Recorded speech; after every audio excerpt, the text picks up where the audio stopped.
Grand Master of the Blues, Mr. B.B. King.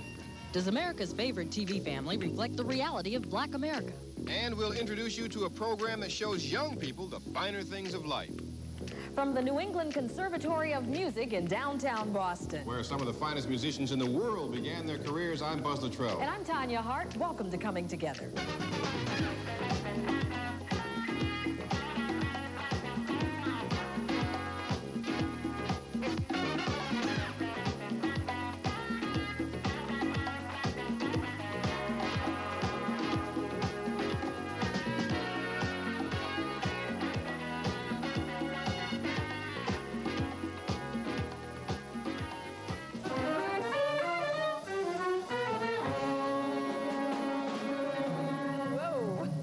There are many music ensembles here at the New England Conservatory, like the one behind us, the Jazz Ensemble, under the direction of Jimmy Giuffre. And a tip for you music lovers, there are over 300 concerts here at the Conservatory every year, and most of them are free. By the way, Tanya, whenever you mention jazz or the blues, one of the names that immediately comes to mind is B.B. King. Oh, yes. Who is regarded by many to be the king of the blues. Entering his 38th year in the business, many people simply feel that B.B. King is the best.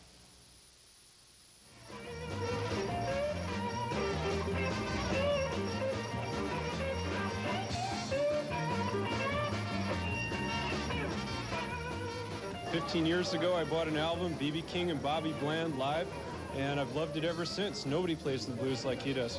Sometimes I find it hard to live up to what they've already given me credit for. So.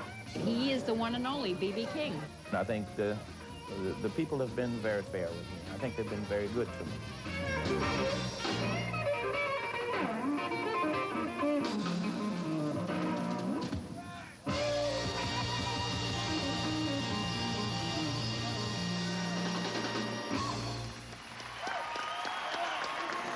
Now look, as Bill Cosby would say, son, tonight you are going to find out what real music is all about, because the man we're going to see makes the guitar sing. In fact, he sings a little bit himself. Come on, let me show you something.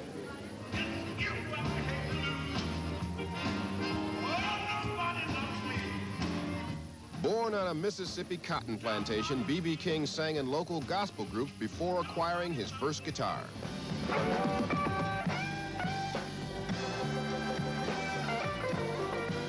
After performing on local street corners and earning tips on weekends, B.B. King moved to Memphis, Tennessee in 1946, where he launched the career that eventually won him international stardom.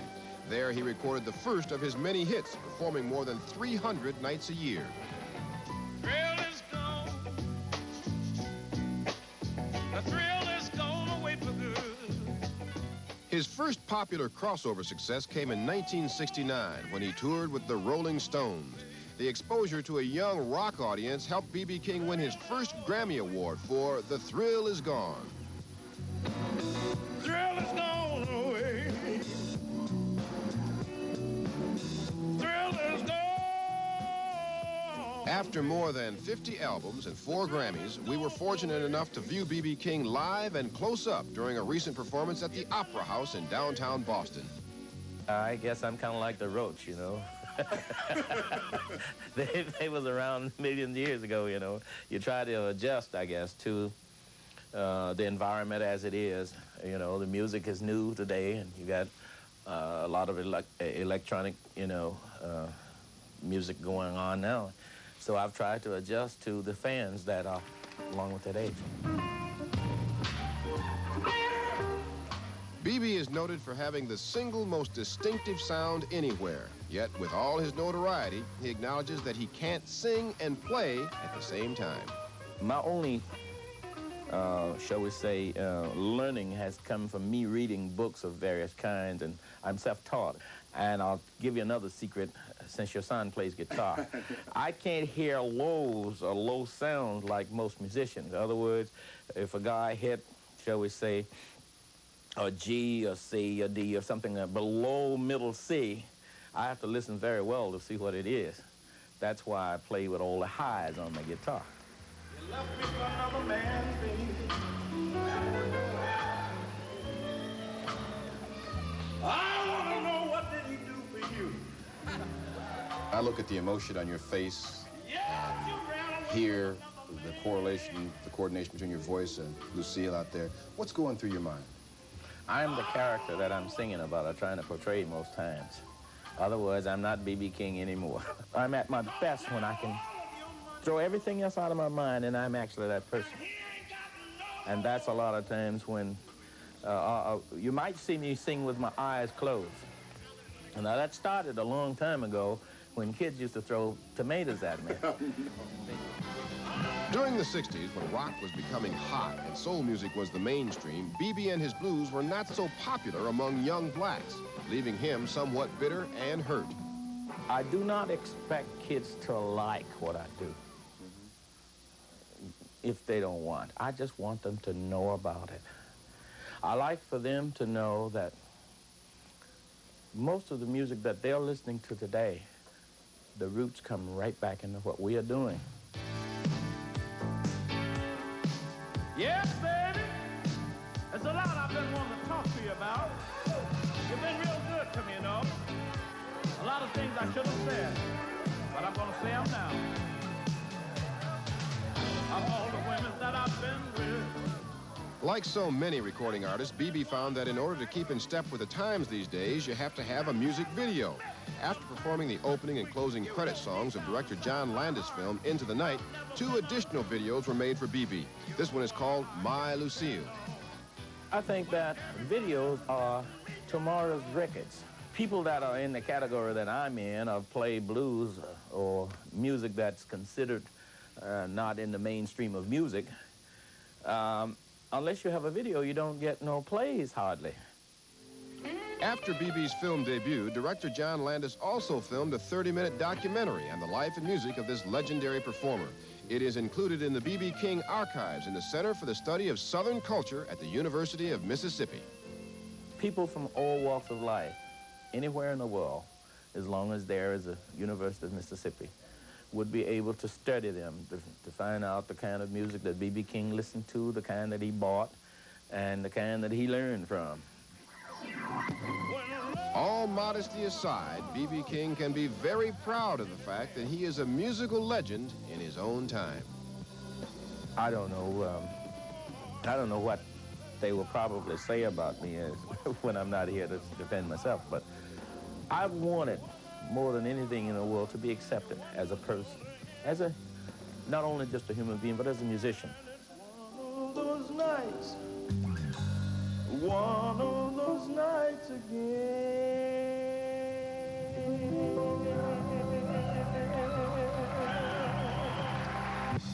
Thank you.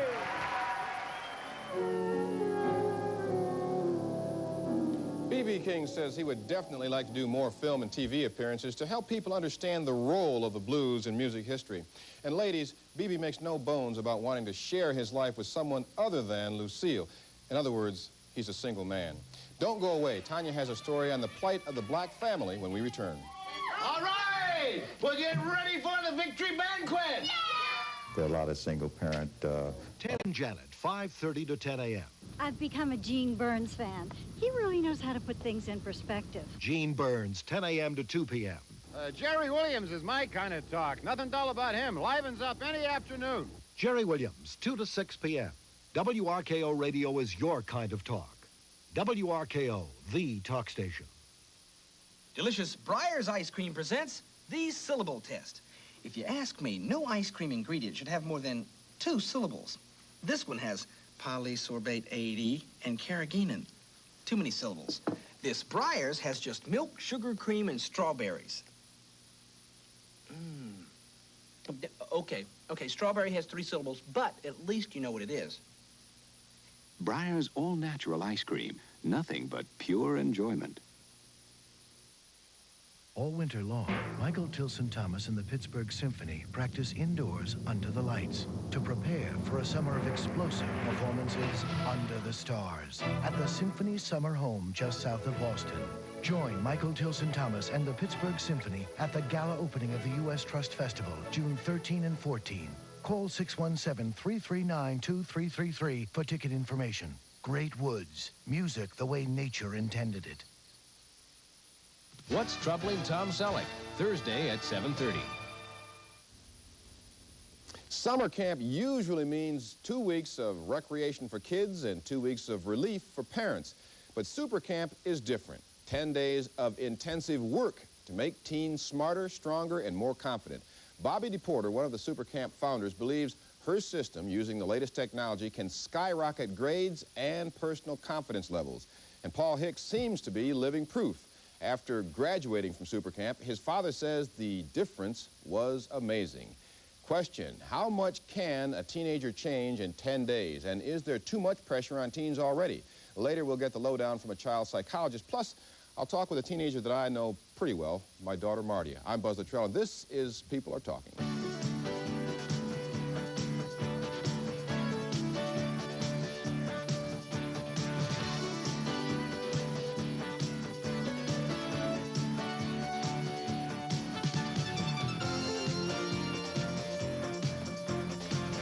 First, let's get the lowdown on this Supercamp concept. Bobby DePorter was, teaching business courses to entrepreneurs at one time and met a guy who was who taught speed reading, and the camp came out of this merger of interests? How'd it happen? Well, we found that there was a need to teach students how to learn.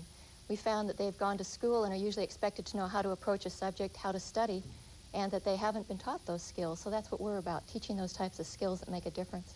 Parents have been making those claims, and some teachers, too, for years and years, that the schools aren't really teaching anymore, or teaching children how to learn. What exactly does Supercamp do with the kids? I have read you could make some really astounding claims of results. Like what? Well, our results are that 97% feel more confident after attending Supercamp, that 99% report that they are still using the skills that they learned, and that 2 out of 3 have raised their grades. And we surveyed the students not only from last year, but for the last 4 years since the beginning, because we want to keep the subjects that are making the most difference to the students. How long have you had, how much time have you had to measure results? You started in what, 82. 82? Right, we've had 4 years. And Supercamp started operating, what, Del Mar, California? That's where our office is, but we hold camps all over the nation in different places. So people in this area can benefit. Parents, listen to this out there. We're going to tell you how much a little bit later on, but first you've got to hear some of these claims. How do you talk kids into going to summer school, essentially, for 2 weeks? Usually it's the parent that decides, and they don't want to be there at all. In fact, we asked the students the first night how many don't want to be here, and about 80% of the hands go up. But we make an My mom made me, or my dad Yes, made me, right? Absolutely. But we make an agreement with them that after 48 hours, if they don't want to be there, that they can go home and we'll prorate their money back to them. But after the first 24, usually they all are excited and want to be there. Now, if I read correctly, these kids go to what, 3 2.5-hour class periods each day. That's the morning, the afternoon, and the evening. Doesn't sound like much fun so far. They get 2 hours free activity? Yes, Or what is it, programmed activity, actually, right? Programmed activity. They're in class, basically, actually, from 8:30 in the morning to almost 11 at night, which can be amazing, but the classes are very fast-moving and exciting. And Sounds like fun to me. Paul, I don't want to jump ahead. Paul Hicks went kicking and screaming, did you not, to Supercamp? Yes, I did. Yeah. Who decided it was a good idea for you to go? My mother and father. Now, you're a freshman here in Wellesley, right? Yeah. Not a great student? Eh. Yeah. Yeah. Like a lot of kids? Yeah. In the middle? Yeah. And your mother and father decided you should go. What was your reaction? Well, I didn't really want to go because I thought it would be something like summer school. And, you know, I didn't want to go to summer school. I wanted to spend my time at home with my friends and stuff. Oh, I heard you seriously did not want to go. Right. Okay, Yeah. let's get that straight. But you went kicking and screaming. What was it like? Well, when I got there, I mean, there were people there, nice people, and I really, like, 24 hours, I really liked it. And when they asked, you know, everybody if they wanted to go, I didn't raise my hand. Nobody else did. When they asked if you wanted to go home, did you make that a yeah. policy, Bobby? Yes, we do. We make that clear before they come to camp. What, you can leave anytime you want to? No, within 48 hours, we give them to decide. And if they want to leave at that time, we would prorate their money back. But people usually don't take us up on that. Usually they're pretty excited after the first day. What are the principles? I mean, what is so special about this camp that it helps improve reading rates, retention rates, helps to give the kids more confidence? What am I missing? What else does it help them do? What do you claim here? We give them skills, study skills, and how to learn in school. So we teach things such as a better memory. You can teach a better memory? A system for memorizing material, yes. Give us a clue. I mean, what's it like? Well, we use associations and different methods that go along with that.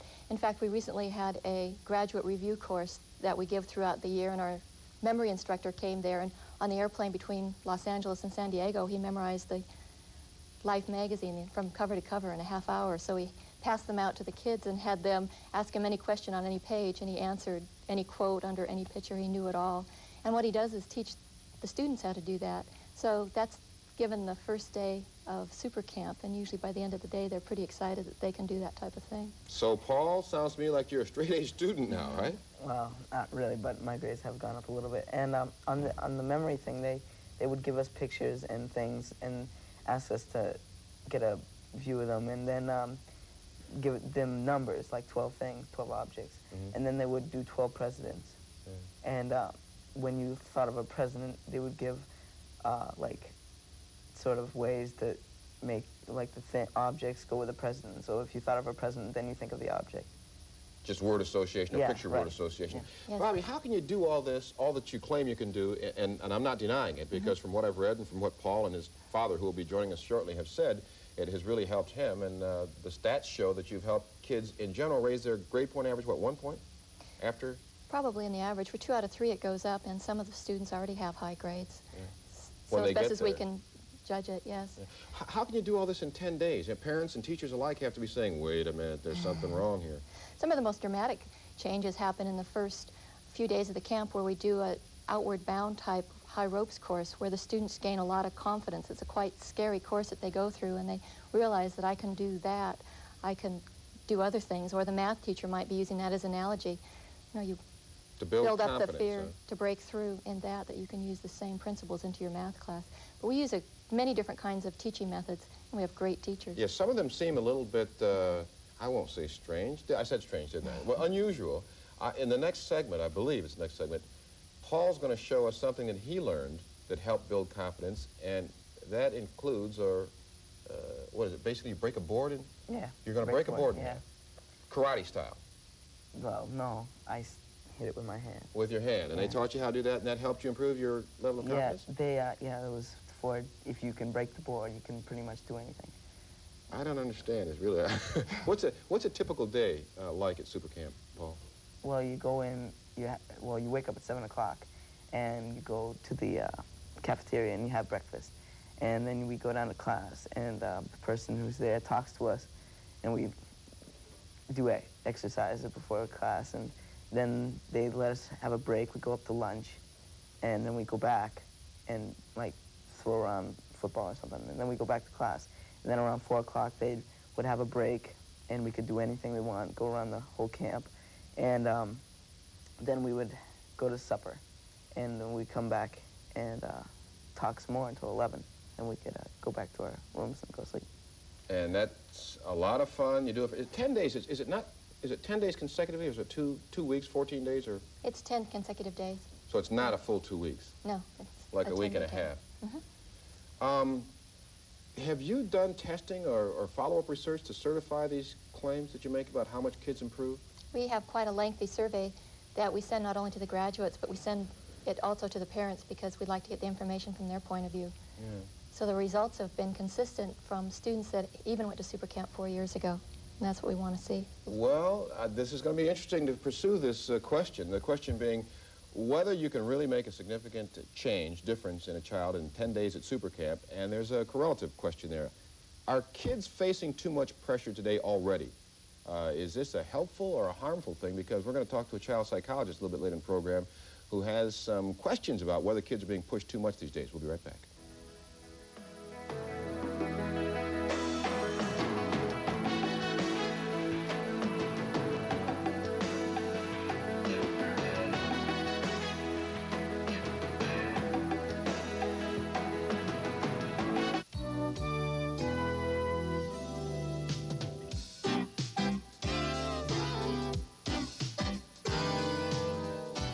Hi, I'm Jack Williams with Kids Break, and this week we're going to tell you about the upcoming Walk for Wednesday's Child. On Saturday, May 17th, the Massachusetts Adoption Resource Exchange and WBZ-TV will hold the 3rd annual Walk for Wednesday's Child. The walk will benefit efforts to find permanent families for older and special needs children who are still waiting to be adopted. The 10K walk around the Charles River will start at noon, beginning at Daly Field in Brighton. For more information, call 536-0362 or 1-800-882-1176. I hope you can join us because it's such a worthy cause. And I'll see you again soon with another Kids Break. Join the crusade against illegal drugs. Call Drop a Dime with information on illegal drug sales in your neighborhood. 427-1169. What's the big difference between my babies? The little one has newborn skin. Her daddy's skin's a lot tougher. That's why when we wash baby clothes, instead of adult detergents made with tough cleaning additives, we use Ivory Snow, made from pure baby mild soap, like we bathe her with, for clothes that are gentle on newborn skin. His clothes get detergent. But baby gets Ivory Snow. Baby mild Ivory Snow instead of adult detergent. Over the years, ice cream makers worked by cranking, worked electrically, but sometimes just didn't work. Now there's Donvier, the ice cream maker that works with no ice, no salt, no electricity, and no endless cranking. Donvier works in just 20 minutes, and best of all, Donvier actually works. The Donvier ice cream maker is available now at Filene's.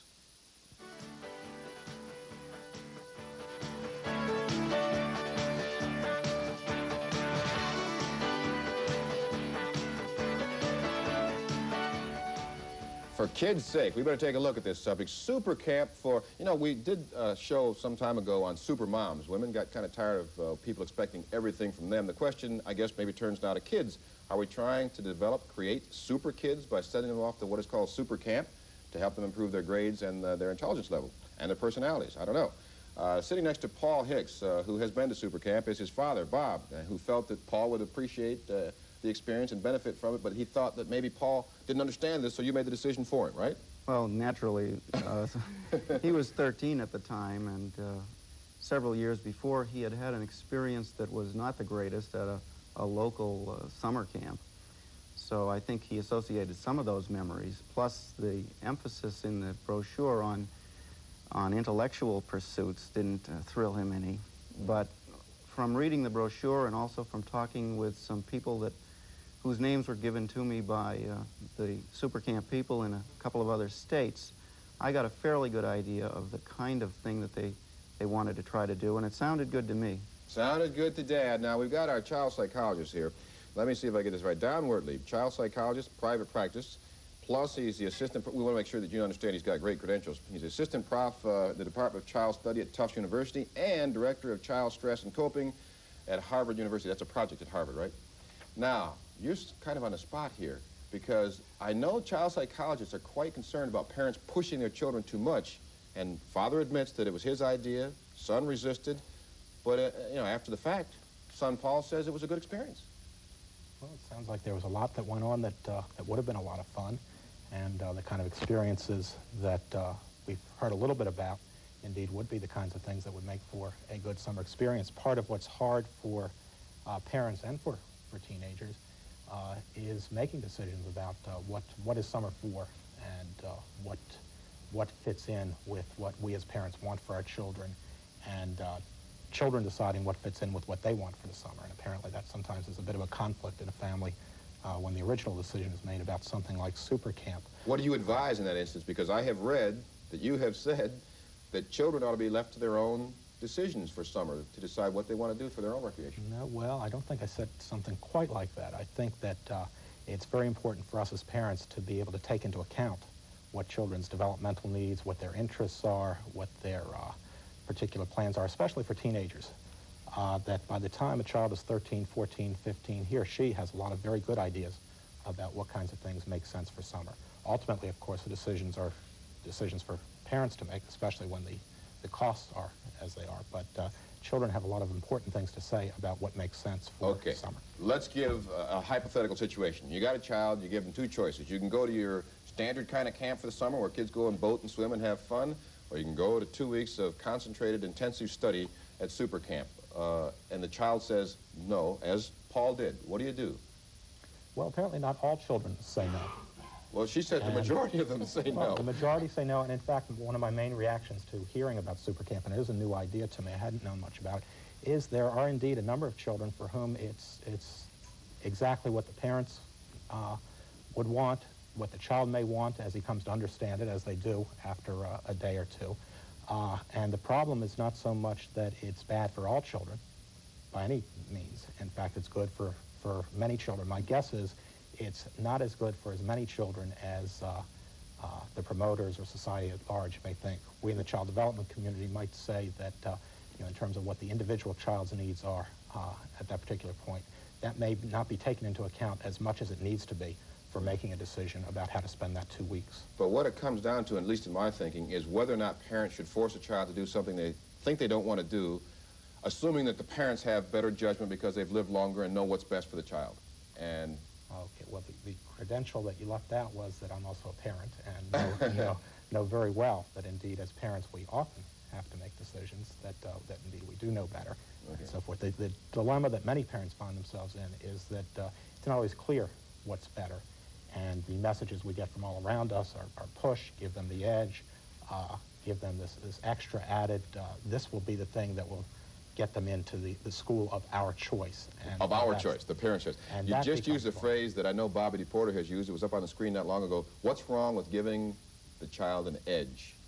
Didn't you say that? Well, let's go to this unbiased, totally objective opinion sitting to your left, Doctor, who happens to be my daughter. She was in the station yesterday to see Judy Blume, and the woman producing the show said, oh, I need a child this age to talk about how kids in general might react. Paul's been to Supercamp. Mardi, you're going to camp this summer, are you not? Right. Camp of your choice, about a month, maybe a month and a half if we can afford it. Now, now that you've heard about Supercamp, aren't you just dying to go to Supercamp instead of your regular camp?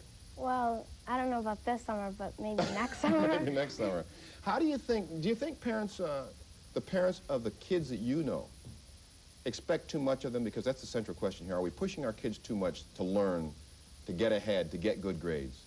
I think some parents definitely are pushing their kids too much, but not all.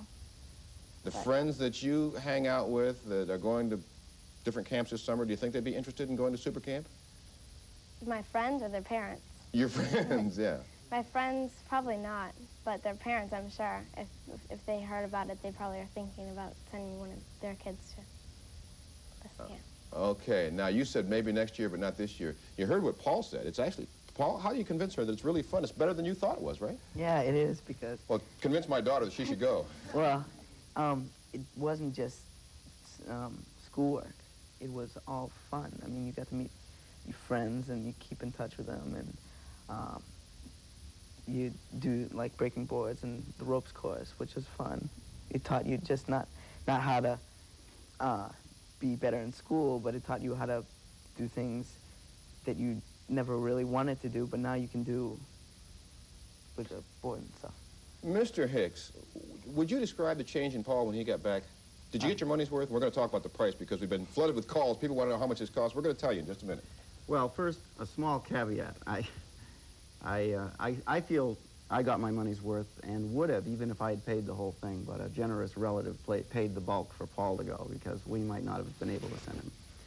But I noticed such a change in him in terms of his confidence, and a positive change, too, because prior to Supercamp, if we had had a difference of opinion on something, he would tend to withdraw rather than try to stand up to me and make his own case. But since Supercamp, he is far more my match and brings to bear a battery of points of view or vantage points that he sees about an issue that I might not have seen before. And usually we can come to an amicable decision on one thing or another. When you say he holds his ground and stands up to you, I can see parents out there right now saying, wait a minute, I'm not so sure. He lost a few customers. Yeah, he lost a few customers. Well, you know, as parents, all of us who are parents and all of the people in the audience know what it's like if they are parents. You try to do what you can for your children. You love them, and you want to make sure that they have as much as they can have to prepare them for a happy and productive life. So this... Wait, hang on right there, because that goes back. The doctor shaking his head. You want to make sure that they have as much as they can have for a happy and productive life. Now, I have to point this out. You didn't finish college. You took college courses. Right. Didn't go. Doctor, I know that you're concerned about parents trying to live their lives through their children. Do you... that's not fair, is it? Do you detect, Mr. Hicks, I'd just like to finish the point that I was starting to make, and that is that I viewed Supercamp as a kind of a vitamin supplement, or maybe a time-release capsule, because there's a lot of things that happen to you when you're a teen, and later on when you grow up to be an adult and have to take on adult responsibilities that many times you're really not prepared for. And in your teen years, you can be very lonely. I remember not thinking too much about how good I was during my teen years, and feeling as though I was somewhat isolated. So I felt that the chance to go to this camp, to learn that there are things that you can do with your body and your mind that you had no idea were in you, would help to strengthen him, and over time... Okay, but what I hear you saying is that you don't want your son going through what you went through or missing out on some things you missed out on. And I'm going to ask Mr. Wertlieb, is that dangerous for parents to try to protect their children from all those pitfalls that they might see or have experienced themselves? Well, I don't know if it's so much dangerous to try to protect our children, because that's really a big part of what it's all about. The concern comes in when we have only that view, and we have on blinders, and we only see our children as extensions of ourselves, or in terms of what things were like when we were growing up, or what our own lives were like. And that's a very important source of information. That's a big part of the story. But the other part of the story has to do with who that particular child is, and what the particular kinds of things that are going on in that child's life, and putting those all together. That's a much more difficult task, and that's the real challenge of being able to raise a child effectively. And the rewards are there when that process is clicking. Being really tuned in to what it is that they need to get what they want out of life. I know one thing we need to do is get a phone call in here. We've got people with questions out there. Go ahead. You're on People Are Talking. Hello. Hello. I have a question about the purpose and the curriculum of the summer camp, and in particular about the aim of learning how to learn, which I think was advertised as one of the purposes. The emphasis seems to be on memorization, and my question is whether there's any encouragement and improvement in critical thinking and analytical thinking, and an appreciation of the basic principles of a subject, such as history, or the basic approach to a subject. And that seems to me to be the most effective way to teach a student to learn how to learn. Okay, Bobby? What we try to do is give the skills that they could use to approach any subject, be it history or math or any of the subjects that they're going into, so they know how to approach it, one thing that was mentioned was the memorization, but it's also how to take notes. We have a special way of teaching the students how to take notes, which is called mind mapping, where they draw pictures with colored pens, which has been very valuable for the students. But he's asking, I think, a slightly different question. That is analytical, creative thinking skills. Do you do that in addition to the memorization and the note-taking techniques? Well, I think mostly what we do is teach strategies on how to approach subjects. So I don't know if I've answered the question as far as the analytical I don't know if you attempt to teach that, but I think that's one of the things that Paul came away from the camp with, because it shows when he has discussions with me, he is more analytical in his approach, and he does take an intelligent view of things and not just get a certain mindset and not be willing to discuss the issue. He also seems to take my point of view into his own mind as well. He seems to know where I'm coming from as a parent. So he's more open-minded and more he's a little more sensitive. And we haven't seen this yet, but he can put his hand through a pretty thick board, which we'll see next.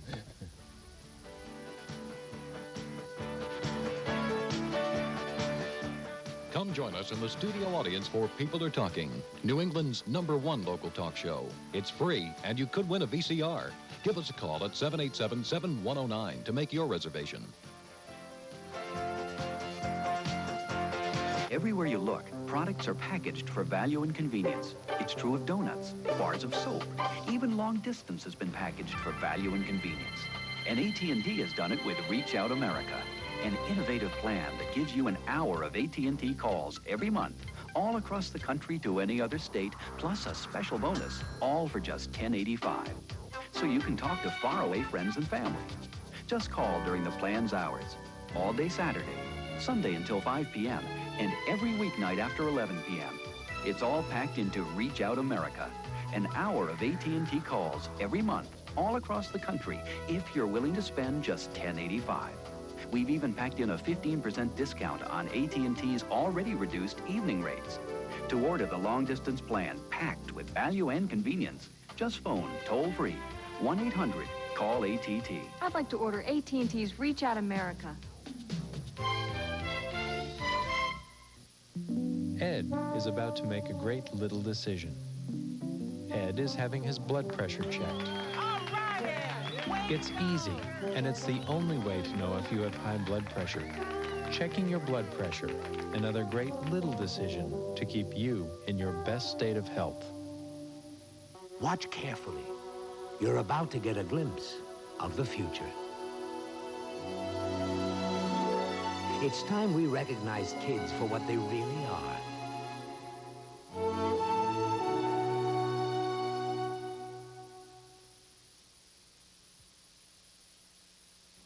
Hello, I'm Billy Crystal. AIDS will have an increasing impact on all of us. The best defense against AIDS is information. Support those people working and coping with AIDS. Thank you. Members of the AIDS Action Line are available to answer your questions. Call 1-800-235-2331. What's Troubling Tom Selleck? Thursday at 7:30.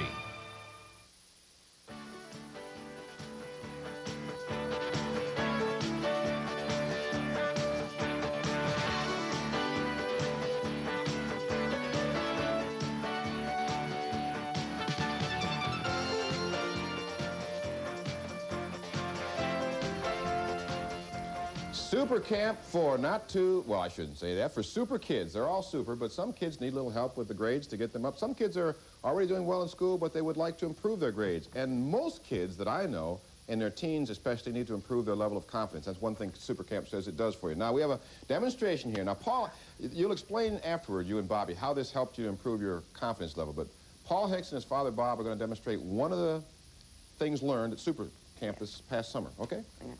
So What are you going to do, Paul? We have a 1-inch thick pine board. Yeah. And it's not Paul balsa wood, I can see Paul is that. going to break it. He can tell you a little bit more about it. Now, when you first tried this, when you looked at that board, you think you could do it? I didn't think, nobody thought that he could do it, but, you know, then when I tried a couple times, I couldn't do it, but then finally I did it. You couldn't do it? Yeah. Well, do it first and then tell us what changed that allows you to do this. All right. Now, take your time, concentrate. I know this is not easy. I don't think I could do it. Mm. Okay. You're going to give me an idea of when you're going to do this? Yeah. Okay. 1, 2, 3. Okay. Close to your dad's chest there. I'm glad he was standing as far away as he was, or I would have had his hand in my throat. What does that actually teach the youngster, Bobby DePorter? Well, I know for myself, when I first did it, I knew that this was impossible, and I was trying it, and it was impossible. And then when my hand went right through the board, it wasn't a matter of force. You can tell, because if you try to push and force your way through, you won't go through. So my mind said, this is possible. And what else in life am I saying is not possible and is possible? And there was a real shift in my mind that happened. Wait, it wasn't a matter of force? Before I ask you what it is, magic or what, to get you through there, how did you feel, Paul, when your hand burst through there, this time and the first time? I felt really good because, I mean, I actually did it. And the thing it's supposed to try to teach you is that if you break through the board, you can pretty much do anything. That's what the guy, Tony Robbins, tried to say. That it's not just because you can break the board. It's because if you can do this, you can pretty much do anything that you want to set your mind to do. It's not force, Bobby DePorter. What is it? It's concentration? Concentration, and mind over matter. If you try, you can have somebody that's really strong that can't break through the wood. Yeah. And at Supercamp, we have some of the students that are very small in size, and they go through just as well as the stronger students do. Well and good that young people should learn to build their confidence, to learn that they can do things that they didn't believe that they could do. But our child psychologist, I must ask, are we still putting too much pressure on kids in this society? And from your studies, your experience, are we putting more pressure on kids these days because of the high-tech society we live on and the fact that it seems if you don't get a college education, it used to be a high school education, now a college education, you're going to be in for a rough future. Are we reminding them of that reality if it is too much? Well, it seems to be a good deal of agreement that there is a lot of pressure, whether it's more than we had growing up or more than our parents had when they're growing up. That's, of course, a matter of debate, but that was then and now is now. And children are telling us in many ways that there is a lot of pressure and that there is too much pressure. One of the things that's impressive to me about the way Bobby and his dad talk about what the experience was like is very little of it talks about the particular exercises, the memory skills, and so forth. And more of it talks about the kind of growing, the kind of developing, the kind of confidence building, the same kinds of things that maybe we can even ask Marty if these are the kinds of things that she likes about summer camp. So the goals are very worthwhile goals to build confidence, to have a sense of one's own strengths and weaknesses, to meet other children, to have a good time. And those are things that seem to happen at Supercamp and very enjoyable in that regard. And there are also things that happen in other places. But at Supercamp, we're talking about 3 2.5-hour sessions, almost classrooms. Are they classrooms? Can you call them classroom sessions? Yes, classrooms. They don't look like a normal classroom, though. We transform the room. Okay. Sometimes we've been known to bring in carpets and plants and photographs on the wall, and you wouldn't Well, now, Marty, look at it like a classroom. we've discussed some of your more creative teachers, and thank goodness you have some. Teachers do some of those same things in class, don't they? Yeah, and they make learning fun. I guess that's just what this is all about. So 10 days of concentrated learning. But let's go back to the question of pressure.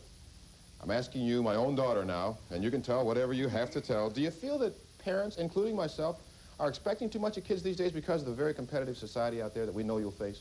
well, personally, I think that you as my parent, my mom, my dad, I don't think that you pressure me too much into, you encourage me to study and to work hard in school, but I'm not over, it's not too much. But I know some of my close friends, their parents pressure them a lot into being good and, Now, just on the chance you might be being polite here, do you feel pressure out there from what you hear? The fact that the notion that society is so competitive these days, and if you don't get a good education, you might not get a good job and might not be able to do the things you want to do in your life? Because I know we do talk about that openly. Yeah, I feel a lot of pressure to do good because there are a lot of people who, want to do good, and you have to be exceptional, so in some cases, whatever you want to be.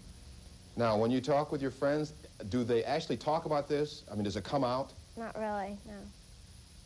Not unless you ask. No one just, comes out and says, oh, my parents pressure me, or I'm scared to grow up, Of course, you're only an 8th grader. Now, Paul's a 9th grader. We know, Paul, does it happen then? Do the guys talk about it more, this pressure? When the grades come around, when like your term grades come around, then people start talking, oh, no, I got enough in this thing. My parents are going to kill me or something like that.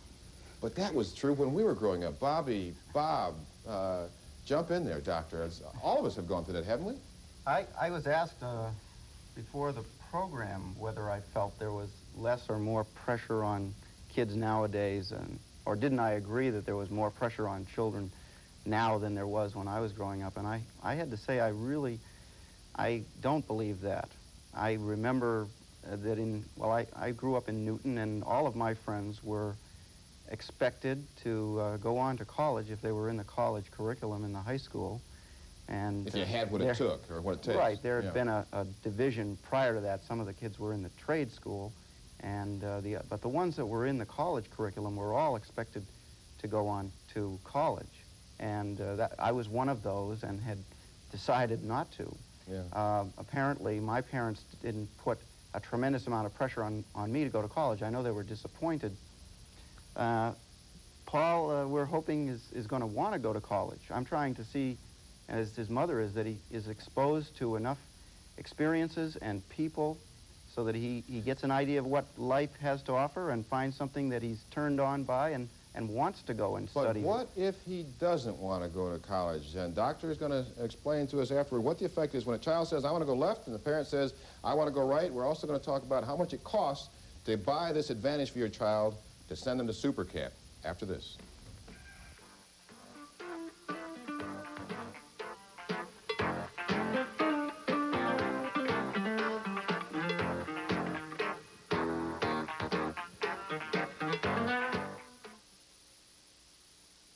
There's no single cheese like Velveeta, 'cause Velveeta is more than one one single cheese. It's one great slice that's especially nice for making grilled cheese with ease. It takes cheddar and Swiss, specially blended just right to make Velveeta slices a creamy delight. Velveeta really knows how to please. They taste so great you can't stand to wait. There's no single cheese like Velveeta. Slices. This mouthwash is used by many physicians, dentists, and hospitals. In fact, it's used more in hospitals than all other brands combined. Supercamp, with an antiseptic action that kills germs that cause bad breath. Supercamp, with a germ-killing formula that reduces plaque buildup. Supercamp, with a refreshing non-medicine taste. It's the germ-killing mouthwash that's #1 in hospitals. Hello, I'm William Daniels of St. Elsewhere. Here on the set, I always have everything I need to treat my patients, including blood. In real life, though, treating patients requires many things, including help from people like you and me, because blood can't be manufactured. We're the only source. So won't you share the health by giving blood? For more information, call your local Red Cross.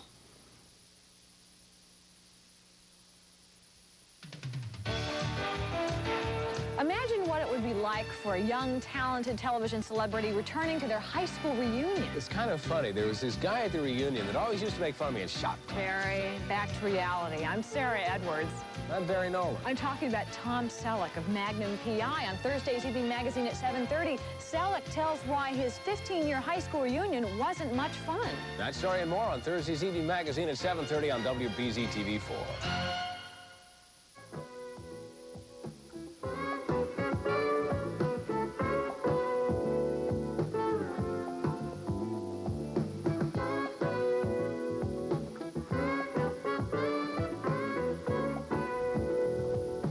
All right, parents out there and kids, pay attention here. You got a chance to go to Supercamp, right? 10 days in the summertime. Intensive work study, our work program, study program. Learning how to learn is the way it's phrased. And we'd like to know now how much it costs, Bobby DePorter. It cost us $1,275 for the 10 days, and that includes their room and board and all their classroom supplies at camp. Now, if I'm not mistaken, you can get about a month at regular camp for that same kind of price, can't you? I don't know what the price in other. Yeah, we've priced them, many of them, at least at Mardi. Yeah.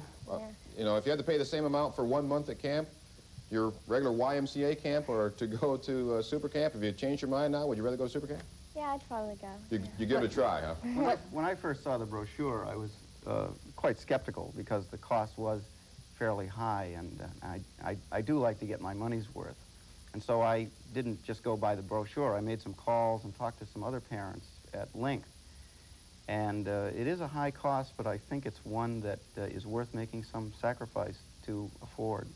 Now, after you... Well, there's a gentleman back here with a question I want to squeeze in. Go ahead. I'd just like to say, getting back to what Mr. Hicks had said regarding the tuition fee, he said that he had paid a small amount of it and that a relative or something had paid the rest of it. It's a lot of money, yeah. It's a lot of money, and I just feel that a lot of people out there, parents out there, should get to know a lot more about this and not be pressured into, you know. Hey, it's like if you found out about this opportunity, if you don't make it available to your child, you're not doing your duty. Exactly, yeah. Yeah, you're not really giving them every advantage you can. Yeah, I think that speaks very well to some of the pressures that parents are feeling. So not only are children under a lot of pressure, but we as parents under a great deal of pressure. We want to do the best we can. Yeah. We know that, you know, you hear claims like this and it gets very exciting. Maybe this is the way to do it. And it becomes a real pressure on us. How can we do the very best in terms of summer camp, pick the very best school, wear the very best clothing, get the very best teachers, even within... Keep using that phrase, very best. And I wonder, Doctor, and let's ask the kids, what kind of pressure does that put on you? How much do you think your parents' expectations have shaped your life so far? Let's Paul and then Marty. They really want me to do good in school so I can go to college and maybe get a really great job that pays a lot of money. But have their expectations made decisions for you or influenced your decisions greatly in how you've lived your life so far? Yeah, You try to comply? Yeah. Marty, now, our expectations of you, do you feel that pressure, and how has it affected your life? Yeah, I feel the pressure, and I think it's helped me, though, try and become a better student, because if my parents didn't just say anything, you know, I think I'd be doing worse in school. I think it's helped me a lot.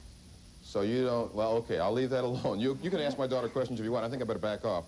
Do we have more questions out here? Yes, this is very interesting because I haven't heard of this camp before. And I was wondering just, you know, how long it's been established when it actually started. We're going into our 5th summer this year. Last year was the first time that we held it on the East Coast. We held it in Vermont, where it's going to be held again this summer. You went to Vermont, right, Paul? Yeah. Yeah.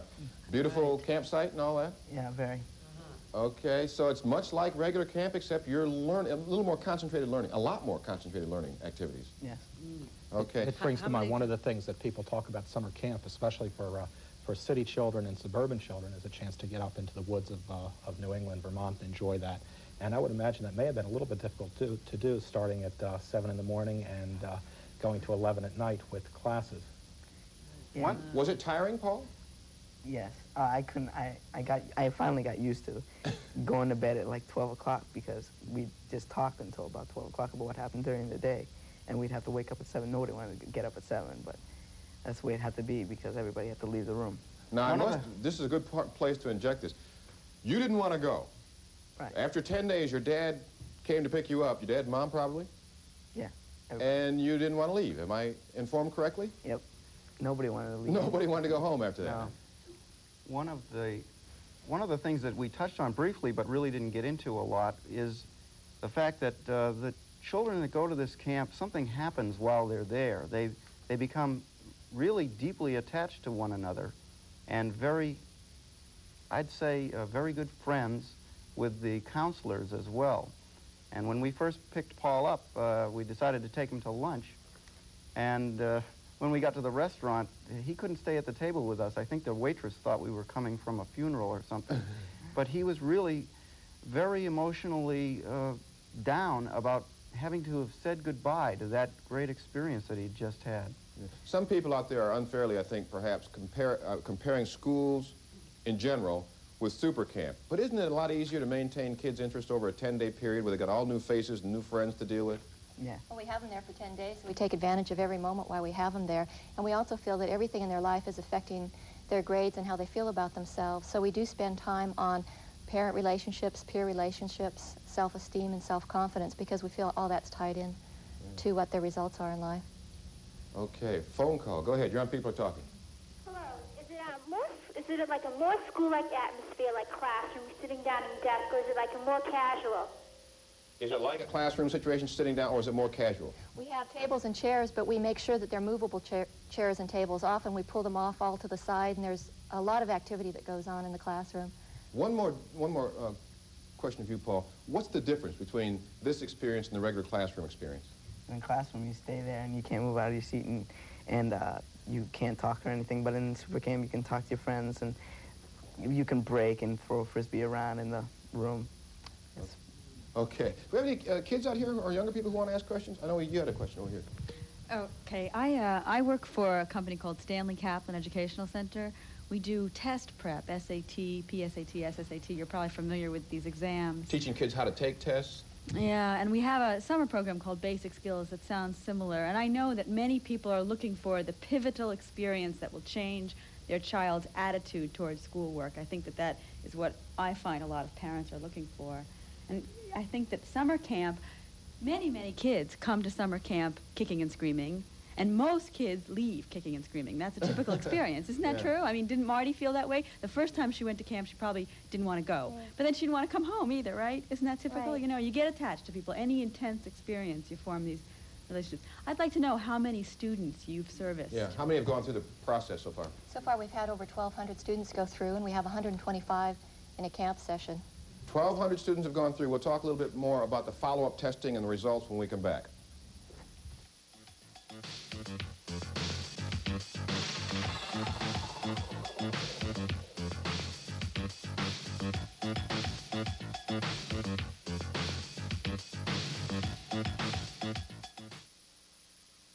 Hi, I'm Jack Williams, hoping you'll join me and other WBZ personalities in the Walk for Wednesday's Child. This event takes place Saturday, May 17th, 11 o'clock in the morning at Daly Field in Brighton. All proceeds benefit MARE, the Massachusetts Adoption Resource Exchange. Help the many young people who are waiting for families. For registration information, call 1-800-882-1176.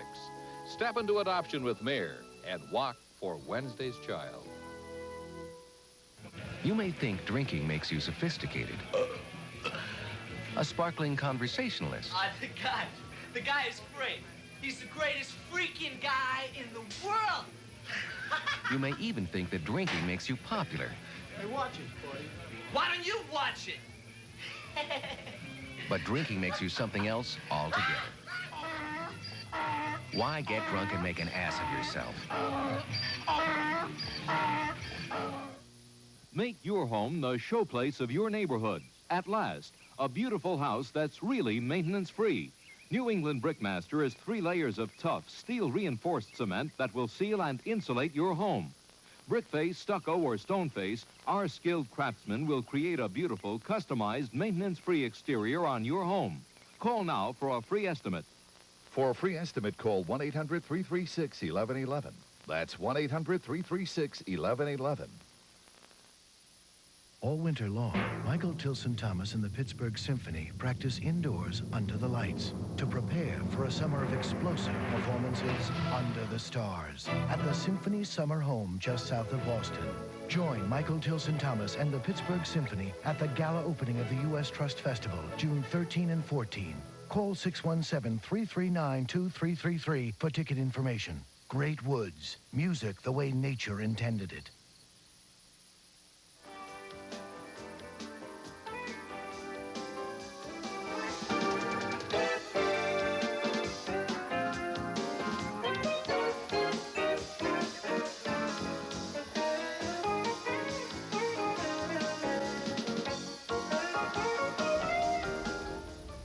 Okay, one more time. The concept is Supercamp for kids, 10 days of concentrated learning and learning how to learn. And the question for $1,200, what was it, the price? $1,275. $1,275. Your follow-up research and studies have shown that kids get basically what out of this experience? They get increased confidence and motivation, self-esteem, and they've increased their grades and SAT scores by attending. Yeah, haven't you done a 6-month follow-up study and found out that their grade point went up about 1 point if you got a B, went to a C? Yes, that's correct. Or I mean C to a B and a B to an A? Yes.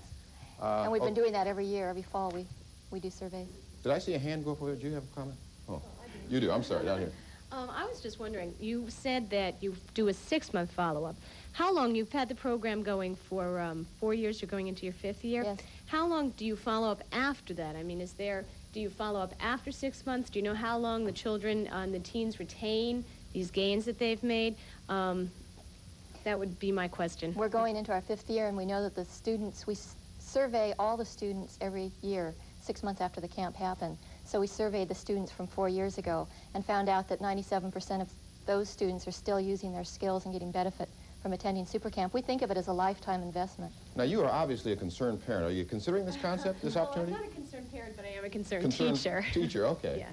Well, I think any kind of a program that promotes better thinking skills, reasoning skills are really important, because I feel that that is definitely the key to better learning, confidence and learning skills. But as a teacher, are you concerned that some kids will get this opportunity and some won't? And it's obvious with a price tag of $1,275. Well, there's a lot of pressure on both parents and teachers and children. There seems to be a lot of pressure just within the systems that it's odd to me that things like this can't be brought into the classroom, or that these kinds of things are, that if we're not doing enough in the classrooms. I work in an after-school reading program, and with all the work that's done in the classrooms, there are many wonderful teachers, and everybody works so hard.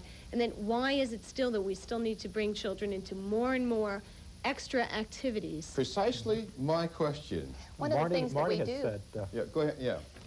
Marty has said that, in fact, as she heard the program described, a lot of this is what goes on when you do have a good teacher. When you do have a school situation that's working, you do get this excitement about learning. You do learn how to learn. You do get this practice in thinking skills. You do develop self-esteem and confidence.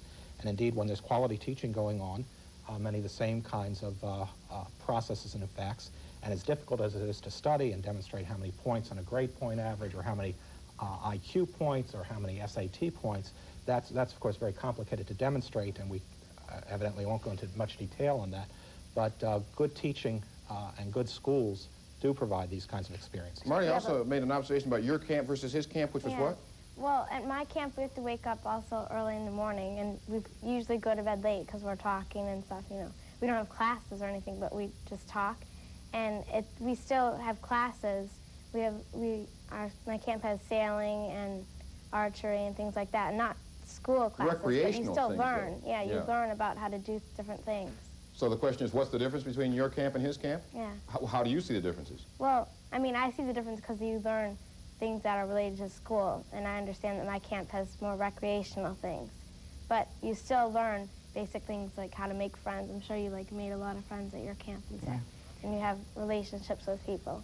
Yeah. And the thing that struck me, and I'll let Paul respond himself, was that a real closeness that I saw between the campers and themselves, and as well as the counselors. When we first dropped them off, it was almost a wild scene because the counselors come out so up, and the campers say, where are you coming from, you know? Are you from this planet? But when you get up there after 10 days, everybody is hugging, and I went to a more conventional camp for 5 years, and I never missed the camp to the degree that I saw in him. Yeah. We spend a lot of time trying to teach the kids how to be themselves, and a lot of them walk around with acts that they have going. It's not the real person, and they learn how to drop those and be themselves, and that reflects not only with their friends at camp, but then once they go home to be real with their parents and their other friends. Okay, comment. Yes, I'm curious what kind of training or background your teachers have at this camp that qualifies them. We look all over the nation for what we consider to be the very best teachers that we can find. Almost everybody has a teacher that they remember that stands out in their minds, and those are the type of teachers we look for, and we have a training that goes on for camp, and we also have a number of interested teachers that come to volunteer and be on our support staff just to learn the methods we use. So we both have parents and teachers and students that are in education in college. I'm sure there are questions out there right now. Do you need teachers? Are there slots open in your system? And how many camps do you have now? We're having 5 camps this summer, and we're always looking for new teachers and staff to come. Your information, I think your mailing address is up on the screen, and it's been up there, I think, at least once. It'll probably be up there again, so watch with pencil and paper in hand. We've got to take a break. We'll be right back.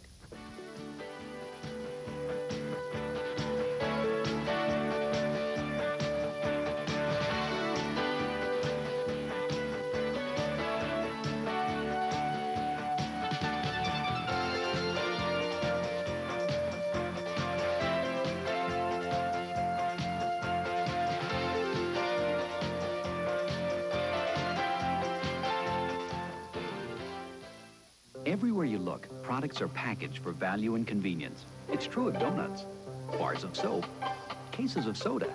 Even long distance has been packaged for value and convenience. And AT&T has done it with Reach Out America, an innovative plan that's packed with value because it gives you long distance by the hour, not by the mile. So with Reach Out America, you get an hour of AT&T calls every month, all across the country to any other state, plus a special bonus, all for just $10.85. You can call as far as Hawaii, Puerto Rico, the U.S. Virgin Islands, even Alaska. All those places are packed into Reach Out America. So are your faraway friends and family. And you can talk to them all every month if you're willing to spend just $10.85. There's just one thing to remember. In order to get an hour of calls every month, all across the country for just $10.85, you have to call during the plan's hours. But that's the convenient part, because the plan is packed with hours. You get all day Saturday and Sunday until 5 p.m. So while you're relaxing on the weekend, you can relax on the phone. The plan also includes every weeknight after 11 p.m. And you can use your hour any way you like, from one 60-minute call to 61-minute calls. You can use more than an hour, too, and each additional hour costs even less than the first. You'll find all this and more is packed into Reach Out America, the long-distance plan that gives you an hour of AT&T calls every month all across the country for just $10.85. We've even packed in something extra, a real bonus, a 15% discount on AT&T's already reduced evening rates. To order the plan that could help your long-distance dollars go farther, just phone toll-free 1-800-CALL-ATT. That's 1-800-CALL-ATT. I'd like to order AT&T's Reach Out America. Call now and enroll in AT&T's Reach Out America, the long-distance plan that's packed with value and convenience.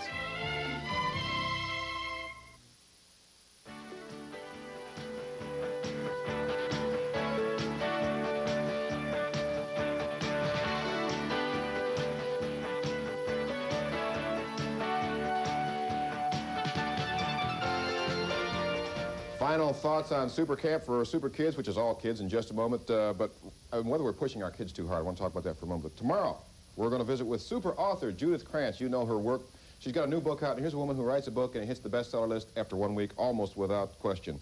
Plus, Linda Ellerby from NBC's Network News. She does a thing on Friday, TGIF. Thank God it's Friday. Well, she's going to talk about her career in the news business. And if you want to get into television news, this is something you don't want to miss.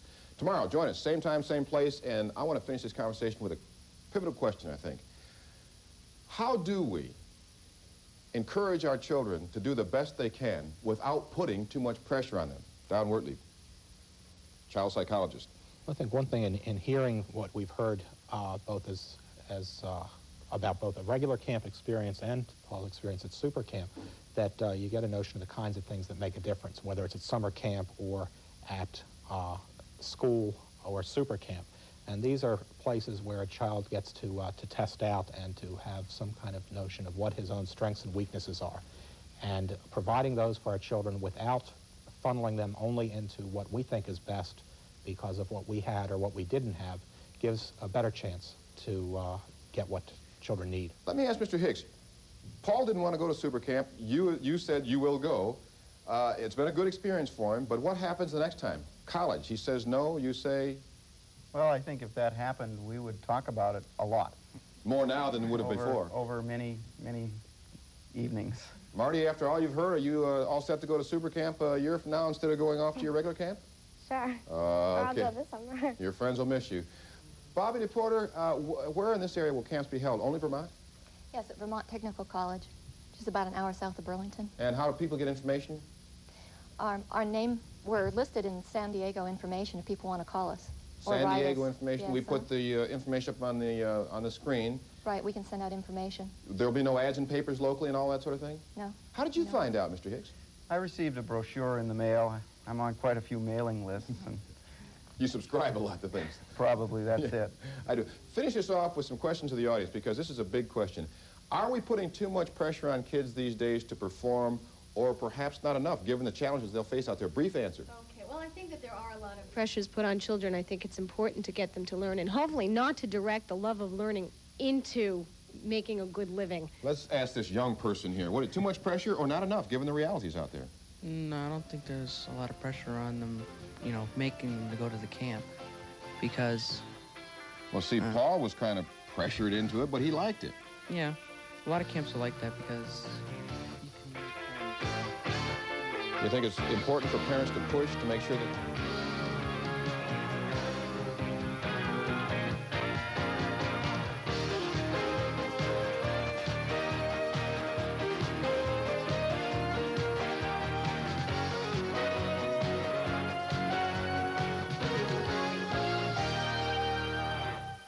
Till now, finding an answer wasn't easy. Right now. Because the Goodyear sale ends May 31st. Do yourself a favor. Go to Goodyear. Special education services end with graduation. A new state law, turning 22, plans for her future needs. Jill's already in high school. Only 2 years till she graduates. For students who are severely disabled, turning 22 provides for the development of a transition plan before they graduate or turn 22. We want Jill to continue to get the services she needs as she gets older. Let's start planning. Plan early. Call 1-800-331-0688. Turning 22. It's the turning point. Mr. Speaker, tonight at 6 on WBZ TV4.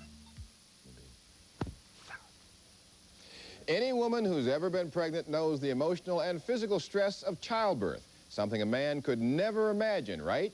Well, don't be too quick with your answer. Scientists predict that men could be giving birth within 5 years. No way, says Janet Carter, the mother of a 4.5-week-old baby. No man, she says, is going to give up his career, endure the pain, and wear those tents they call maternity clothes. Bob Gray, father of 2 children, says male pregnancy is a great idea. Today, paternity leave, tomorrow, morning sickness. He will have a child, willingly, provided he is not too old before male childbirth is considered to be medically safe. Today, if men could get pregnant, I'm Buzz Luttrell, and this is People Are Talking.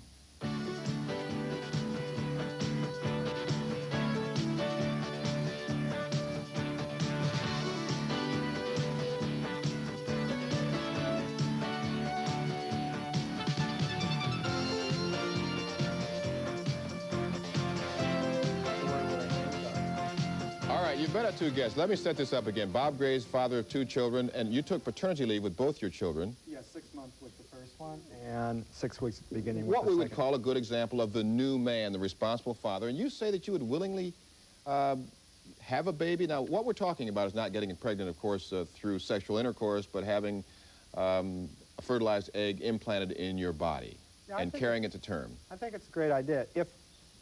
If I'm within the age limits when they finally work this out, because I'm sure as a man gets older, there will be some risk. But basically, it's an experience. I think it's a beautiful experience that I've never had. Well, you think it's a beautiful... Now, I saw hang on, I saw Janet's eyes raise up there. He says it's a beautiful experience. You say men will never consider this seriously because of the pain and the difficulty involved? Because of the entire experience and how unprepared everybody is for this, for the discomfort, for the emotional stress, the physical stress, the total change on your life that takes place. You just had your first baby a little over a month ago. Right. Are you telling me that it was a difficult time? Actually, it wasn't particularly difficult for me, and it was the hardest thing I've ever done. Even though you had an easy time Absolutely. Absolutely. What are you saying about men, Janet? What I'm saying is... We can't even take an easy time with a baby, huh? Why would you want to, is a bigger question. Bob, that's the question that came to mind when I read about you. Is this something that you are willing to do, to share the burden or responsibility with your wife, or is this something that you desire to do, that you really want to do? Really want to do, but I'd like to get to Janet's point about the pain and suffering. I think it defies common sense that men don't put up with pain and suffering. Throughout the thousands of years, men have endured pain, suffering, and trauma of war and being prisoners of war. Oh, here we go right back to our old debate. It's my pain versus your pain, but that's what the women have always said to us. No matter what you go through, you don't know what it's like to have a baby. I think that's an example of gender chauvinism. 15, 20 years ago, we used to have male chauvinism, where men would say, women cannot survive on my job. For instance, a CEO would say, women can't take the stress of being a president of a company. And there are women presidents of companies now. Now you hear women with female chauvinism say, men cannot take the trauma of childbirth. I don't know if you intended to, but you harpooned Janet right there because she's a vice president of a communications corporation that owns 4 radio. You remember not too long ago, what he is saying is true. Absolutely, what he was saying was true. Absolutely, but I think that that's primarily intellectual stress. And what childbirth and what pregnancy involved is what I'm talking about is the entire experience. That if forced to, of course, a man could take it. No question. I'm not saying you're not capable of it, but why would you want to? Why would you want to? Why would you want to? The joy of childbirth. I love my baby, and I don't want to. If I could share this, if I could have one of our children and my husband could have the other child, that would be fine with me, which maybe that sounds like heresy. And I love this baby more than I could have ever imagined, but it wasn't a joy for me. And it's hard, and it's uncomfortable, and until you've done it. Why don't I tell about the joy part? The joy is, it's not joy the whole time. I've seen my wife twice in pregnancy, okay? Uh-huh. And I've seen childbirth twice. And, there is pain. There's no question about that. You've seen it. This is correct. Yes. Janet's laughing because she says you haven't experienced it. But now, are we making it sound too bad when we talk like that? Because young people coming up, I'm sure, will be deterred in whatever interest they have. No, I don't think people will ever... Women have never been deterred. Women have always seen other women... women don't naively go into childbirth anymore. Things are planned now, and they still have babies. They know there's going to be a lot of pain. But there are the moments of joy when you feel the baby kicking inside of you. I've never felt that. Janet? Absolutely. Okay, and when the baby, finally comes out, and you've created a new life that grew within you. Well, now wait. What could be more wonderful than the baby's not going to come out in the traditional sense here. What we're going to be talking about is a cesarean section. That's cesarean, but you can see it. Guaranteed. They can put a local, on you, and women are awake during cesareans, and the man can be awake during the cesarean. But pregnancy is so much more than that moment of joy when the baby kicks, or that moment of joy when it's finished and you've finished labor and you've delivered that baby. What it is a padlock on your closet for 12 to 14 months, never seeing your wardrobe, never wearing your shoes because every part of your body is swollen, is out of shape. It's feeling nauseous frequently and tired and not having energy. It's a But it lasts long experience. it lasts for 9 months. It's a definite period of time, at least, that you can get through, which is different than men going in warfare. Men going to World War II didn't know how long it was going to last. Well, carrying the baby lasts for 9 months. And they I'm were faced wondering with here, death. Janet. They weren't faced with a child coming Are out. you saying only that men won't be willing to go through this once it's medically possible, or are you saying that men just aren't suited to be, I don't want to say fathers, we're already fathers, but to give birth to children? Well, I think what I'm saying is really most dominantly here is why would you want to, but also part of, I think, why women are more suited is obviously we're the only ones. We're the half of the team that gives birth. That's always been oriented towards that. Now, wait, we're getting closer to the controversy here. If men can have children on their own, do you think that might be a threat to women? I don't think to some women? Perhaps. You talked about this team. You know, up until now, the tradition has said man gets together with woman, they have a baby. But right now, there are a lot of women. We know a lot of single mothers who are doing it on their own. In fact, I mean, you can even go to a sperm bank. You can maybe in the have a future baby we'll on be your own single as well. fathers. What I guess I'm wondering, Janet, is why aren't you happy that medical technology has finally landed us at this point, which women have always challenged men to experience, having a baby? I am happy. I would be delighted, as I said, if somebody could have my second baby for me. I am very skeptical about somebody who says, sure, I want to do it, because I think that it's maybe romanticized a little bit. They're being somewhat naive about what the whole experience is. Bob said it's only 9 months. It's much longer than 9 months. I would like to put the experience of childhood, okay, there is 9 months of pregnancy, okay, and that there is difficulty during that time. But the biggest difficulty is when the child comes out and you're faced with being a parent for that child for maybe 20 years. Okay, that's a long, there are more changes in your life after our first child was born than during my wife's pregnancy. But you're still a parent, even though you didn't give birth to that child for those same 20 years. Oh, yeah, and that, I think, is in many ways probably rougher than pregnancy. Changes your life more when you have a child and upbringing a child. Yeah. You know, we're going to be talking in just a moment or so with the woman who wrote this article, came out in England, Great Britain.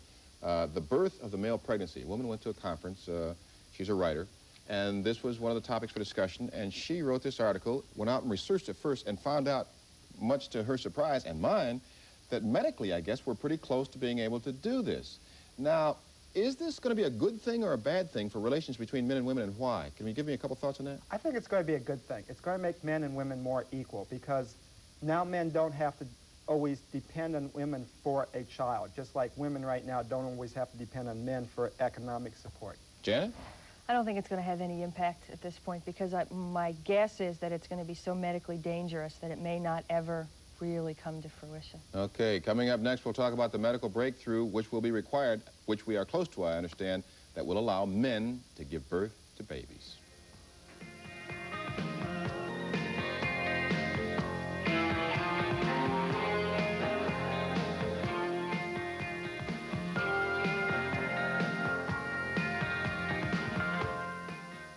Delicious Breyers Ice Cream presents the syllable test. If you ask me, no ice cream ingredient should have more than 2 syllables. This one has polysorbate 80 and carrageenan. Too many syllables. This Breyers has just milk, sugar, cream, and strawberries. Okay, strawberry has 3 syllables, but at least you know what it is. Breyers all-natural ice cream. Nothing but pure enjoyment. She has a heart as big as you can imagine. You just don't think it's going to come in your own back door. I think somebody's going to get hit. I give her a lot of credit. I couldn't do it.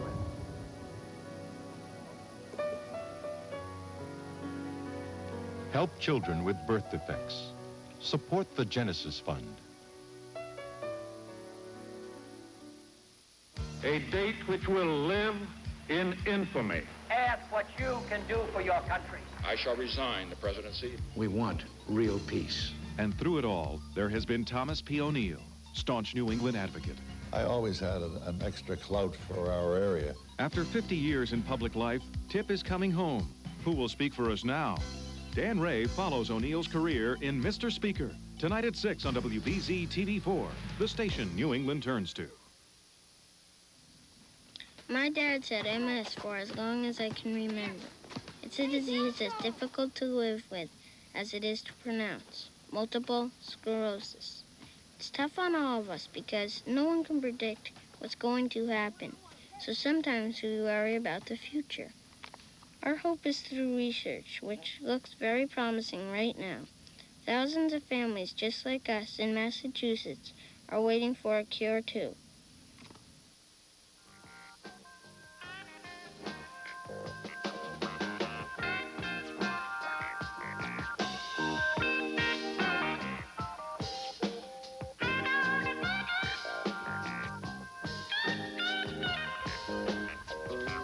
The question today, the issue today, if men could get pregnant, I'm sure, like me, you're all anxious to find out technically how this can happen in a man, and one of the individuals going to help us understand is gynecologist Dr. Selwyn Oskowitz, assistant director of the in vitro fertilization program at Beth Israel Hospital here in Boston. And if you'll stay with us just for one moment, we'd like to meet someone else. This is the young woman from London. I say, yeah, I don't know what her age is, but anyway, her name is Robin Kent. She wrote an article for New Society, as I mentioned before, The Birth of the Male Pregnancy, and she's joining us now from London. Robin, you there? Yes, I am. Yeah, a little background. How did you get interested in the subject again? I was running for a television company, a conference on society, science and sex, and a colleague of mine had been in Melbourne, Australia, and had picked up the story that it was in theory possible for men to become pregnant. And obviously this came as a fairly startling idea to me, and I tried it out on some of the consultants who attended this conference, and much to my surprise, they didn't reject it entirely. They said, yes, it was in theory possible. Now, according to the article, from what I read, there's a lot more discussion about this possibility or about this kind of research in Great Britain and in Australia. Are attitudes there a little more open to the possibility than perhaps they are here? I'm not sure that they are. I think that, I mean, after all, you in the States have this idea that everyone has a right to a child. Therefore, single men, for instance, can have surrogacy arrangements, which in this country is not possible. Mm-hmm. I think that people are more willing to think about things in this country and discuss it intellectually, perhaps. But I'm not absolutely convinced that they're any nearer to actually doing it. They're all standing on the side of the swimming bath, putting their toe into the water, but they have no intention of plunging in until one of their colleagues does it first. Now, let me jump in here. You said, you mentioned being closer to actually doing it. How will this happen, according to your research?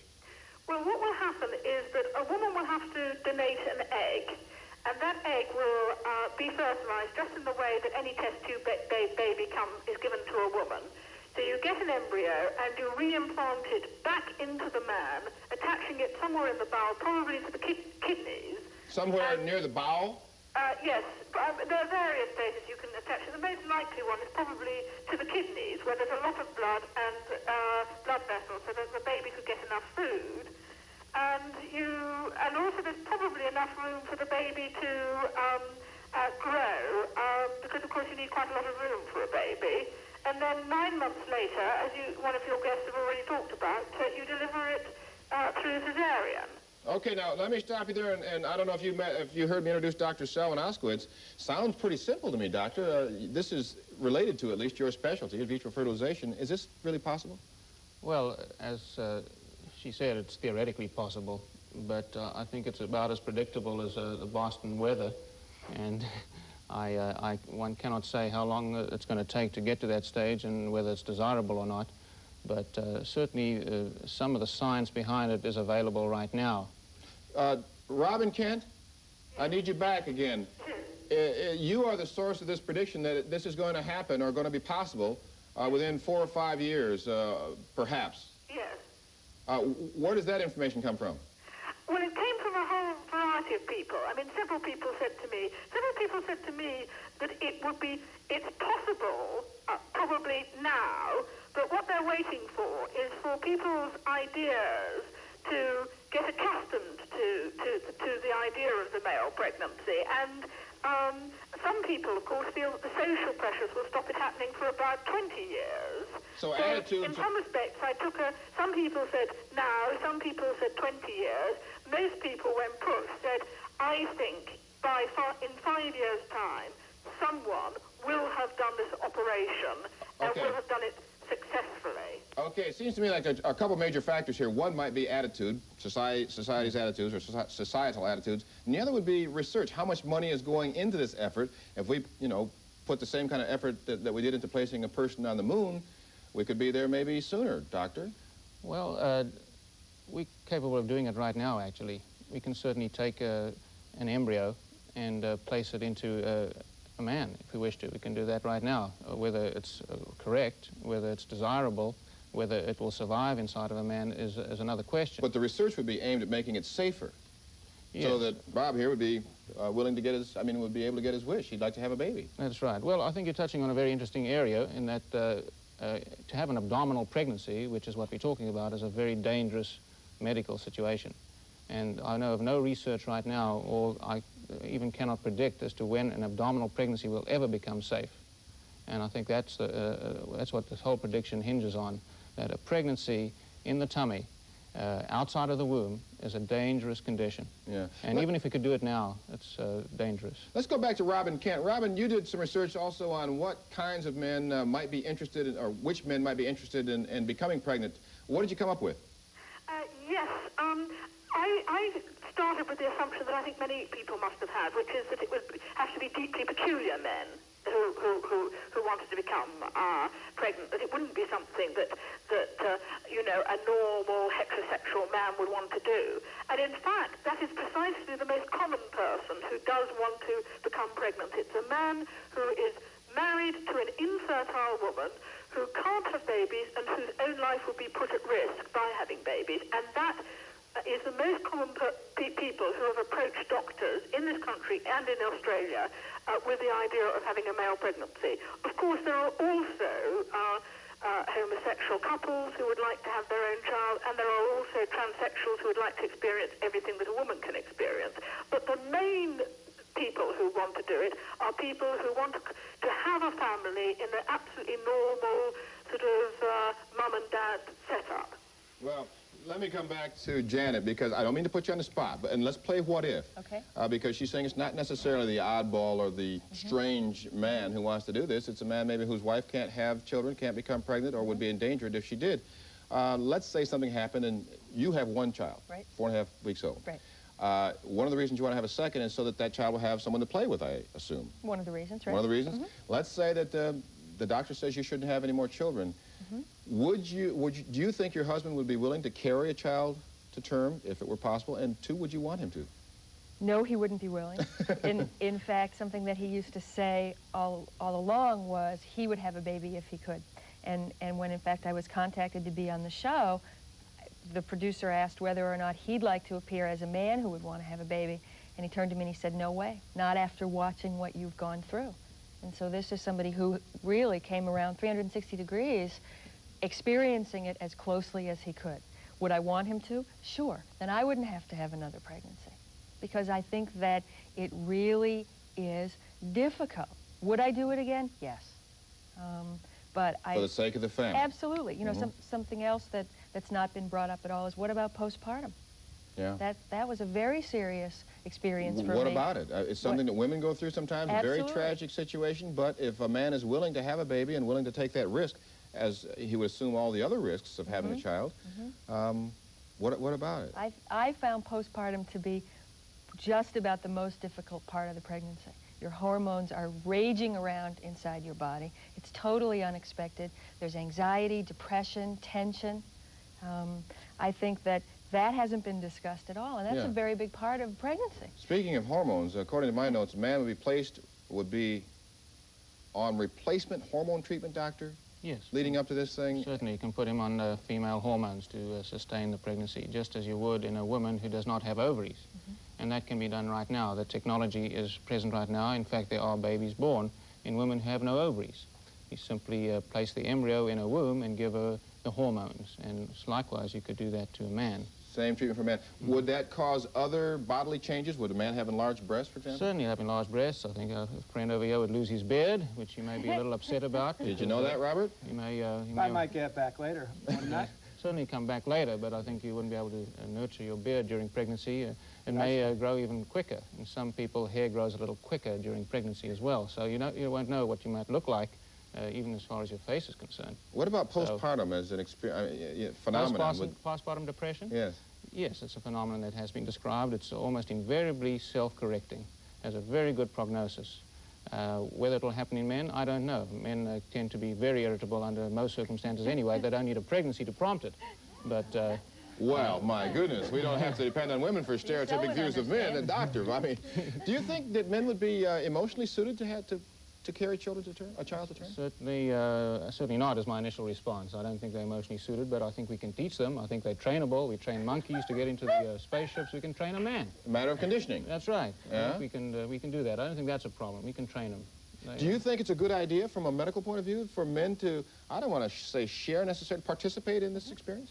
I think it's always a good idea for a man to participate in a pregnancy, to participate in a couple going through the pregnancy situation. In fact, man is said to become an upright animal so that he'd have free hands to help with childbirth, child rearing, and so on. That's why some people think we stand upright as opposed to being hunters. Most animals that are hunters have all fours on the ground. Man has two free hands, and he's naturally suited to be part of the upbringing of children. So it's a matter of adaptation. We got to take a break here. I want to thank Robin Kent for giving us a little background here and letting us know how this controversy got started. Robin, I asked you, I think, during the break, any regrets about starting this controversy? Sorry, could you say it again? Pardon me? Sorry, well, I missed that. I said, do you have any regrets about starting this controversy? Not at all, no. I think the doctors didn't really want to discuss it openly, and I'm very glad that, in fact, it is now being discussed, and it's being discussed by us and not just by the medical profession, because they have a habit of deciding things for us rather than discovering whether we want to be able to allow men to have babies. Well, thank you very much for bringing this issue out in the open, and believe me, people are talking in the United States about men having babies. We'll be right back.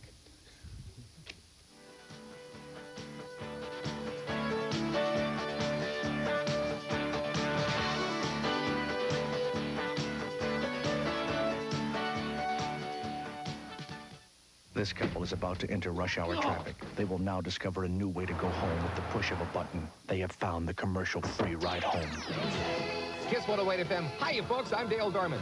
Just sit back and relax, because you have found your commercial-free ride home. That's right. More music, more fun, and cash. Dale Dorman! Take a ride with me and enjoy the rush. Listen for 25 new ways to make your day and win $25,000 in Kiss 108 FM. Hi, I'm Wade Boggs. When I was a senior in high school, I was batting only .111 after 10 games. My dad told me to go to the library and borrow Ted Williams' book, The Science of Hitting. The information in that book turned my season around, and it's helped me ever since. In 1983, I was baseball's leading hitter. I'm sure glad there was a library I could go to back then. In Massachusetts, you have a library in your town, too. Check out your library, just like I did. And in Massachusetts, libraries have mass appeal. The Office of the Secretary of State, your source for public information. In the last 10 years, the Citizen Information Service has answered close to 1 million questions, from consumer safety to the legislative process, and everything you need to help you start a business, handle a neighborhood emergency, or learn your rights as a voter. So if you have a question, call and we'll help you. The Office of the Secretary of State, your source for public information. Hey, did you hear Thompson's in Kenya? Volleyball tournament? No, he joined the Peace Corps. What in the world's the Peace Corps doing? Peace Corps. It's creating food systems in Africa, turning deserts back into forests, and fighting malaria in Asia. It's hands-on and hats off. It's making a friend. It's been tough, but for 25 years, the Peace Corps has been making a difference in the world. Wow. Hey, here's to Thompson. Peace Corps, the toughest job you'll ever love. Mardi goes from morning to evening, Wednesday at 7:30.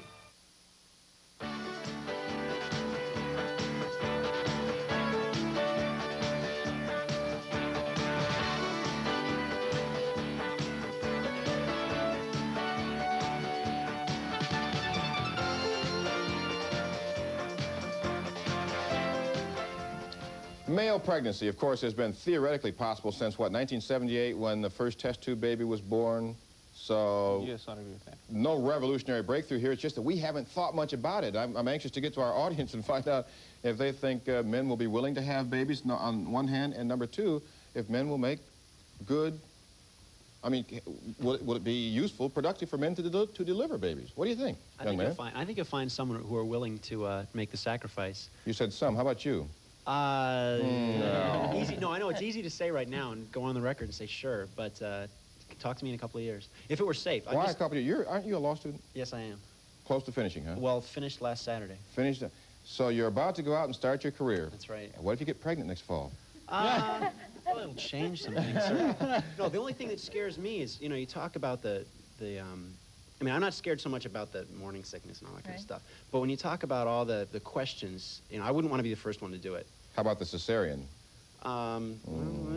No, if it were safe. I think if it were safe. And I think that, Doctor, your concerns, you said that it's sketchy. If it were safe, I would do it. I have read one of the reasons that it's not safe right now is it's very difficult to detach the baby from the man once you carry it to term. For example, she mentioned, what's her name? I'm sorry, Robin Kent, our reporter from London mentioned that it'll be attached somewhere near the bowel, maybe to the kidney where there's a good blood supply.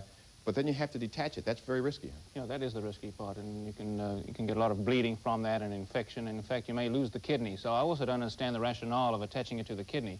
I'd suggest they attach it to the abdominal wall or something like that. It's not a vital structure. Which would be sufficient. There was a question out here during the break. I'm not sure who had it. Well, the question was simple. How does the baby receive nourishment and whatnot? Doesn't the womb in a woman serve a certain function in that regard? The womb provides the blood supply. And certainly a man can generate a blood supply if the man has the correct hormones and if the pregnancy is implanted. The pregnancy generates its own blood supply as well and enhances the host's blood supply, the host meaning the man or the woman, can enhance a blood supply and keep nourished that way.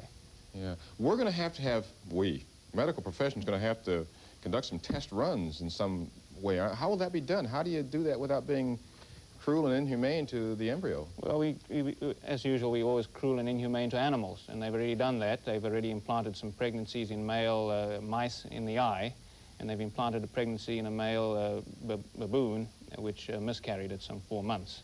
So one would do animal-type experiments first, of course, if there's a need for this. But, you know, to generate a need, there's got to be enthusiasm, and that's what we're talking about.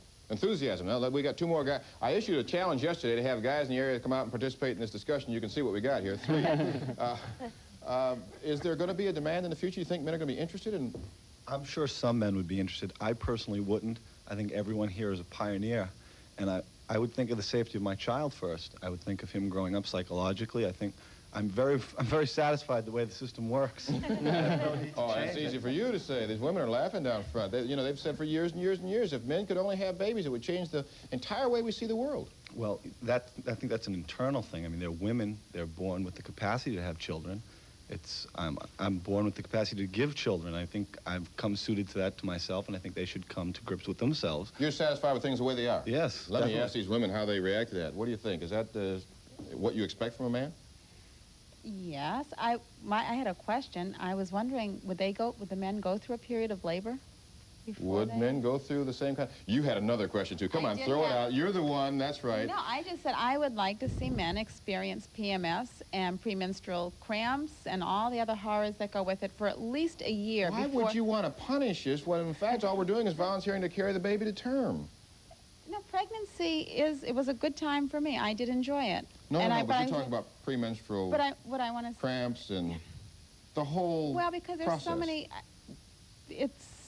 I think pregnancy is like the end result. That's when the premenstrual cramps leads up toward giving birth, Let me try being a something mother. here. Go Do you think ahead. it's kind of unfair that men would be able to bypass all the other, what do you call it, complications and just carry a baby 9 months? Yes, and I wonder if they're ready for the emotional attachment after the fact. You know, once that baby is delivered, do they hand it over to the mother and say, okay, I've done my job, now you do yours, which is, I can speak to that. in essence... Jump right in there, anyone. Bob, okay. Yeah, I can speak to that. I've taken 2 paternity leaves. Then the first one, I didn't have my boy Scott, I didn't have him immediately. My wife stayed off 3 months, but then from when he was 3 months old to 9 months old, I was the one at home the whole time. I did everything, you know, during the day. You know, cleaned up all the messy diapers, cleaned up the spit up, did lots of loads of laundry. I've been through all that. Did you breastfeed? Can I ask if you breastfed? No, I didn't breastfeed, but you know, I bottle fed. Now, doctor, why do you ask? Is there a significant difference there? I mean, in the way that, I mean, the relationship between the mother and the baby, and say a father who had given birth in a baby? Well, the father has a very important role in baby bonding. In fact, right now, there's an essential bonding that occurs between the father and the baby in the first few moments of birth. There's an essential bonding between the mother, the natural mother, and the baby as well. So this bonding can occur between father and mother and the baby, and there's no reason why it shouldn't occur if the father's carried the pregnancy before as well. But a man being unable to breastfeed the baby is going to result in no insurmountable difficulty between he and child? I think a man breastfeeding is probably more feasible right now than carrying a baby. Oh, I think given the right hormones... That's probably a whole other discussion. Another program. We got a phone call right now. Go ahead. Hello? Hello? Yeah, it's your turn. Yes, my name is Sheila O'Donnell from Dorchester. Uh-huh. And I don't have a question, I just have a comment. Go ahead. I just wonder about the overpopulation in male pregnancies. And one other thing, I don't think they can cope with a headache or a slight cold, let alone a 9-month pregnancy. Okay, we've dealt with your second observation. The first one, you're talking about overpopulation. If men can have babies on their own, you think that that will add to the population in a problematical way then, huh? Is that a concern, doctor, you think? I don't think so. I think it'll wipe out 15% of all men who try this, and I think it may decrease the population, and it may be quite effective. Wait, you better cover that again. Wipe out 15% of all men who try it. In other words, the risks are going to be pretty high for a while. Pretty high. Let's face facts right now. The death rate from an abdominal pregnancy is about 15%, which is staggering. Yeah. And the death rate to the baby, which we need to discuss about, because the baby has the rights as well, is about 95%. So we're talking about a very dangerous thing right now. Not only should perhaps we be concerned about the effect on the baby before birth, but what about after birth?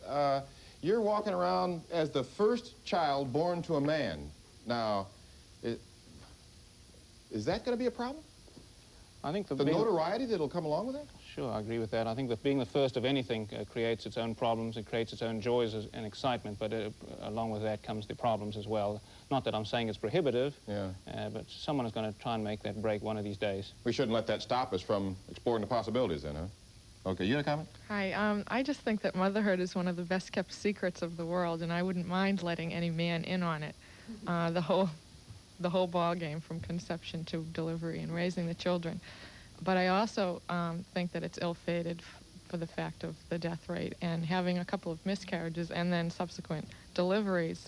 The depression that would go along with that from a man's point of view, having surgery to relieve, him of a fetus that had expired would just be, I think, very devastating. A lot of risks I don't think involved men in could cope but with that. looking at modern technology and all the things we can do now that I didn't think would ever be possible when I was a kid, except, reading comic books, you figured sometime down the line maybe, but look at what we're doing now. Who knows? Men giving birth to babies. More in just a moment.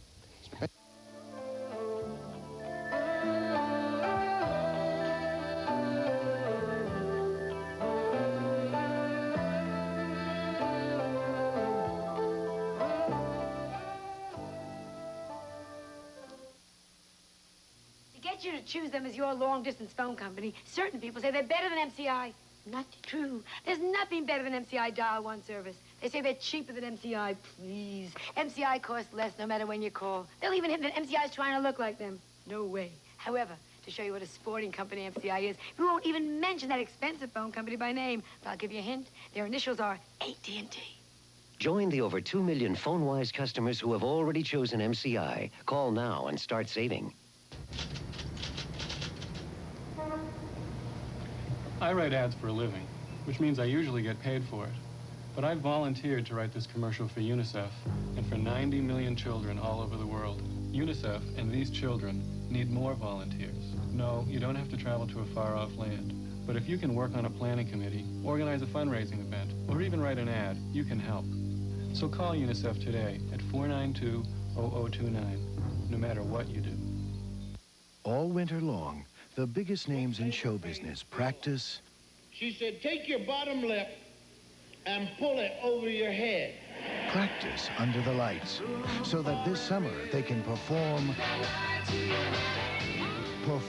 under the stars just south of Boston.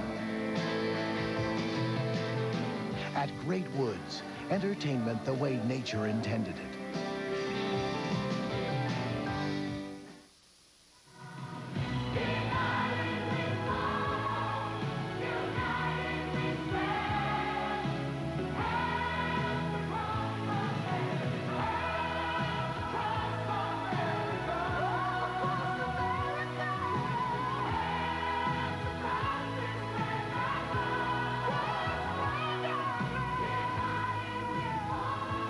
Be there for the hungry and the homeless, May 25th.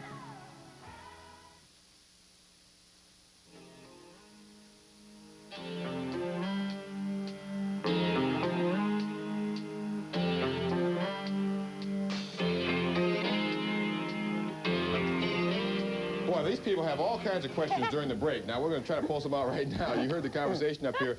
You know, the first man that gets pregnant stands to, I mean, movie rights, books, you name it. So, you know, there may be a line for the first authorized male pregnancy. I'm not sure. But we've got lots of comments and observations out here. Let's get them out and ask them of anyone up there that you wish. I wonder if you'd be interested in getting married if you knew you could have a baby without finding somebody. Me?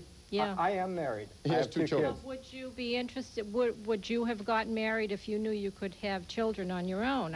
Yes, I would, because I like the environment of two parents. It's hard. We have a 1-year-old and a 3-year-old. They're just under 1 and 3. And if you've been through the terrible twos with another kid, you know, having 2 kids around at once, it's a rough experience. It's best to have 2 children. You know that, but how about these single men that would love to have children and not get married? I called up 2 last night, two of my friends. They're in their, one's in his early 30s, one's in his late 30s, and asked them if they would become pregnant. And they said, and both Who is this calling, please? No, I'm sorry. Yeah, and both my friends said yes. And the one I asked last night, within or inside or outside of family, and he said either. He'd much prefer having a family, a normal family with 2 parents. But if his age got pushed up, he's kind of like the women saying the biological clock. Men must have some emotional clock, because I've met a lot of men in their late 30s and mid-30s who really badly want a kid and haven't found the right woman yet. Well, I must say I'm learning something here, too, because when I first read about this, I really didn't think there was going to be much of a line of men out there waiting to get pregnant. But from what Bob says, maybe I've been talking to the wrong people. I don't know. We got a phone call. We'll come back to our audience. Go ahead. Hello. Hello? Yeah, it's your turn. Go ahead. Hello. I would like to direct my question to the doctor. I would like to know, how would the fertilized egg be inserted into a man's body, and how would the body stretch for child growth and development in a man's body? Good questions. Let's get it. Yes, I agree. It's a very good question. We can place the embryo through a needle, simply placing a needle through the tummy wall and letting it float freely in the abdominal cavity and allowing the embryo its own choice, actually, where it wants to implant. That is my thought as to how it could be done. I'm not recommending this, understand me, I'm just answering your question. And can you repeat the second part of the question? I'm sorry, the second part of the question was? How would the body stretch Yes, stretch. for child growth and development? Well, you've seen men's bodies stretch with a can of beer and other types of things. I think it's very easy for the body to stretch, and the hormones of pregnancy, in fact, can help with the stretching process, and that should not be a problem. Janet had some comments to make, I know, Janet, about male vanity. She said she watched my show. We had a show not too long ago on whether men are actually more vain than women. Would you care to comment on the willingness, as you perceive it, of men? I think what's interesting is Bob mentioned that he called 2 friends last night and said, would you be willing to have a baby? Yes. And I think the idea of having a baby is perhaps what is appealing to many of the men, rather than the whole, again, that experience of pregnancy and the issue of vanity.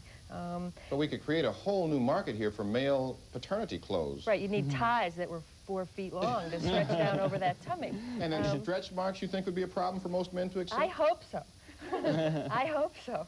But some men, when they get in middle age, are stretched out anyway. They could just be but preparing. they stretch so much more slowly. That's why they don't get the stretch Yeah, marks. it's not We're a talking 9-month about a big process. stretch in 9 months here. We got a lot more questions and comments I know out here. Did you want to contribute here? Yeah, I do. I think that a lot of money would be spent to make this happen, a lot of research money, and there's never enough anyway. And there's so many women out there that in their 30s are craving so much to have a baby and are built and designed for this. So I want all of that money to go to this doctor for in vitro or whatever other techniques are available for women who are infertile or having a problem having a baby. Because we're built for it. Didn't I We're hear not. you utter something about this conversation actually making you mad? Tuggus? Angry. Angry. It's inane, you think? It's wrong. Wrong. Doctor, what about the money, the research dollars that would go into finally making this possible? Would you consider them wasted too? Yes, I'd agree with that. I think that that money could be so much better used for current problems with couples who have fertility problems. It can be solved by so many other ways other than creating a dangerous situation for some people who have some, what I think are weird ideas right now. I really agree that that money could be much better used, and there's a great shortage of Well, it such seems to me that we're not spending much on research on this subject or this goal in this country, but from what Robin Kent tells us, in Great Britain and in Australia, other parts of the world, the progress is being made, and if the technology, medical technology, becomes available, what's going to stop men from saying, I want a baby? And we got a guy, who wanted to make a comment here? I'm sorry. This is a tough question, doctor, but being a gynecologist, I'm going to address it to you. Do you feel there is a problem with women carrying the burden of pregnancy? Do you get a lot of women who feel that it shouldn't Unfair? be? Yeah. Do you feel like women actually are resentful that they have to carry children? Certainly. I think, judging from some of the questions and suggestions in the audience, that women don't like some of the aspects of pregnancy, but by far the majority of women are most satisfied with the pregnancy experience and the birthing experience, and most of them will say it's the most wonderful thing that ever happened to them. So let's look at what is the norm here, which is a great pleasurable experience overall, despite some of the pain and the difficulties that go with it. I hear two things coming from women, and I'm probably going to get shot for saying it, but on the one hand, they're saying it's unfair. Men don't have to go through this. On the other hand, saying, and you can't. And even if you think you can, it's going to be very dangerous, very risky, because this is our domain, having children. Janet, in fact, I detected a little bit of that in you. You said it's one of the last, I mean, this is something that women can do that men can't do. No, I don't think I have a great sense of ownership about that. I'm sincere when I say I would be delighted if my husband could have our second child. And I don't think it's going to happen. You're saying it a little differently now than you said it earlier when you said, I'd be delighted. But isn't there that little rub there that this is something we can do that men can't do? This is the woman's domain. There was a question back here, a comment about the nature of this discussion. I know that you're the doctor's wife. That's okay. I'll take that burden off you. But you're saying that this conversation's a little too negative from the start. Well, I just feel instead of talking about the pleasures of having a child, which for me was one of the most pleasurable experiences, I had no problems. I didn't have any excess weight gain. I didn't have any depression. I didn't have any problems afterwards. In fact, 24 hours after... Just an ad for your husband there? No, absolutely not. He had nothing to do with it. But 24 hours after having my child, I was in the grocery store doing my grocery shopping, and I carried on a normal life with excess energy right throughout. And there was Sounds no to me like to you, this is that joyous experience that you'd like to share with men. No, Would you? I would love to share it, but I think it's technically not feasible. What if it becomes, see, we're talking about the future. What if? Somebody's made a lot of progress in this area, apparently, according to Robin Kent. And here we haven't even been discussing it. Now, people are talking about male pregnancies. Finally, we got to take a break here. Is it a good idea? We got a couple minutes? Okay, is it a good idea or not? Let's move back around here again. Just the concept of men carrying a child to term, is that a good idea or not? Well, I think any man who did want to wouldn't do it again. Wouldn't do it again. Isn't that, I mean, doesn't that reflect a fairly low opinion of men and our willingness to do what's necessary to raise a family? Right. Right, she says. Or it's also an opinion of how difficult pregnancy can be. Yeah. But the doctor said it's a matter of conditioning and adjustment. Yes. What's the word I'm looking for here, doctor? I think conditioning and adjustment are very nice words. And okay. That's all it would take in terms of preparing them emotionally for it. Pregnancy in a woman is a very safe situation. We understand that. Pregnancy in a man right now, as we understand it, even if it was feasible, is a dangerous condition. For a man to go through a happy, healthy pregnancy, I think, is something he could quite easily tolerate. But what is dangerous today, with the advance of medical science, may be safe tomorrow. And my question is, once the technology is available, who's going to be able to say, or should you be able to say, no, I don't think men should have children, or certain men should have children, because there's a great concern out there that gays and transsexuals will say, we don't need women for this now. We can. You're shaking your head, yes. A concern? Well, the gays are having problems adopting children. There's a case in Boston. So if you have a gay male couple, they're going to, if they do want children, this is the way for them to have one. I'm not agreeing with it. I don't think that's right. But they probably be Because first right in now- line. But who's to say Women what are is and is having not it. right if the technology is available and a man, single or in unison with another man or more, wants to have a child? Who is going to be able to say no? Think about that. We'll be right back. That.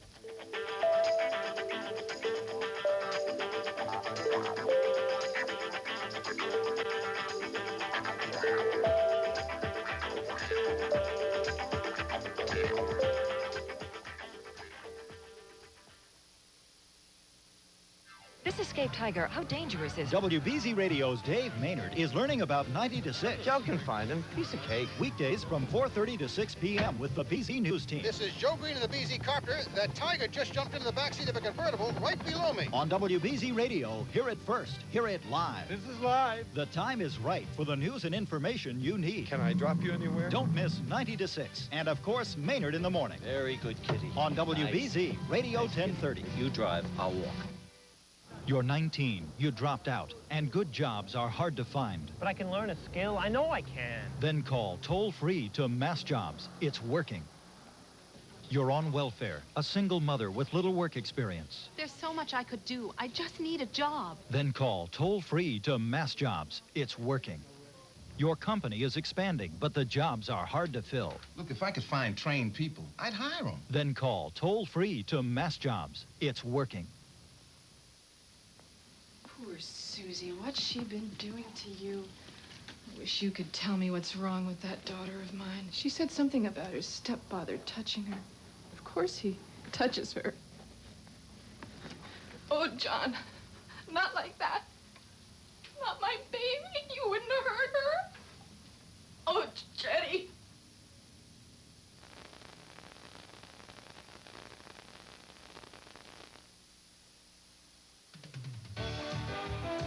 Hey, don't miss your big chance to see Maddie in the morning in the evening. I'm Barry Nolan. And I'm Sarah Edwards. And I'm Matt Siegel, soon to be an evening person. That's right. On Wednesday's edition of Evening Magazine, as Boston Beat Week continues, we're going to join Kiss 108's morning team in the morning. Right? And I'm going to be on evening, and I'm going to hang around and do the Megabucks number. So call me at home. I know the number. This is going to be nothing but trouble, but we'll have fun. Wednesday, 7:30, WBZ TV4. It'll be good.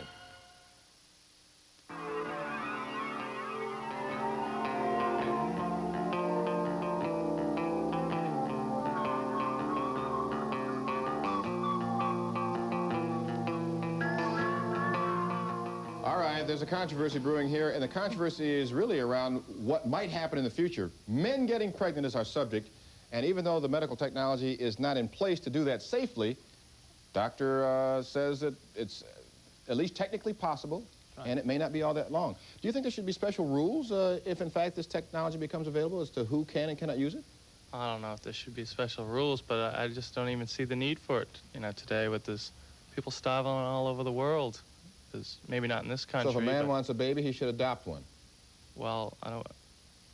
it's hard to adopt a baby, I know that, but there's a lot of kids in foster homes today. What if you're a gay couple, two men living together, you'd like to have a child, and the rules like in Massachusetts prohibit you? The option might be to have your own. Find a doctor who's willing? I don't want to open up a can of beans by saying, you know, they shouldn't be, but I don't feel they should be. Your personal opinion, right?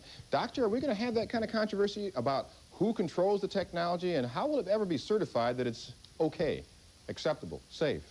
Well, we're having so much difficulty nowadays with regular fertility breakthroughs for women and for men that it's impossible to think as to what they might say you can or cannot do as far as a male pregnancy. Right now, we don't have any restrictions on which women can get pregnant. Yeah. Any woman can get pregnant if she has the physical capability. Would you agree that when the technology becomes available and it's seen to be relatively safe, pregnancy in general is not completely safe, something can always happen, That's right. But when it's seen to be relatively safe, it'd be very difficult to control. If a man wants to have a baby, and he's got the money especially to interest a doctor who's able to perform whatever, he'll do it. Yes, it'll probably depend on the demand and the people who are able to supply this service. Yeah. And like in the early days when kidney dialysis was not available to everybody, there were certain rules. And I can't begin to imagine how they'd make those rules, what age limits, what weight size, and so on, that they'd imply on these poor men who want to have a baby. So there may be a whole lot of discussion on this issue as we move down the road. Okay, let's go to our telephones. It's your turn. Hello. Hello. Are you there? Yes, I'm there. Go ahead. Hi, you were saying just now who was going to say no to men having babies or male pregnancies. Now, Buzz, I am sure that there are people in the audience listening today who are religiously minded or at least go to church. What if God says no? I recall in Deuteronomy where he was upset that men would even wear things that pertain to women. Now you're talking about men having babies. Maybe he doesn't want the roles confused. Well, now, wait a minute. Now we're going to pull religion in here. We really haven't talked much about religion, have we? Is it right or wrong to even consider this? Anyone here have a strong opinion, right or wrong, from a religious point of view? Quick comment. I think it has nothing to do with it. Religion has nothing to do with it, this man says. You all agree? Mm-hmm. Okay. Well, he doesn't. Now, obviously, there'll be people out there in the public, the moral majority, and I don't want to pick on them, but there'll be others who think that this is absolutely outrageous. Well, then they shouldn't do it for themselves. Right. Yeah, if their religion says, if a man's religion says, no, you shouldn't become pregnant, That's what freedom of religion is all about, you'd say, right? And they'd say that there are absolute rights and wrongs. Yeah. Yeah, the doctor has an interesting point about the conditioning of men, but I think the greater thing is going to be the conditioning of society, like the author said. But you don't really believe that society's attitudes are going to have much to do with it. If it came down to you, the technology was available, I got a feeling you'd go ahead and do it. Yeah, if it was safe enough. But I have a responsibility right now for 2 young children.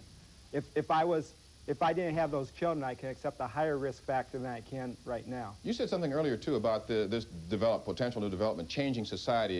You were talking about conscription. Like the draft. Military. It's going to really require a reevaluation of the draft. Could you draft a pregnant father? And also, why do we exclude women from the draft and include men? Because what's the reason for excluding women then? You're saying male pregnancies may change our entire attitude about women serving in the military? Oh, yes. Huh? Doctor? Well, I wish we had time. This is another whole new subject. We'll be right back in just a moment with some concluding comments.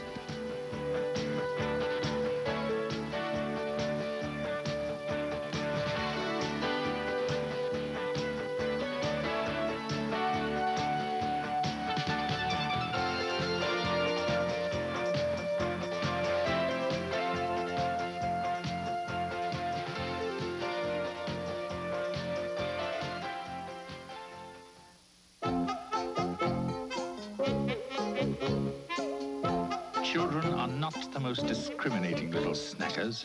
For those old enough to know better, however, we present new Chiquita Fruit and Cream Pops with as few as 75 calories of pure fruit, pure cream, pure Chiquita. Chiquita Pops. Goodies have grown up, even if all goodie eaters haven't.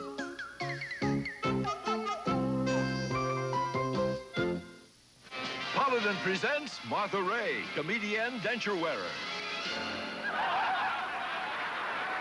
You know, I love to laugh as much as my audience, so I want my dentures sparkling clean.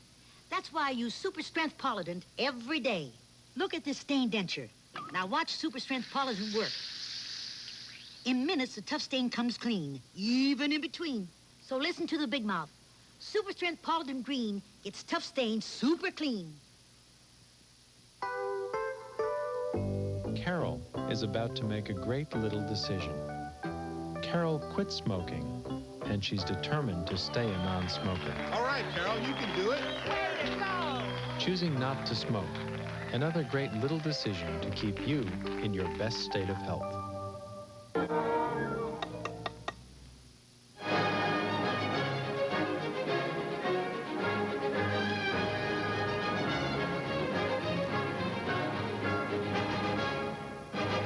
Bob Lobel's Sports Spotlight. It's a classic.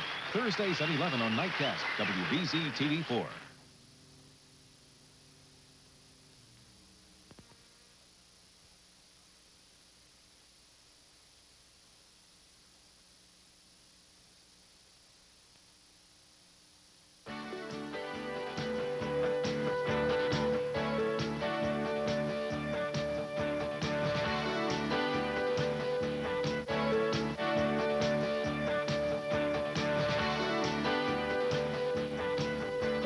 Tomorrow on People Are Talking, we are going to visit with 3 people that you may know but haven't seen much of lately. Ellie Mae Clampett from the Beverly Hillbillies, remember her? The most adorable kid in TV commercials a decade ago. Mason Reese will be with us. And who played Timmy in Lassie? Right, John Prevost. I had to look down at my notes. Whatever happened to those people, we'll find out tomorrow. Now, back to our subject today. When men can get pregnant, might not be too far down the road. Final observations. How's this going to affect this society? Bob? Okay, I think it's for the positive. I think it'll bring families much closer together if both of them experience. In my family, my wife and I are very close together. And I think one of the reasons is we've both experienced careers and we've both experienced taking leaves from careers to be home full-time with the children. She had the first 2 kids, you'll have the next 2. Sure. Okay. Janet? I think one of the positives would be that if men were having a lot of babies and taking paternity leaves, that would allow for a lot of women who've now been in the workforce for 10 or 15 years to move right up into those vice president slots, presidencies of companies. So maybe I'm not so opposed to it. I see some heads out here moving up and down now, whereas before it was kind of, you know, at least Plus, in paternity bewilderment. leaves would probably be full pay and last 5 years at that point, if men were having babies. But how far down the road are we really looking, Doctor? Well, we may be looking at forever, but it could also be today. I certainly enjoyed talking about it, and there's certainly no harm in talking, but there may be a lot of harm in having a man pregnant. As far as men in the military, we all know about the famous operating rooms aboard ship, and I'm just wondering what it would take to have a labor and delivery suite on the USS Nimitz. And as far as sharing husband and wife relationships, why don't you get pregnant at the same time? And carry through your pregnancies and share your experiences and make this a real family involvement. Deliver on the same day, have 2 non-twins have a birthday on the same day. One concern that this medical development will not address. One of the things that women have always said is if men could only get pregnant, it would change their attitudes. As a matter of fact, you know, that saying is used in a lot of sex education ads. You know, you'd be more careful if you could get pregnant. Well, still, men won't be getting pregnant unless they want to. Willingly. They volunteer. That's right. So will we ever reach a point, Dr. Uskowitz, when men will get pregnant through the normal course? No, I don't think they'll ever be able to get pregnant naturally. And that's something we're going to be deprived with and something we're going to have to live with and something that's very sad. And we're going to try and adapt to it somehow. Deprived with and live with and very sad. You know, you could have been a politician. You know that, Doctor? Thank you very much for joining us. I'll see you tomorrow, same time, same place. Would you help me thank our guests?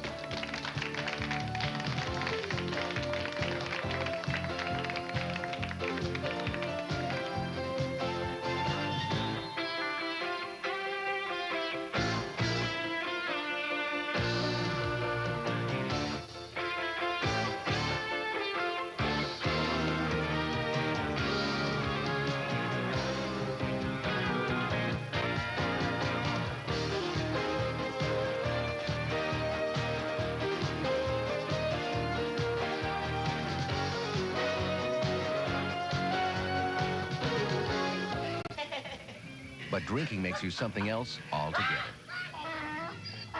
Why get drunk and make an ass of yourself?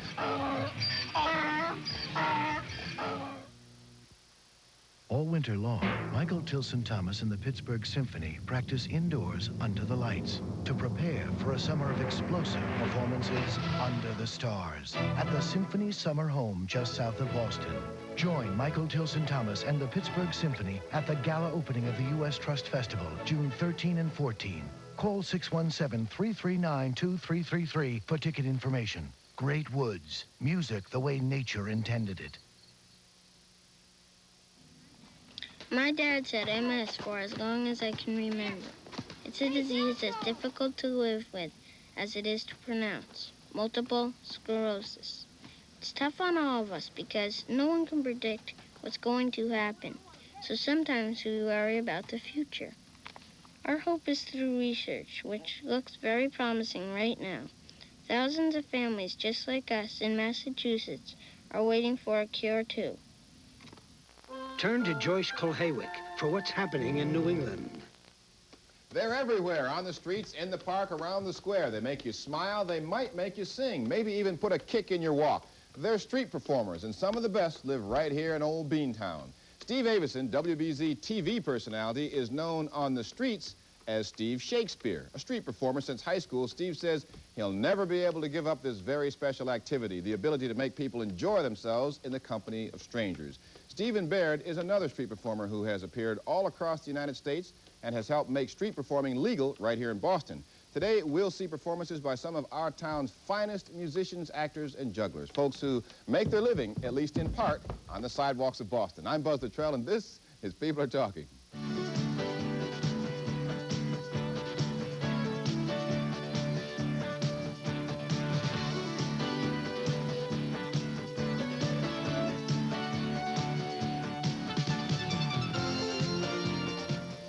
We are going to have some fun today, and let me tell you how this show came about. Last summer, I'm walking around Harvard Square, and I come upon this great, and that's really not that big. It's an interesting machine called the Majestic Bellophone.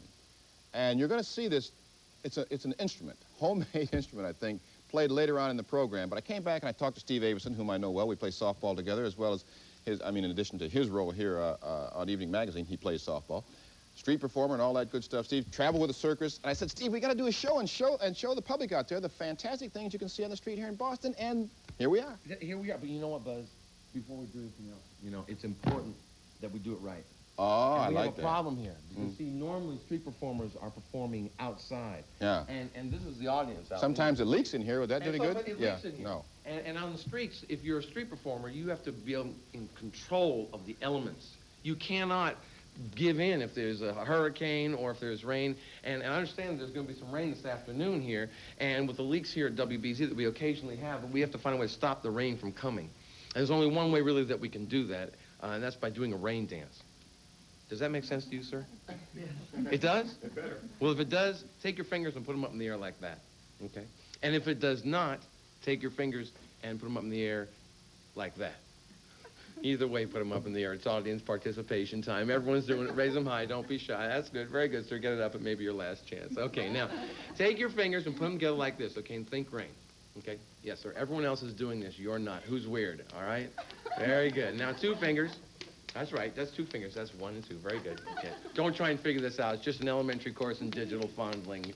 Yeah, you can pick up your credits at the registrar's office. And now 3 fingers. Now we're going to use reverse psychology. That's right. 3 fingers. Very good. And you can put them together frontwards, backwards, experiment. He's a little Picasso here, you know, doing it the reverse. That's very good. And now 4 fingers. We're going to use reverse psychology to stop the rain from coming.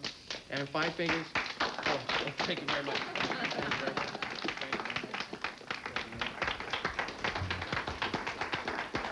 Thank you. Steve Avison, a lot of people don't know this, in high school, I think junior year in high school, decided to travel with a circus that I think was put together by a teacher at the high school? That's like right. That? If your microphone's not on, just tell me and I'll talk with Steve Baird for a I while. think it's on here. I don't know. Well, let's introduce Steve Baird anyway. Go ahead. Longtime street performer. I guess you're kind of like a management coordinator here in Boston of sorts. You put out a newsletter, is it? Street Performers Newsletter. The Street Performers Newsletter, which is, the purpose is what? It's an advocacy to give artists a chance to know the different parts of what's happening in street performing, where they can play, what the legal status is. You know, you can do a history on just about anything. I didn't find, one of our associate producers gave me this book on street performers in America, Passing the Hat. And when I'm sorry, Stephen wasn't even Mike during that time, so we'll probably do that again, Stephen. Passing the Hat. Steve Avison, let's talk a little bit about the history of street performing, yours and the longer-term history, because one of the early street performers in this country was a guy named Ben Franklin. Your mic just fell off, Steve. Okay, well, here it is, right here. Ben Franklin never had to contend with these sort of things, did he? Yeah. Well, but Steve Baird, of course, who we refer to really here as the dean. I was looking for the right phrase, yeah. That's kind of the expression. I know you're going to get comfortable with that, but it's true.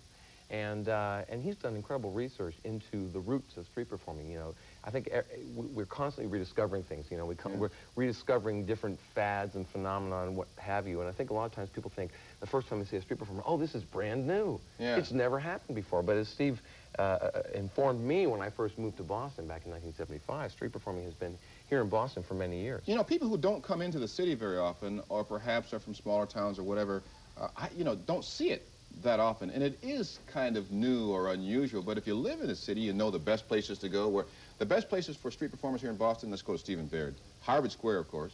Harvard Square in the evenings, Thursday, Friday, and Saturday nights during the summer, from Memorial Day to Labor Day. It's just exciting, you know, crowds, 5,000. Faneuil Hall? Faneuil Hall, that's more of a schedule thing. It's not quite the First Amendment, where you get to go and play on your own initiative. You have to be scheduled there, but there's some exciting performers down there. Yeah. Passing the Hat. And then Downtown Crossing, where you'll find some of your better jazz and blues players and people like Jerry Mack, who's an incredible blind player, plays the electric piano down there, just fabulous. The Common, of course. Boston Common, not as much as it used to be. The Boston Common was the only legal space when we first started legalizing this area for street performing in 1973. The Back Bay has its share of street performers. Copley Square, is it legal to do it there? Or Lorraine Salter and John Bigelow, who are a classical duo, play there. Legalization is a constant struggle. I'm in the process of suing the city of Cambridge again. Again? Again. for the freedom. Freedom is not something you win, it's something you struggle for. And the problem with street performing, it's a First Amendment issue. Irving Berlin played on the street corner. Louis Armstrong, Eubie Blake. I could say many new ideas. They're not commercially acceptable, so no one invests in them. So you have to take those ideas to the streets first. And there are different kind of movements, and you'll find those artistic movements happen on the street first, they get taken inside, and then another movement emerges on the streets. Vaudeville was ignored for years. The vaudeville circuit died by the 1950s. The Chicago circus was gone. And so it had to revitalize right on the street corner. The Kosmoth brothers are great examples of that. Let me, there's a rich history behind the tradition of street performing, but not all people who end up performing on the streets start out with that objective. Steve, now you joined the circus. You didn't even have to run away, as most kids think yet might have to do. No. But how did you finally get into performing on the street? Well, I ran with the circus. It was during the era of political commentary. And I think a lot of the people who have found their way onto the streets have done so to express themselves. The turbulent 60s and early 70s? Exactly. Yeah. And we were out there, making anti-war statements and trying to do it in entertaining fashion so it's not to alienate people, to get people to watch us because we're making colorful statements, and then to throw in a few things about peace and what have you. Yeah. And then when I came back from the circus, it was an opportunity to continue doing it. You just love creating the community that you have the chance to do with the streets. Now, you were a street performer through college on and off. Is this a way to make money, and is it a profitable thing for young people to consider? Oh, gosh, I don't think so. Can we admit that on television? Yeah. Well, I mean, you can admit, even if it were profitable, I think most parents would resist it and regret it if their kids went on the streets to perform. Well, let's do this. Let's take a look at the dean of street performers here in Boston, see what he does, let parents out there decide for themselves. Would you like your child making at least part of a living this way? Steve Bear, would you give us an example of the kind of things that you do, or the kind of thing you do out there on the street? And you can go ahead and grab your microphone. Okay, Steve will take your mic from you. Okay. Is that your guitar? All right. A little guitar right down here. Stephen Bear, ladies and gentlemen, one of the veteran street performers from Boston. Well, here we go. You get on the street, anything goes. So no one to talk with, all by myself. No one to walk with, but I'm happy on the shelf. Ain't misbehaving, oh yes. No, I never misbehave. Now I know for certain the one I love, I'm through with flirting, just you I'm thinking of. They best behaving, saving their love for you, yeah, just for you. Now little Jack Connor, sitting on the corner, nowhere to go, what do I care? Your kisses are worth waiting for. So I don't go out late, don't care to go. I'm home by 8, just me and my radio. Ain't misbehaving, saving their love for you, just for you, yeah, just for you.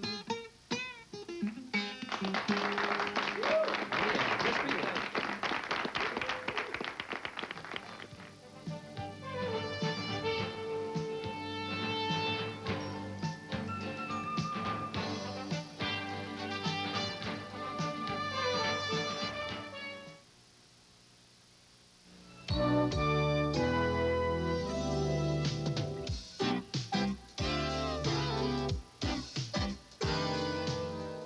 Hi, I'm Bruce Schwegler for Kids Break. This week we're at the New England Aquarium with their newest exhibit, Don't Blink Now. This new exhibit features an array of rarely seen animal behaviors with the help of time-lapse and high-speed video. By placing monitors behind the glass fish tanks, visitors view the wildlife video and the live animals simultaneously. In one tank, you can observe live seahorses, and on the videotape, watch as the male seahorse gives birth. Many rarely seen animal behaviors can be observed. A fascinating exhibit.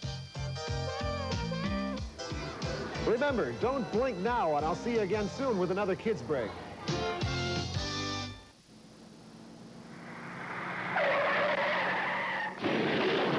Drinking and driving can kill a friendship.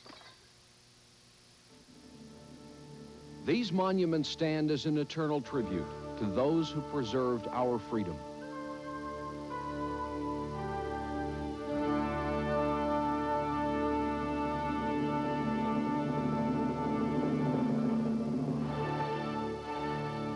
This Memorial Day, join the men and women of the veterans of foreign wars and salute those who gave their last full measure of devotion. The enemy was shooting from the hill up top, and the bullet was slapping right in the mud. So he hollered to me, he says, shoot him that way, I'll shoot him this way. And I heard a clunk. You can tell when a bullet hits. He died almost instantly. I never forget that. Korea, the forgotten war. Remembered by those who fought there 36 years ago. Now they are seeking the recognition they deserve. In an Eyewitness News Special 4 report, we'll remember the forgotten war. Tonight at 6 on WBZ TV 4.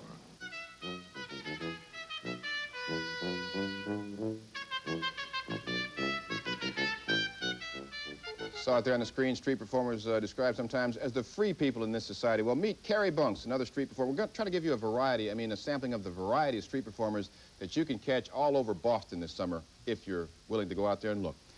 Carrie Bunks is described as Bunko the Clown on some occasions. Does a variety of things. Carrie, you want to tell us what you're going to do, or you're just going to do it? Sure. No, I'm gonna do a little bit with the lasso here. A lot of people identify this as a clothesline, but what I'm going to try and do first of all is I'm going to try and jump through the loop. Yeah. That's it. All right. All right. I have one more stunt I'd like to show you today, and for this next stunt here, I'm going to need a little help from somebody in the audience. And ma'am, if you could step right up here, yes? Let's have a nice round of applause for her. All right, there you go. Okay, what I need you to do is just bend over, don't touch the rope, get really low. Hey, Carrie, do you need help? I think I can handle it by myself, Steve. Just come right in here, yeah? Okay, and stand really close to me.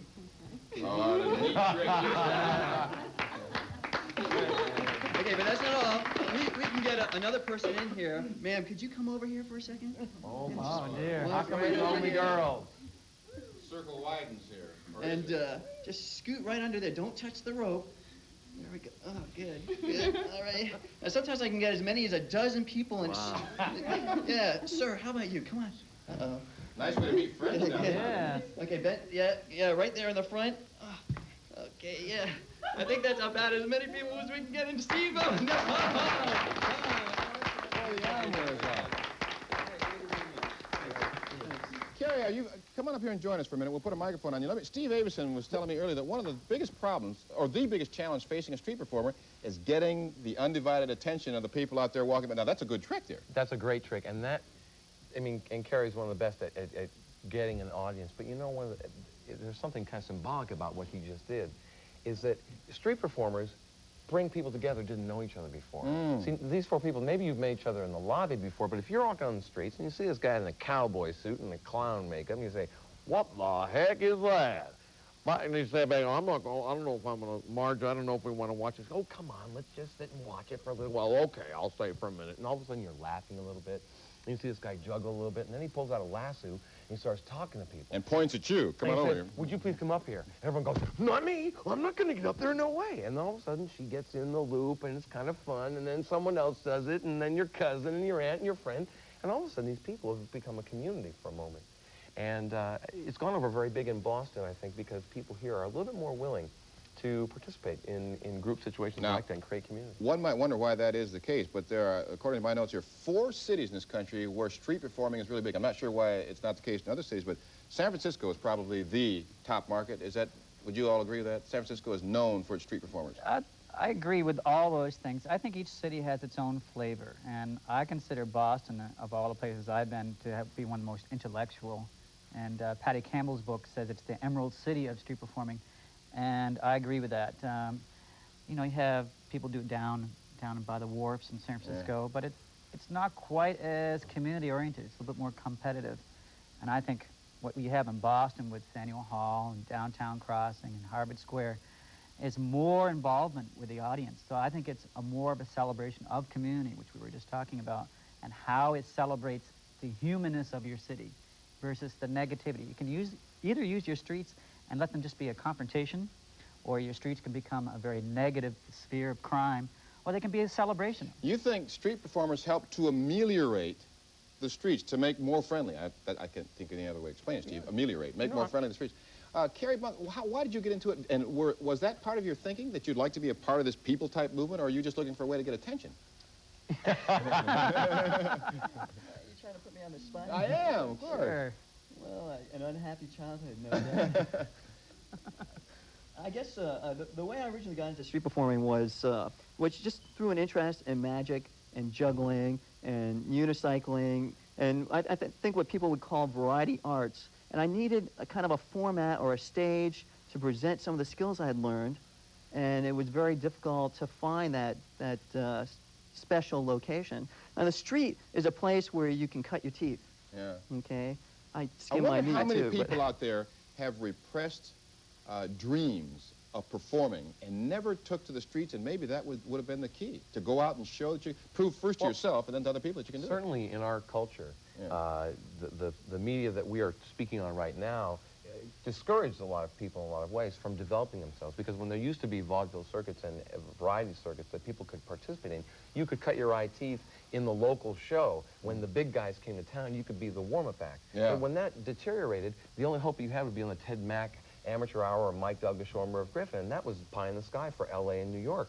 For the local folks to express themselves in a variety way, to play music, and to be an amateur, a person who does it out of love in hopes of becoming a professional. This was one way to do it. By the way, you mentioned L.A. L.A. is not on my list here of the top cities for street performance. We got San Francisco and New York, Boston, which we've talked about, New York, of course, and New Orleans, but not L.A. Well, L.A. has a street scene, but it's not, L.A. is not a people town.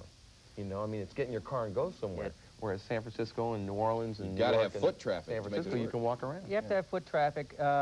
There are books that discuss this issue. It's like this Social Life of Small Urban Spaces by William H. White, which talks about how you design a city architecturally and the architectural issues on street performing. And now you're getting to some of the really background issues. How do you make a city friendly? And first of all, a city's just not bricks and mortar. If that's what you focus on, and if it's just riding in your car, you've isolated your community. So you have to schedule a space. This is why you have Faneuil Hall. Why do people go to Faneuil Hall? Not just for the food. There's people stuff. there. They go down to see other people. It's the promenade. But I kind of wonder how many of our viewers, and people in the audience will find out about you in just a minute, agree that street performers help to ameliorate the streets, to make the streets more friendly and more comfortable. I don't know. There's some people who gripe about people blocking doorways and whatnot. You've been through that because that's part of the legal battle, right? To get the right... It's all part of the legal battle, yes. Yeah.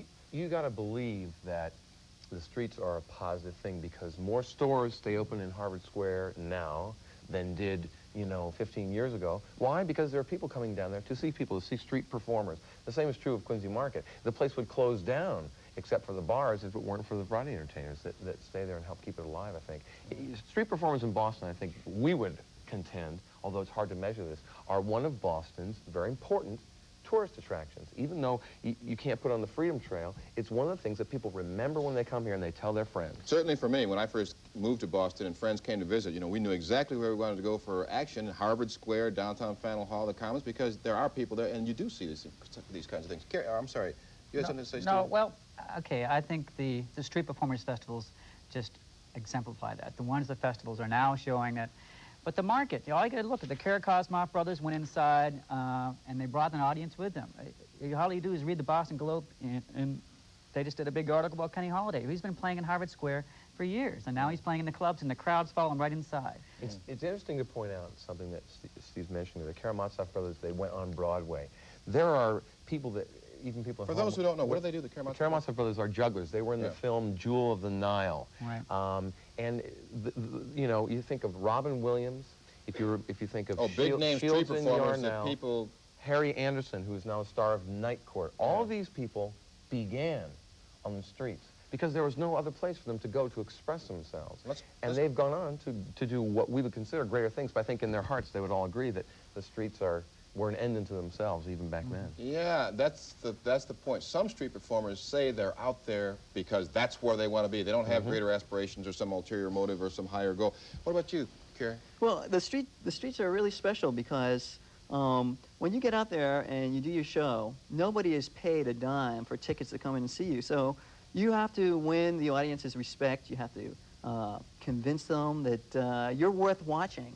And you go through your entire performance, and hopefully the audience gets bigger and bigger, and the energy starts rolling. And at the end, when you're done with your show, it's the most rewarding thing to have people. They decided that your product is so valuable that they're willing to pay you after they've used the product. It's really... No obligation. They pay because they want to. Speaking of rewarding things, you're going to hear a sound in the next segment made out of, or as a result of, putting glass goblets together. A really most unusual instrument. We'll be right back.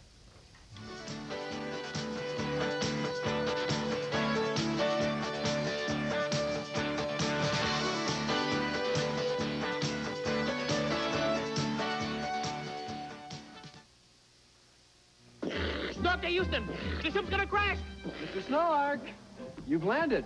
Hello, Bob. Welcome back to Rent-A-Center. Let me show you some of our new furniture. Rental furniture. Probably old, probably fall apart, probably everything in shades of puce. Look at this new furniture. It's good, the kind you'll be proud to own. And we guarantee satisfaction and we'll give you your money back. Ah. This is one of our fine Basset couches. Not bad. You have anything in German Shepherd? Well, furry, but I mean, it'd be better if it were furry. Rent-A-Center. We're not happy until you are. Salt sense? Salt doesn't make sense, Mom. We eat too much salt. New Salt Sense makes sense. It contains 33% less sodium. But salt doesn't make sense unless it tastes good. Salt Sense tastes great because it's real salt. Now this salt makes sense. Tastes delicious. That's New Salt Sense, Wendy. Great taste and 33% less sodium per teaspoon than regular Morton, Sterling, and Red Cross. Real salt with less sodium and great taste. Salt sense does make sense. The Office of the Secretary of State, your source for public information. In the last 10 years, the Citizen Information Service has answered close to 1 million questions, from consumer safety to the legislative process, and everything you need to help you start a business, handle a neighborhood emergency, or learn your rights as a voter. So if you have a question, call and we'll help you. The Office of the Secretary of State, your source for public information. It's not every day that a lady turns 100. And the best way to celebrate is with the world's largest fireworks display. I'm Sarah Edwards. And I'm Barry Nolan. On Monday's Evening Magazine at 7:30, get a sneak preview of what's in store for the July 4th Statue of Liberty celebration, from the spectacular harbor festivities to the swearing in of thousands of new citizens. It's going to be a 50-goosebump Liberty weekend. That's on Monday's Evening Magazine, 7:30 on WBZ TV4. WBZ-TV, Boston.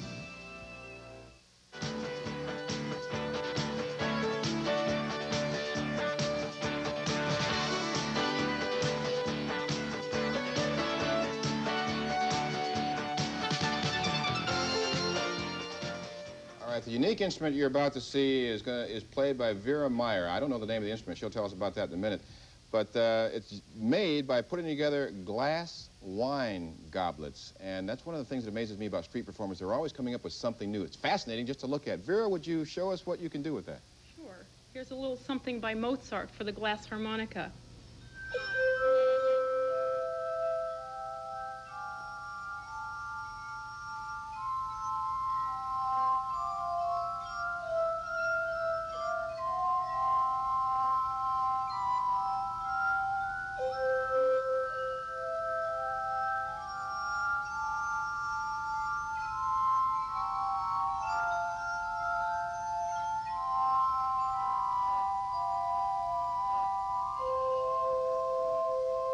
Beautiful, beautiful.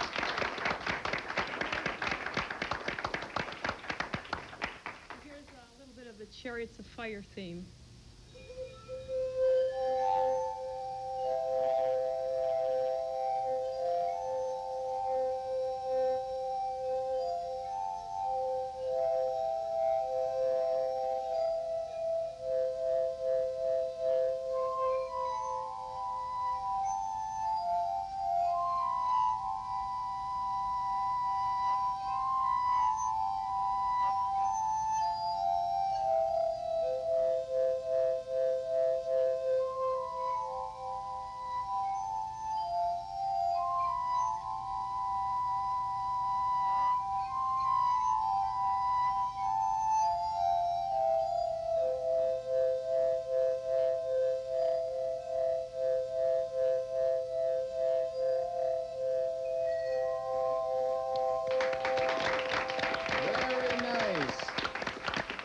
just walk into your local music store and say, I'll take one of those. Vera, come on up and join us because I'm anxious to find out how you discovered this instrument and put it together. There's a microphone right there. Maybe, yeah, Carrie can help you put that thing on. Got it? Yeah, it should be up, straight up. There you go. But where did you discover the instrument? Where did you get the idea for doing this? Believe it or not, in Harvard Square. Just like me, huh? Ago. I saw a man who was a virtuoso on the musical glasses, or the wine glasses filled with varying amounts of water for tuning. He played 60 of them. His name was Jim Turner. He's been on the Johnny Carson show, and he's the best-known glass music player in the world, actually. And I was so captivated by the sound. I thought it was the most beautiful sound I'd ever heard in my life. And I said, I'm going to do this for the rest of my life. Looked in the yellow pages, found the listing there for a person who teaches you how to play. What? I mean, how do you do this? Well, what happened was I went out for the next 2 weeks like a crazy woman going to Crate and Barrel stores, buying wine glasses, and put together about a set of 15 of them and was very happily playing them when I heard about a man who lives in Waltham. He's a master glass blower. He's the only man in the world building the original Benjamin Franklin glass this is harmonica. what Ben Franklin played, yes, this kind of Benjamin Franklin invented this instrument in 1761. It enjoyed a very wide popularity in Europe for about 40 years until it was thought to cause insanity, nervous disorders, convulsions in dogs and cats. Oh, I read about that. The high-pitched sound was thought to drive people crazy. One theory is the lead content of the glass went into the bloodstream. That sounds crazy to me. One other theory was Anton Mesmer. You've heard the word mesmerizing. Mesmerize, yeah. He used this instrument to hypnotize his patients. So it has a very Got a fascinating bad rep history. after that, huh? There have been over 300 original works discovered already, but composers in the early 1800s. How long ago was this that you made this discovery and decided to put the instrument together and, I assume, make money doing it in the process? Yeah, that's the added benefit. But how long ago was that when you... 3 years ago. What were you doing at the time? Well, I work a 9-to-5 job on top of this. This is just a wonderful hobby. Well, now, this is different. Contrary to most street performers, many, I don't know about most. Stephen, what can we say? A lot of people make their actual living out there on the street. It's very important that they learn how to do it, the best spots in town, and negotiate whatever you have to negotiate to get a good spot. Is that not right, Stephen? Well, I mean, the average artist in this country makes $5,000. And so the majority of artists subsidize their art through other jobs, through inheritances, through all kinds of work and poverty. Our artists do not do well in this country. So, yes, a lot of artists use street performing as a way to subsist, to help pay their rent, and then do other professional jobs. Carrie, I know, plays other programs. I play colleges. So you'll find, full-fledged artists using street performing to subsidize their art so they can remain an artist, and at the same time educating audiences. At the same time, you have a lot of people like Vera. I feel most street performers play in the community they live in, because you don't get enough money playing the streets to travel with it. Mm-hmm. There are a few people that do travel, but they're not that many. I could say only about a dozen in this country that travel consistently with their street performance. Carrie, you're also a student, aren't you, right now? Aren't you working on a He's PhD? more than a student. PhD, is that correct? Yeah, I'm working on my doctorate in electrical engineering at MIT. Your parents know you clown around like this in your spare time? They prefer I did the clowning. No, seriously, what do your parents think about this direction? Well, my mother she really likes it a lot. I wasn't being facetious when I said she preferred that I wasn't an engineer. But it's an unusual attitude for a parent to take, isn't it? My mother had an interesting point of view. You know, she started a family very young, and when anything her kids did was fine. So when her son went out in the streets, and he's eating fire and riding unicycle, and walking you do the on fire stilts, eating, and do you do the sword swallowing too? No, just no, fire eating. sword swallowing, just a little firing every once in a while. But you know, she thought it was fine. And I went to Europe with my mother for a couple of weeks once, and she left, and I stayed in Europe. I was going to travel around Europe, and I performed over there. And I forget how old I was, about 27, I guess. And I came back, I phoned my mother up. I'd been there for 5 months. I traveled around Europe. I kind of broke even on expenses while I was over there performing on the streets. And my mother said, you know, gee, I ran into an old friend of yours the other day, you know, and his mother, you know, Steve, she made me think of something, you know, she looked just about the same age as him. And I said, oh, well, you know, Mom, people used to say that about you all the time. Oh, I know, Steve, but things are changed now. You know, we're both getting older. In fact, you're almost 30. And when you're 30, you really ought to have something going for yourself, which was like a message from my mom. Get off of the streets. You're too old for that. Like something right out of a movie. But you're in Europe when this happened. Mm-hmm. That raises another question. What's the status of street performers in Europe now where all this assumedly began? Street performing, if you look at the history, began as soon as there were streets. And there are hieroglyphics and Egyptian tombs that show street performers passing a hat. So as soon as there were streets, there were street performers. Predating Europe, of course. Yeah, predating Europe by a long time. Yeah. And you'll find street performers in China and Chinese stuff. So the legal status in any town is cloudy. They close Munich down once in a while and they open it up. But you can't stop people's need for self-expression. And as much as you try to legalize or make it illegal, people will still express themselves. It seems to me like Boston is pretty receptive. Of course, I'm not a street performer, and you smile. What remains to be done to give you the access that street performers want here? A few more federal court cases. We've had several. One, not the cases themselves, but where can't you go, what can't you do in terminology? The actual terminology. Yeah, well, right. the problem is all the laws are very ambiguous. They're old. The law in Boston dates back to the 1870s. The law in Cambridge dates back to 1976, and they're very restrictive. So what it comes down to where you can play down, where you can play. Mostly, everybody's playing illegally. But if someone wants to harass you, they can, because there's a law there that will allow them to do that. Right. So it's selective enforcement of the law? Selective enforcement. Yeah. Well, we're going to take a selective look at another very impressive. This is the instrument that gave me the idea to do this show. It is the majestic bellophone, and you'll see that after these messages.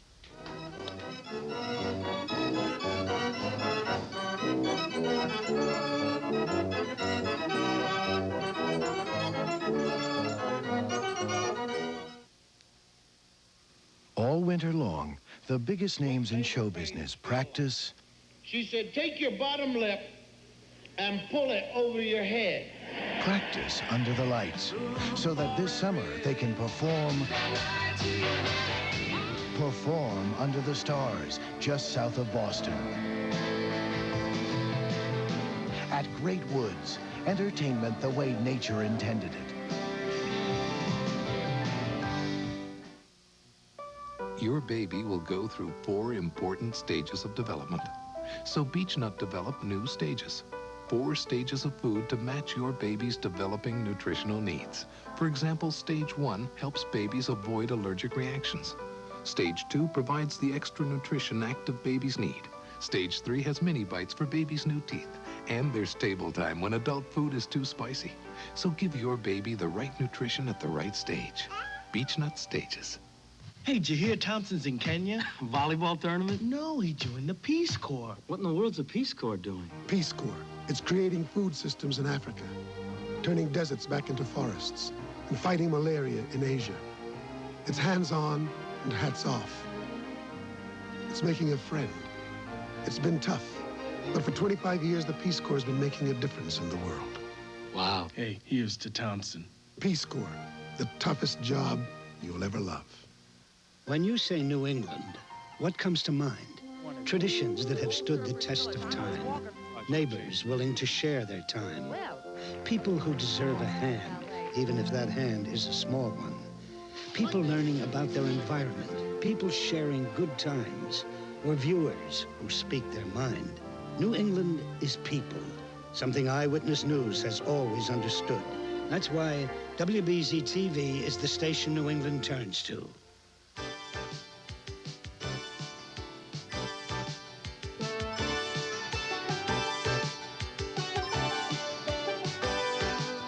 So I'm walking through Harvard Square last summer with my wife and kids, and I see this machine. May we have a shot of the majestic bellophone right in front of us here, which is an invention of Leonard Solomon, a street performer of some renown, who used to be a wood carver. Is that right, Leonard?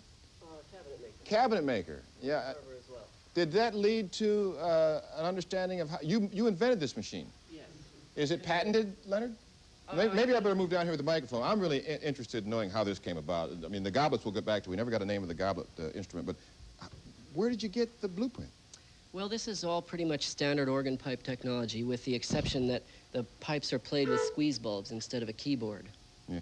Do you remember, you might remember me last summer, because we stood there and stared at you for the longest time. My daughter and son, my daughter said, we got to give them some money, Dad, you know, because sometimes you walk by and you forget that these people are out there to make a little money. That's right. You played Flight of the Bumblebee, and follow that up with a little rendition of Billie Jean by Michael Jackson. Mostly classical music you play, right? Yeah, well, I play a little bit of everything, classical and popular, whatever's current. What are you going to do for us right now? I'm going to do a little medley, starting with Sweet Georgia Brown. Wonderful. Take it away.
I'm strong to the fish 'cause I eats my spinach. I'm fed by the sailorman.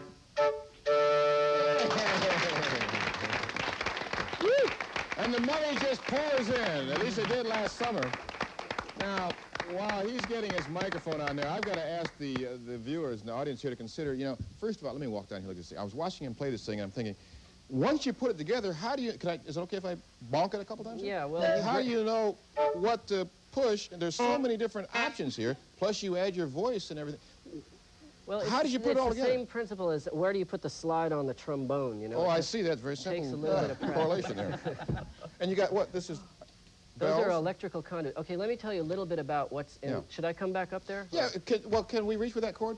Bill, can you walk? Yeah, Pepe? Yeah, I'll he just can walk rip this it out way. of the wall if it We doesn't don't reach. care. We're very informal here. Okay, well, the very first pipe I made... Oh, okay, let me explain something. I was a woodworker for about 10 years, and I suddenly got an inspiration that I wanted to be a performer. I'm also a juggler. Just like that, huh? Just like that. Well, I've always known I did, but the time was never right. And I finally said, well, the time is now. And I took a leave of absence from my job, and I didn't really have a specific idea of what I was going to do at the time. I just knew that I wanted to have a lot more time to practice music and juggling, which is also a serious vocation. Did this happen to come to you in a dream or something? I mean, it came to me in a horrible burst of...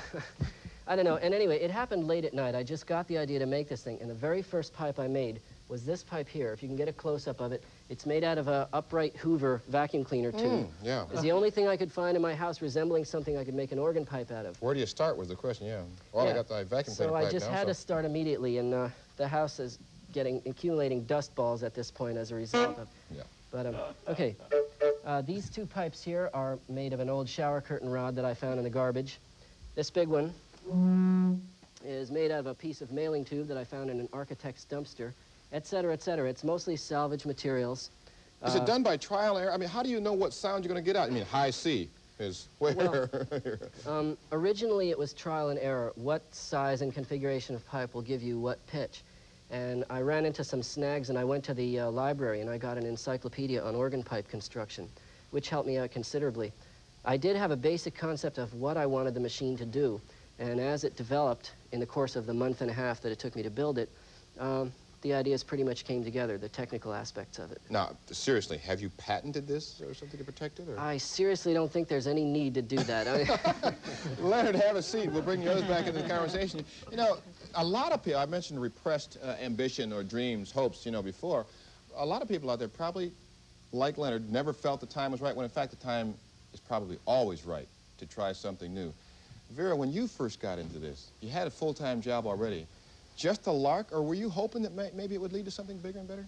Well, when I saw Jim Turner out there, I said, I want to do that myself. I want to be playing in Harvard Square. I think it takes a bit of an extroverted nature, which I possess, maybe a little bit too much. but I want the thought of playing in an informal setting with the crowd gathering and very informal interaction with all those people just really appealed to me, seeing what Jim did. And I just fell in love with the whole idea. That, knowing people are going to ask you over and over again, what is that? What was that you played? It was wine goblets strung together on a what? Is that? They're hand-blown quartz glass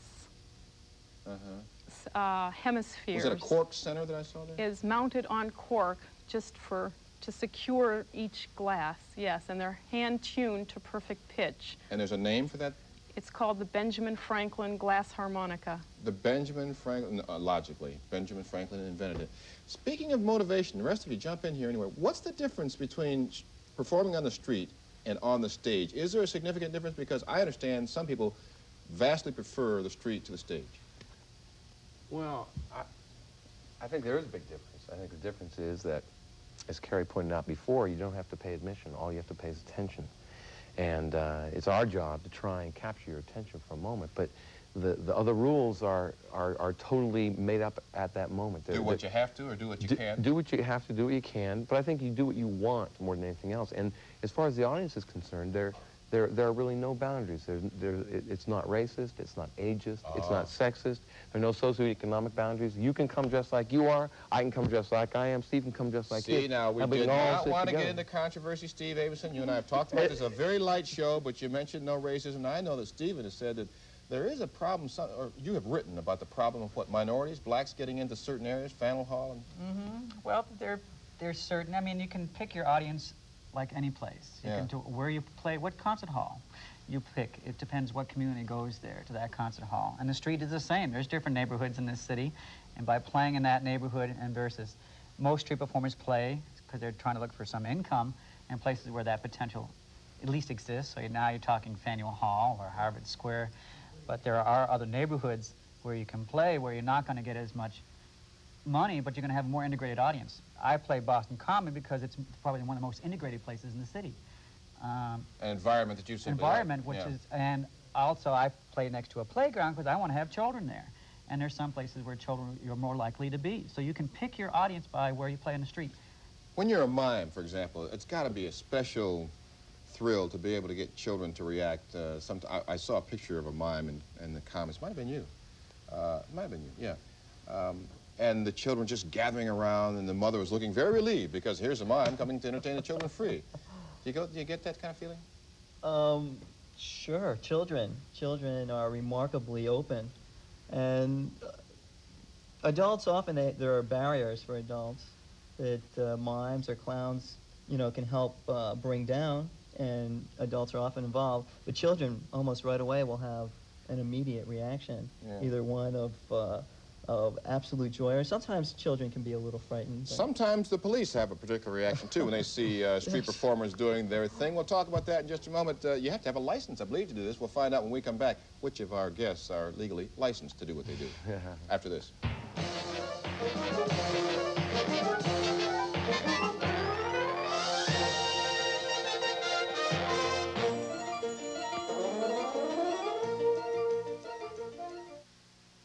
This escaped tiger, how dangerous is it? WBZ Radio's Dave Maynard is learning about 90 to 6. Joe can find him. Piece of cake. Weekdays from 4:30 to 6 p.m. with the BZ News Team. This is Joe Green of the BZ Copter. That tiger just jumped into the backseat of a convertible right below me. On WBZ Radio, hear it first. Hear it live. This is live. The time is right for the news and information you need. Can I drop you anywhere? Don't miss 90 to 6. And, of course, Maynard in the morning. Very good, kitty. On WBZ Radio 1030. You drive, I'll walk.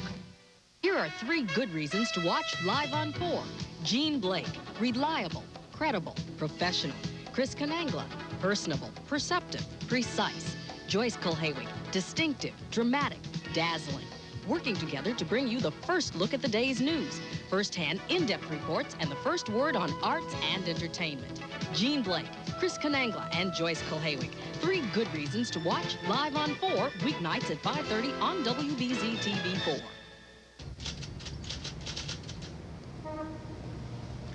I write ads for a living, which means I usually get paid for it. But I volunteered to write this commercial for UNICEF and for 90 million children all over the world.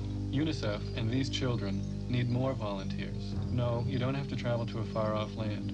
But if you can work on a planning committee, organize a fundraising event, or even write an ad, you can help. So call UNICEF today at 492-0029, no matter what you do. You're 19, you dropped out, and good jobs are hard to find. But I can learn a skill. I know I can. Then call toll-free to Mass Jobs. It's working. You're on welfare, a single mother with little work experience. There's so much I could do. I just need a job. Then call toll-free to Mass Jobs. It's working.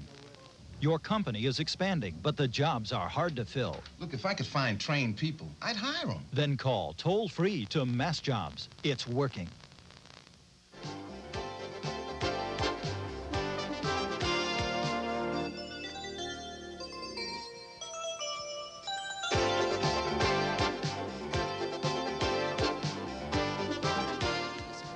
Today, people are talking about some of Boston's best street performers. I don't want to just say Boston because I don't know where you all are from, but I know you perform in Boston. But New England has a rich tradition of street performers. You go to the smaller towns, especially in the summertime, resort areas, and you find people performing everywhere. Which leads me to ask you if you think that there are a lot of repressed performers out here. Maybe we can draft some folks in the audience. A lot of people, I think, just lack that little bit of courage that it takes to get out there the first time. Leonard, I see you shaking your head. You were a wood carver or a cabinet maker, and suddenly you said, I'm going to build this machine. The magnificent Bellephone. I think there are a lot of people who would like to get out there and just lack that little something. And I think we better keep it that way because... The streets are crowded already, right? Yeah, very good. We've got some other... This guy here, we were talking before the show, you've done some acting, right? Right, and I've studied acting here in Boston, and it's like something like 3 years ago, I just got the inspiration to act, and I just started going after it. Worked out pretty well for you. You've done some stuff I've with done Spencer? some Spencer for Hire, right. How much?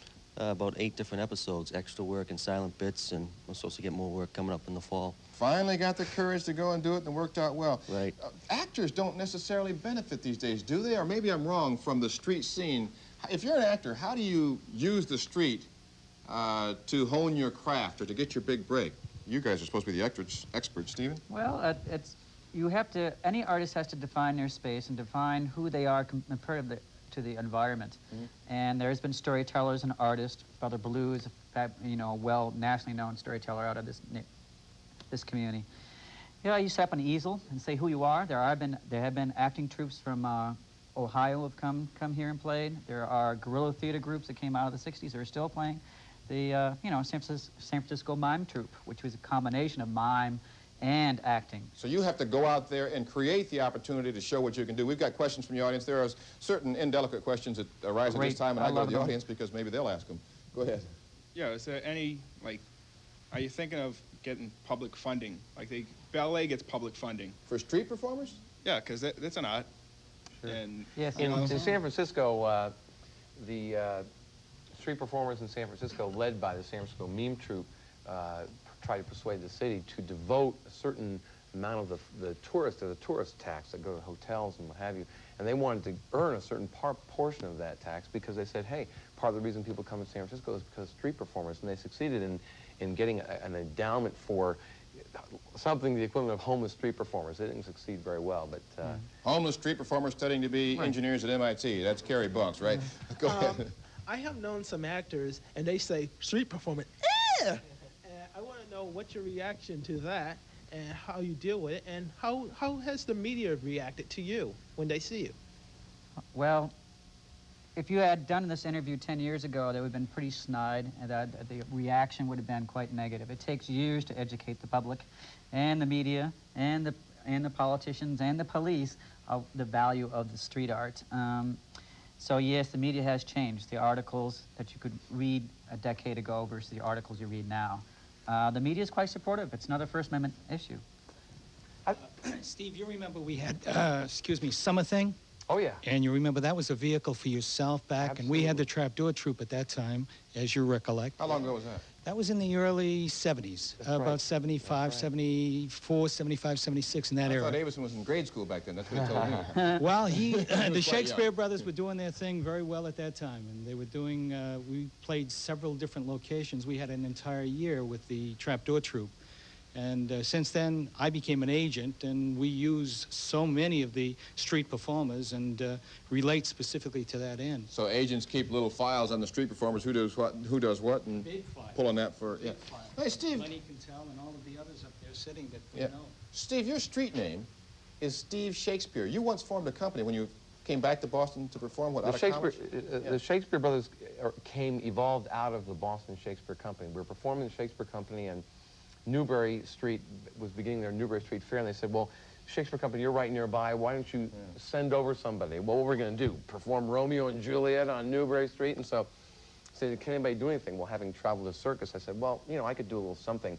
And one other fellow in the company, Alan Krulik, known as Al Shakespeare, agreed to do it. We went out there, and we said, what do we call ourselves? We thought, well, we'll call it Steve and Al's Sidewalk Show. And then we said, oh, no, it's got to relate to the Shakespeare Company. I know, we'll call ourselves the Shakespeare Brothers for this one day. We went out and we had a terrific time. Big hit, and everyone loved us, and we thought, it's a Saturday. Let's go out tomorrow away from the fair, and we'll perform in the Boston Public Garden. We went out, and we're setting up our stuff, and we thought, my God, what are we going to call ourselves? Steve and Al's Sidewalk Show. And we're getting ready to start our show, and we're getting ready to say, and now, ladies and gentlemen, please welcome Steve and Al's Sidewalk Show. And this little kid comes up with his mom and goes, hey, Mom, look, it's the Shakespeare Brothers. And we said, okay, there's our name. Simple as It that. had We'll to be stay back with that way. final comments on the best street performers in New England after this.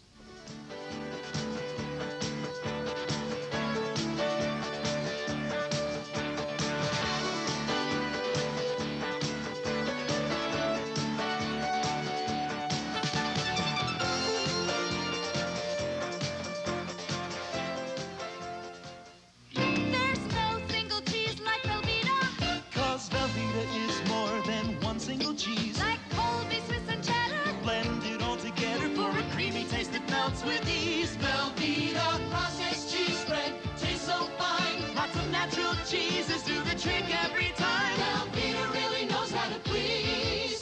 You know it's great when they clean their plate. There's no single cheese Original or Mexican? like Velveeta.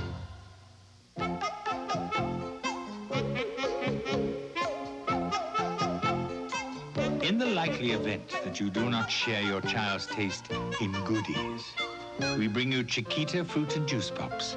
All natural, only 50 calories, with the sort of fresh fruit and juice only Chiquita could offer. Chiquita Pops.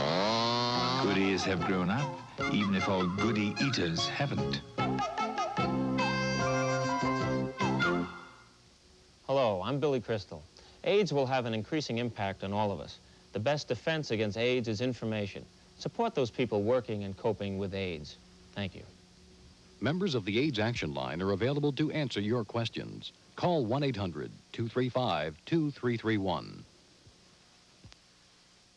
There's a positive feeling here in New England, a hearty spirit you can't find anywhere else, inspired by a wealth of tradition and a rich heritage. Share the spirit of the people and places that make New England a positive place to live. Liz Walker's Positively New England. Mondays at 6 on Eyewitness News, WBZ TV4, the station New England turns to. As a student at the Cotton School for Handicapped Children, I attend classes, enjoy sports, and get the special attention that I need. I'm preparing for college, and some of my classmates are training for careers in computer science or graphic arts. Call 536-9632 for information.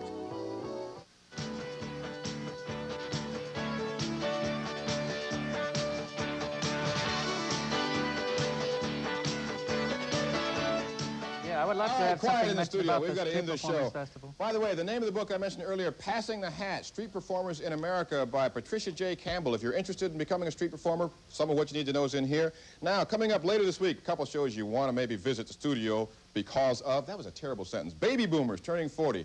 A lot of folks out here would qualify. And then later on in the week, the Great American Sweet Tooth. We're going to talk about eating cookies and chocolate and ice cream, and this is a good show to attend because Mrs. Fields will be here with some of her cookie goodies. Maybe you shouldn't come, because then I get all the leftovers, right? That was a question back here from this young man that never came up, and you can guess. Yeah, we've talked about a lot of things here today, but I want to know how much money you guys make. Come on, what's in it for you? Can you live off of The this? best response to that is, look at what we're wearing. If you want straightforward answers, the average street performer probably makes $25 to $50 a day. but like many artists, some will, on a good Saturday like downtown in Faneuil Hall, you can make maybe $100, $200 a day.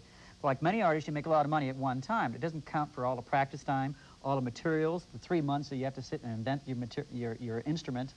And then you can't play when it rains. You don't get paid for sick days. The average artist in this country makes $5,000. So then why do so many people stick with it? What's the motivation? If you're telling us the truth, and we have to assume that you are, you know, you make more than money. More than money. Yes. It's a love of performing, and especially on the street. Entertaining, making people smile.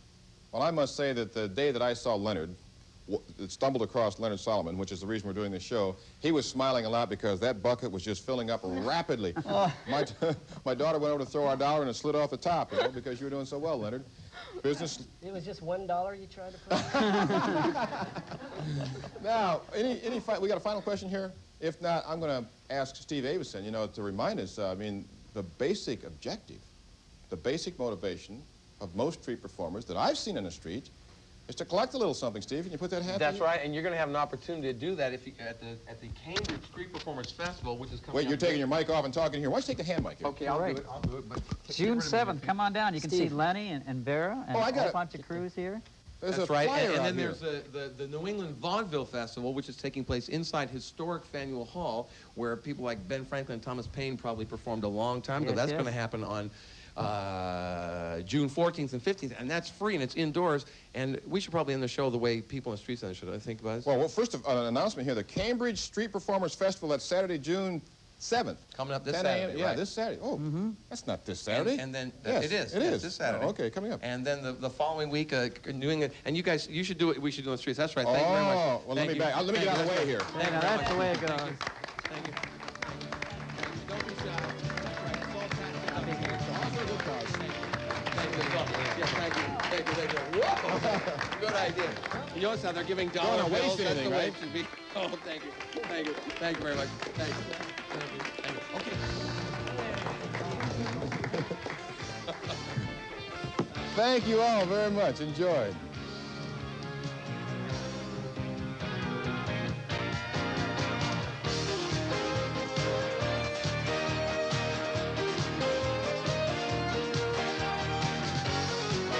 Drop out. I'm Buzz Luttrell, and this is People Are Talking. That's what it says. There's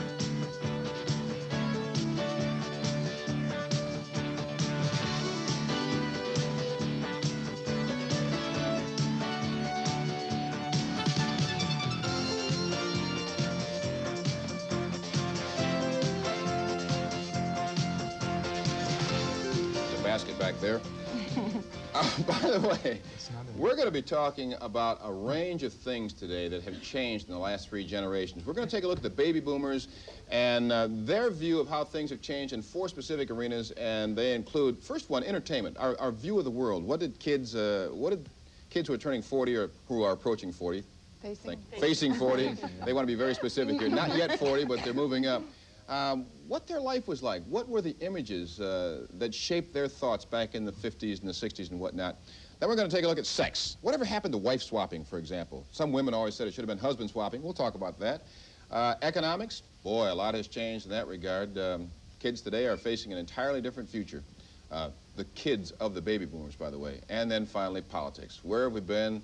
What did you all accomplish and where are we going? Let me introduce you to our guests. On the outside, we've got Folly Schaefer, Wellesley housewife these days, but in the late 1960s, she was at Drew University in New Jersey.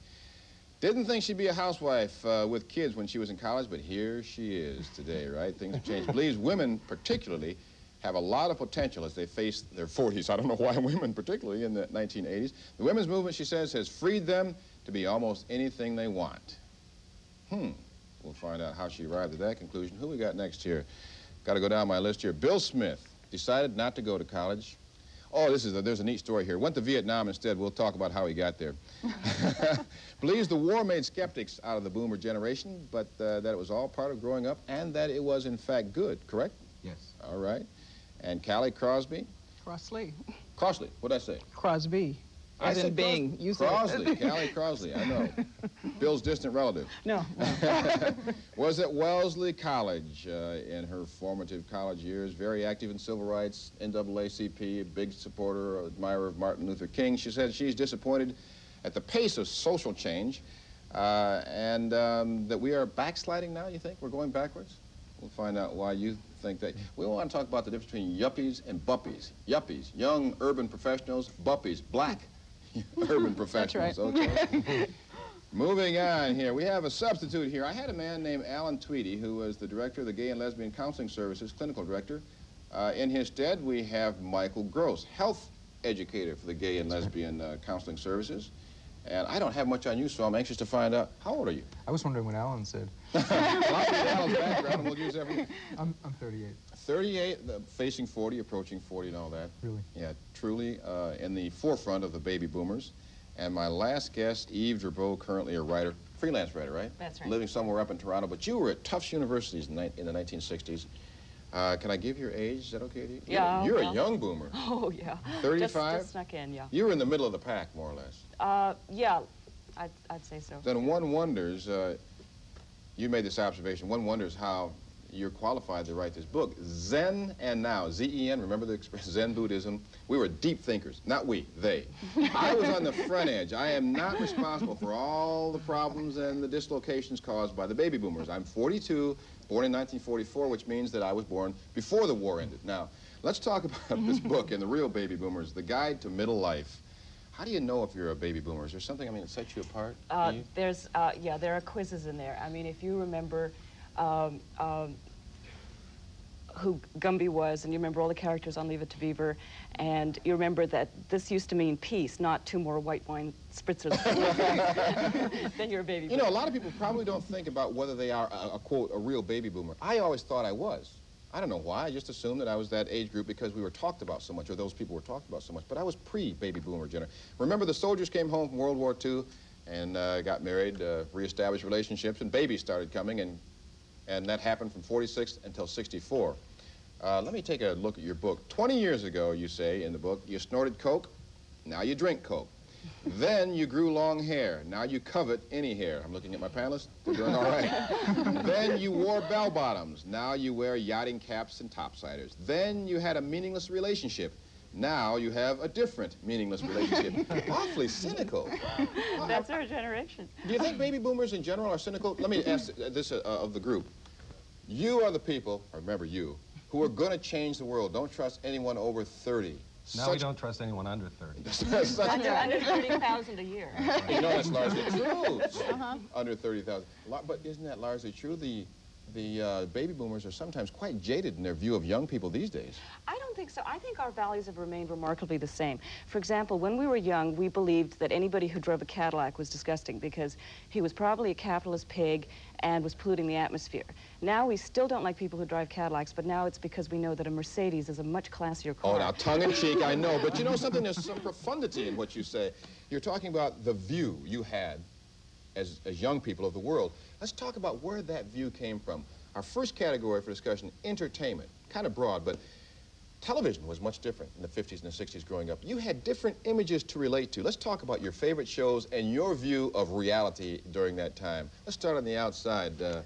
Folly, what do you think? What was your favorite show back then, and how did you put together your view of reality? In the first place, I don't remember watching too much television back then. We were so involved in other things. I don't think television was all that important to a lot of us. We're out there marching, going to college, you know, sitting around, you know, doing other things. But now I think television is a little bit more important because we spend a little more, I spend more time at home, not marching or socializing or doing too much, but being in the house. And I think it's interesting how we have become so enamored of the soap operas that they keep coming in one after another. Bill is looking very hard at you now. Are you a soap opera fan, Bill? Well, there was one summer I did watch All My Children considerably, but I've just sort of grown out of it now, I think. I wonder what Eric is up to these days. No, but, you know, going back to the 50s and the 60s, the kinds of things we saw on television, I remember soap operas then, and as soon as they started coming together, it went to black, you know, passionate, embraced. Today you walk in and you wonder whether you got an R-rated or X-rated movie on the screen. Our images of the world were different, and that's what I'm trying to get at. Let's look, Callie, what were your favorite shows when you were growing up? Well, I have to make, first the comment I'd have to make is that there were no images of me, first. Yeah. That's the first thing That's that a I'd big want difference. to say, so that Would you my clarify parents, that for those out there who might not have gotten that yet? No black people on television, so to speak. No black women. No black women, that's for sure. And then Amos and finally Andy, Sammy Davis Jr. That's right, and we were not allowed to watch those things in my house when I was growing up, because my parents thought that these were not images that were positive, and we were not allowed to watch it. So it was only much later when I went to my friend's house and saw what was happening that I became aware that there were even whatever, our gang and the rest of that stuff that I didn't even know existed until much later in life, and Amos and Andy and those kinds of things. So we have seen some change in that respect. May I ask you something? How do you feel about Dominique? Do you ever watch on Dynasty the character played by Diane Carroll? How do you feel about her as an image for us to be watching? Well, the statement that I would make about blacks on television in general is that there is no spectrum. So Dominique Devereaux is on one end, and we have Green Pastures on the other. I mean, there needs to be a spectrum, and when there is a spectrum in entertainment, then, you know, I could look at perhaps someday, 2,000 years from now, Amos and Andy, and perhaps find something in it that could, but there's no spectrum now, so one has to be very careful, in my mind. If I had children, I would be concerned about those kinds of images.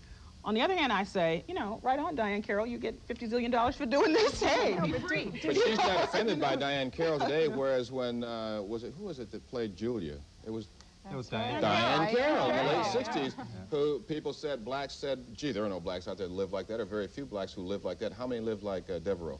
By the way, let's move on. Michael Gross, because we're going to come back. We'll just flavor this a little bit. This is really interesting if you think about the presence of gays in the media, too. I was thinking this morning about movies, and in 1969 or so, if I wanted to know what it was like to be gay, I would have gone to see The Boys in the Band and would have gone home depressed. And I was thinking about the movies you can go to see now, and it's things like Parting Glances, Buddies, Desert Hearts, and in some ways the media has just opened out our vision of what gay people are like and how they fit in. On the other hand, it's terribly narrow in some ways too. I mean, who's the gay character on Dynasty? It's Stephen, and Stephen is never involved on screen with his lover. And he's not sure if he's gay. You know, That's right. He's wavered for 4 seasons now. That's not entirely true. I watch this often, and he was quite involved at one point with a character who was his lover. What do you mean by involvement? What do you want to see, Michael, that's not being shown? Well, you mean physical contact? It's not. I don't know. I'm wondering. I mean, that is one of the things, that show about AIDS that was on TV. There was so little intimacy between the two male characters. You kind of wondered why they were even roommates, much less lovers. And it's not just that part of the presentation, because I don't think it's just sexuality, but the conveyance of an intimate relationship between two men is such a rare thing on TV that on Dynasty, if you think about the plot, either Stephen is injured or his lover is killed or his lover disappears or things don't work out. And so in some sense, it's been very progressive, and in some sense, I think it's been very retrogressive. The word progressive. You see, you folks, you baby boomers, did push into being a lot of changes, I think. I think all researchers we were after the truth. Yeah. We're after the truth. We still are after the truth. But now some people don't see the changes as being progress. You're talking about gays and lesbians portrayed on television. Now we're into a very conservative period in this country where there is great public uproar over the progress that you made. I don't know. I think there's something that are questions being asked now that couldn't have been asked a few years ago. For example, people who are upset that the women's liberation movement hasn't gone further than it already has could not even ask those questions if it hadn't been for us. Hey, yay us. But there has been forward movement. It may have stopped, but certainly certain things like, for example, women in the workplace and the issue of child care and all those things, nobody would have even been talking about that if our generation hadn't come along and started being more active on those fronts. You know, what I was trying to get at when we're talking about the images that shaped your view of the world, you know, television, movies, and whatnot in those days, was what it was that young people saw in the 50s and 60s that made them want to change so many things. And they did push through a lot of changes, as I said earlier. One of those changes was, or led to, the sexual revolution. I asked earlier, whatever happened to wife swapping and some of those very, very liberal attitudes about human relationships? When we come back, they'll tell us. Will you not?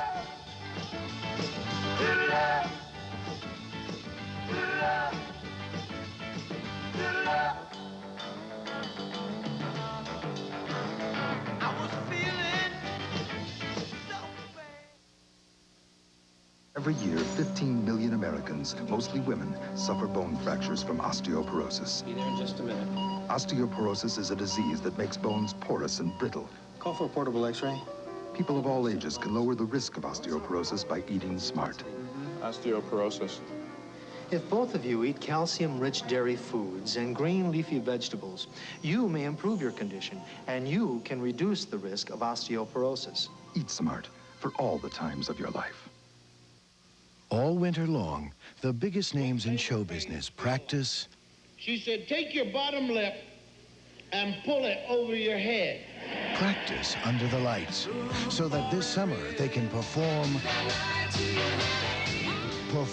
under the stars just south of Boston. At Great Woods, entertainment the way nature intended it. A public service message about career choice for kids' sake. I talk to people all the time who want to drop out of school, and the advice that I give them is always the same.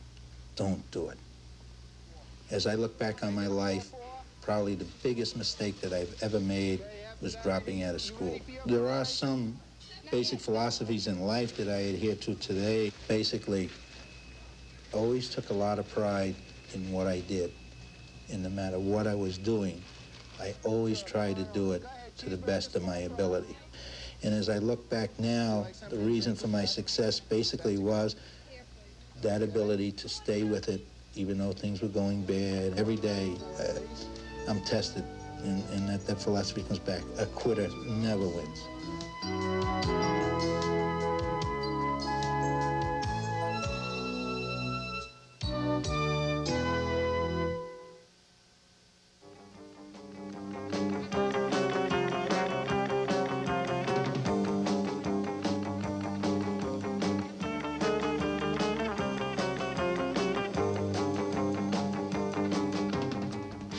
Now, reminding you once again that the term baby boomer refers to the demographic bulge of people born between 1946 and 64. That is about 76 million people, or 60% of the electorate. That's why the baby boomers are so important to all of us. Remember all the schools we built to accommodate the baby boomers? Then they went through grade school, had to close the schools down. Now we're closing colleges down, and they're moving in. They're having children, about to cause another baby boom probably, because they delayed having children, but now they're having children. So speaking of sex, as it were, very nice about, segue, yeah. I said something about wife swapping, you know, and was reminded immediately that the baby boomers were not responsible for wife swapping. I think what happened is the free love movement, and if it feels good, do it, kind of opened up the door to more, I don't want to say liberal because it hurts the word, unusual thinking. How would you term Experimentation. it? Experimentation. Yeah, sure. And then the parents of the baby boomers are the ones who are really involved in wife swapping, correct? I would say Correct. We Not weren't us. married back then. No one was married. Who had a wife to swap? It was not fashionable to be married. The things that used to shock people back in those days in the 1960s was seeing a woman not wearing a bra, which of course was happening a lot. I remember. Yes. Seeing two men walking hand in hand, that would have been very shocking. The things that shock people now are first marriages that last. Oh, yeah. There's a nice section in your book on that, isn't it? As a matter of fact, that's exactly. First marriages that last. Are shocking. Something to be revered or distrusted. Unusual. Or people living together. That was people, that was living together in great numbers. Let's get personal and talk about your sexual mores. Wife swapping was perhaps your parents and uncles and aunts and whatnot. Still like to know what happened to it. But free love was the sign of your times. It was snapping the shackles of all the regimentation that had been set up for years in history, and religion had snapped them on us. Parents, perhaps dictated by religion, or perhaps governments, or ways of life, maybe certain cultures. We just snapped them and decided, hey, you know, we'll just be people, we'll examine our own feelings as individuals, and maybe share them with someone else on an intimate level. Snapping the shackles. I love that phrase. Well, it's the truth. I think that was a lot of it. I think it had a lot to do with it. Plus, there was the thrill of knowing that you were perhaps breaking the rules a little bit, you know, but you knew you weren't really hurting anybody. You were experimenting, you were finding out. In the 60s, I think there was a lot of, when you listen to the music of the 60s, there's a lot of experimentation coming out in the music, a lot of pain, a lot of frustration, and a lot of happiness, a lot of euphoria, perhaps, a lot of optimism at times. We want to talk about the music a little later, how it's changed, but let's stick with sex here for a I minute. think the other thing we realized in the 60s was how much sexual repression just played into other systems of authority, and how much the economy and politics depended upon people not having any sort of pleasure, upon them regimenting their lives, upon them assuming these roles that loomed out there as these big frames people had to fit into, that had really nothing to do with what people's fundamental values were in terms of intimacy. Boy, I got to stick with that for a minute. How has the sexual revolution, free love and all that went with it, affected politics. You talk about it, in a way, freeing us up, our minds. I think it did that, yes. I mean, I think people really started to look at what matters and what doesn't matter. It's hard to separate it out because it also came at the time when there were like generations of people who did not want to go to fight a stupid war. Boy, I got it.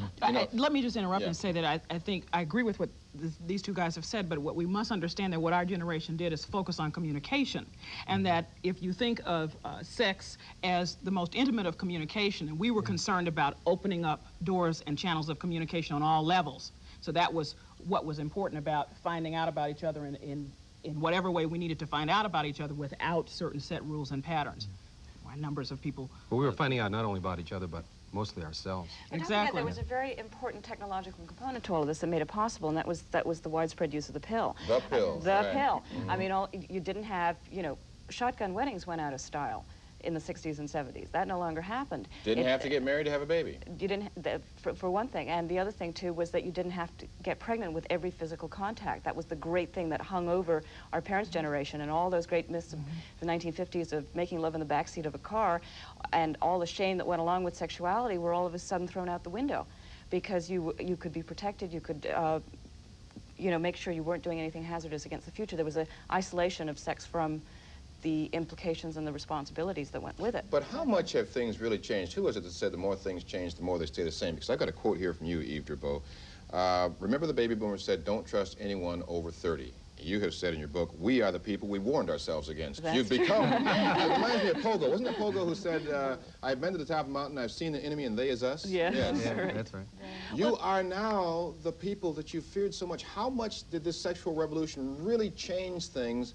And are you more open, that much more open than your parents? Less concerned about what happens to perhaps your children sexually? I think I'm a lot more open. I think I'm a lot more. My kids ask me anything they want to know. I have a little girl 2 and a little girl 4, Julia and Ashley. We're probably watching right now. I have to say hi to my mother, too. Just a side step. My mom, I haven't talked to her a couple of days. But my kids, already they believe, and they're their own little people, and any parent, I think, knows this about children, that they develop their own personalities very quickly, and they're very strong and very almost opinionated, even that young. But they already believe that there's nothing they can't do. And I wonder, I mean, I followed the rules until I was 18 years old. I followed these rules. Well, when did you lose maybe faith? 16. I know when you lost faith. This guy was a rock drummer, a drummer in a rock band. Yeah, several different. Met a Navy recruiter, and the Navy recruiter told him that, gee, if he joined the Navy, he could be a drummer in the Navy band. Yeah, that's it. Take it from there, Bill. Yeah. I went in, and a friend of mine were telling me, because Vietnam was going on, and I felt a sense of obligation. As I say, I was a guy who followed the rules. And I decided, well, I could either pursue my college career, or I should go ahead and take care of my military obligation, which was a hot thing at the time. And I went ahead and talked to a Navy recruiter who said, yeah, that's the ticket. Yeah, we'll teach you how to play drums. That's what we'll do. And we'll stick you in the Navy band. So, I mean, I lunged at it, and I thought, oh, boy, music was my first love at the time, and it basically still is. Blam, I signed the sheet, and it was the old story of, well, geez, we need gunner's mates. Sorry. Sorry, put away those drumsticks, kid, and bam, off we went. But and you ended up in Vietnam. Oh, yeah, and all of that was a very, that had a lot of impact on me because, as I say, following the rules and obeying so much the authority, so to speak, all of a sudden, one, I was lied to. I thought, there was a kid, 17, 18 years old, lied to by a member of the United States government, the people who protect our country. They lied to me. They promised me this, but they lied to me. So all of a sudden you grow up and you say, well, it's human nature. What did you think of Vietnam, the conflict in general? I didn't see a whole lot of action. I have a lot of friends who did, and I think it was wrong, period, right from the start. Now, brings me back to a major question for all of you. There is a kind of a revisionist version of history being written now. Vietnam's looked at a little differently, and no question we should honor the veterans, the people who fought there, because they were ordered to do that. Absolutely. And a lot of people lost their lives. But now, looking back, was Vietnam all that bad? Was it as big a mistake as Bill says it was? Yes. I think so. Yes. Yeah, I don't think we're going to change our minds on that. No. Well, you're out of sync with the rest of the country, aren't you? Now? But there are more of us. Yes. That's right. 60%, I believe that's what Yeah, you said. 60% of the electorate. Now, boy, wait till we get to politics. Why is your clout not showing up in the electorate, or are you out of step with the rest of the baby boomers? No, There's a man in the White House today, very, very popular. He's not a baby boomer. He doesn't understand. I mean, I don't think understands from an awareness point of view what is really going on. I mean, he's lived his life. He went through his youth, his formative years, his experimentation, all of the things that we all go through. But all of a sudden, bink, he's up here now, and he's sort of out of it. you know, and he's sitting there based on his experience running the country, which on some things he's doing a pretty good job. Why have we put him there? I mean, if we are so much in charge, here we are. Yes, how can the man in the White House be out of sync with whom when he gets overwhelming support? I would say two things. From the One voters in is this look at the choice that was available, and then secondly, also look at the fact that people vote not only for policies, but also for personalities. And Reagan shares with other people the fact that he has a kind of personal charisma. And the way that the media handles issues, I think, means that the issues get swamped because of his personal charisma. And so I don't think people are voting because they believe in Reagan's policies. We're getting swamped by the clock, and this show has lost control. I mean, we're not supposed to talk about politics until the segment after the next one. I would like to make a First comes economics. Let's get back online. We're going to talk about sex in this segment. After we take a break, and when we come back, I'll come right back to Callie Crosley.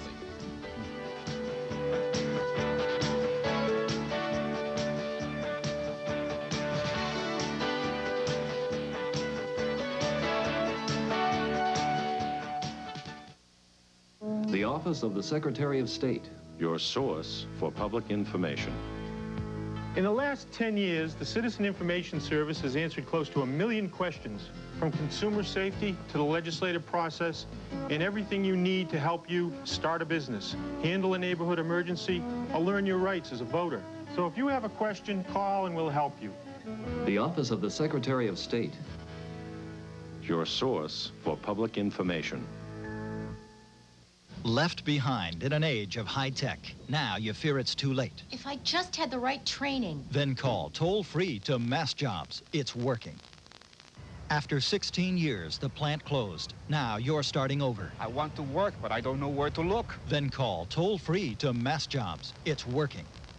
Business is booming, but you need more qualified people. We'd hire more tomorrow if we had help training them. Then call toll-free to Mass Jobs. It's working. I've been breaking my back on this farm all my life, but I do it for my son. My dad? He's great. His mama made me promise that I'd send him to college, but she didn't say how. But he did it. By keeping tuitions affordable, the United Negro College Fund has helped fulfill some wonderful dreams. And he studied agriculture, so he could come back and help his old man. Support the United Negro College Fund. You wouldn't have to know the early warning signs of a heart attack if you had an emergency medical team living with you around the clock. But there's not always a doctor when you feel pain, pressure, or discomfort, or a nurse when you're having a hard time breathing, or emergency medical technicians when you're nauseous, sweating, or feeling weak. What's left? Your telephone. If you suffer any of these early warning signs, use it fast. Killing time, waiting to feel better, could kill you. Turn to Joyce Kulhawick for what's happening in New England.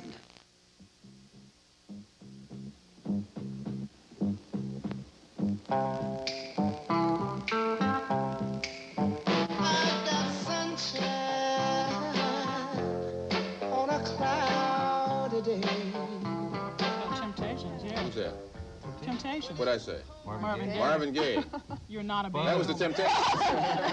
No, my mind is been. But at least I know the words. Now, how many kids today are going to be able to remember the words to the songs that are popular today? You know. I think they will because they're becoming popular again. The same old songs. The same old I'm talking songs, about yeah. the original songs, the new songs of today, the hard rock and whatnot. That's We right. can't talk about that. We've got to talk about Okay. economics, how things. I got a couple statistics here that are very important. Talking about the fact that baby boomers cost this society a lot. We built the schools, tore the schools down, and there's so many baby boomers competing for things today. There are going to be more senior citizens than we ever imagined. Where's the number here? I'm looking for senior citizens. In the year 2030, when baby boomers will have reached, the first of you, the age, of retirement, 21.2% of the population will be over 65. Now, you know, that maybe doesn't impress you. And we'll still be listening to rock and roll. Now, but maybe that doesn't impress you. But what portion of the population do you think today is over 65? I don't know. Look at the scene out there, the number of older people we have, the concern about Social Security. I said 21.2% of you will be over 65 in the year 2030. Say about 5% right now? You're under. Anybody else want to guess? Eve, you should know this. Right on the nose. That's close. 12% of the population today is over 65. Roughly double that. Talk about Social Security, economics. When here's another number you might. Aluminum walkers are going to get to be very chic. Who? I'm predicting aluminum walkers, you know, the kind of things that you... cane. Big investment opportunity here, We'll have folks. built-in walk persons. Yeah, I would, yeah. Trying to bring this back to money. Where is it here? Okay, about 4.5 million Americans, 25 to 40, make more than $35,000 a year. We call them yuppies now. You all are yuppies. If you're making over $35,000, I won't fool with your incomes. Whereas 6 times as many, interestingly enough, about 30 million baby boomers make less than $15,000 a year. We don't see nor hear much about them, do we? It's the yuppies that get all the attention There's a today. difference between boomers and yuppies. Boomers are still have values. Oh, now we want to get picky here. Right. There's a difference between boomers and yuppies. But seriously, the boomers of yesteryear, the liberals of the 60s, have become the yuppies of the 80s, for the most part. Some of them. Some of them, yes. You want to defend yourselves, is that it? Sure, sure. When you were going to college, getting ready to go to college, you know, everyone's parents expected that they would do better, that the children would do better than the parents.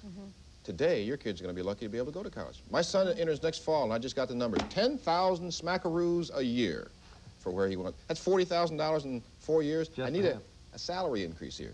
I'm doing all right.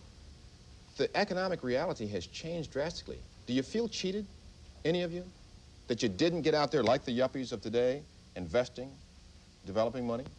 We're competing against each other in the marketplace, and I think that's been a reality we were never prepared for.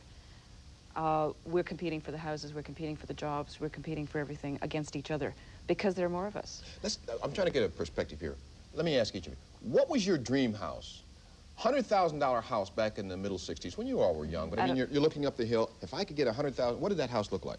Mike? Well, Michael? it had a 4% mortgage, too. 4% mortgage. Okay, Michael, No let's talk about how your economic reality has changed. Did you ever have a dream house in mind? Actually, I didn't. I think I really wanted to live at a beach somewhere, be close to a city. A beach? Have you looked at beachfront property Right, here? try $500,000. Yeah. That's right. Callie, dream house? My dream house is still accessible in Atlanta, Georgia.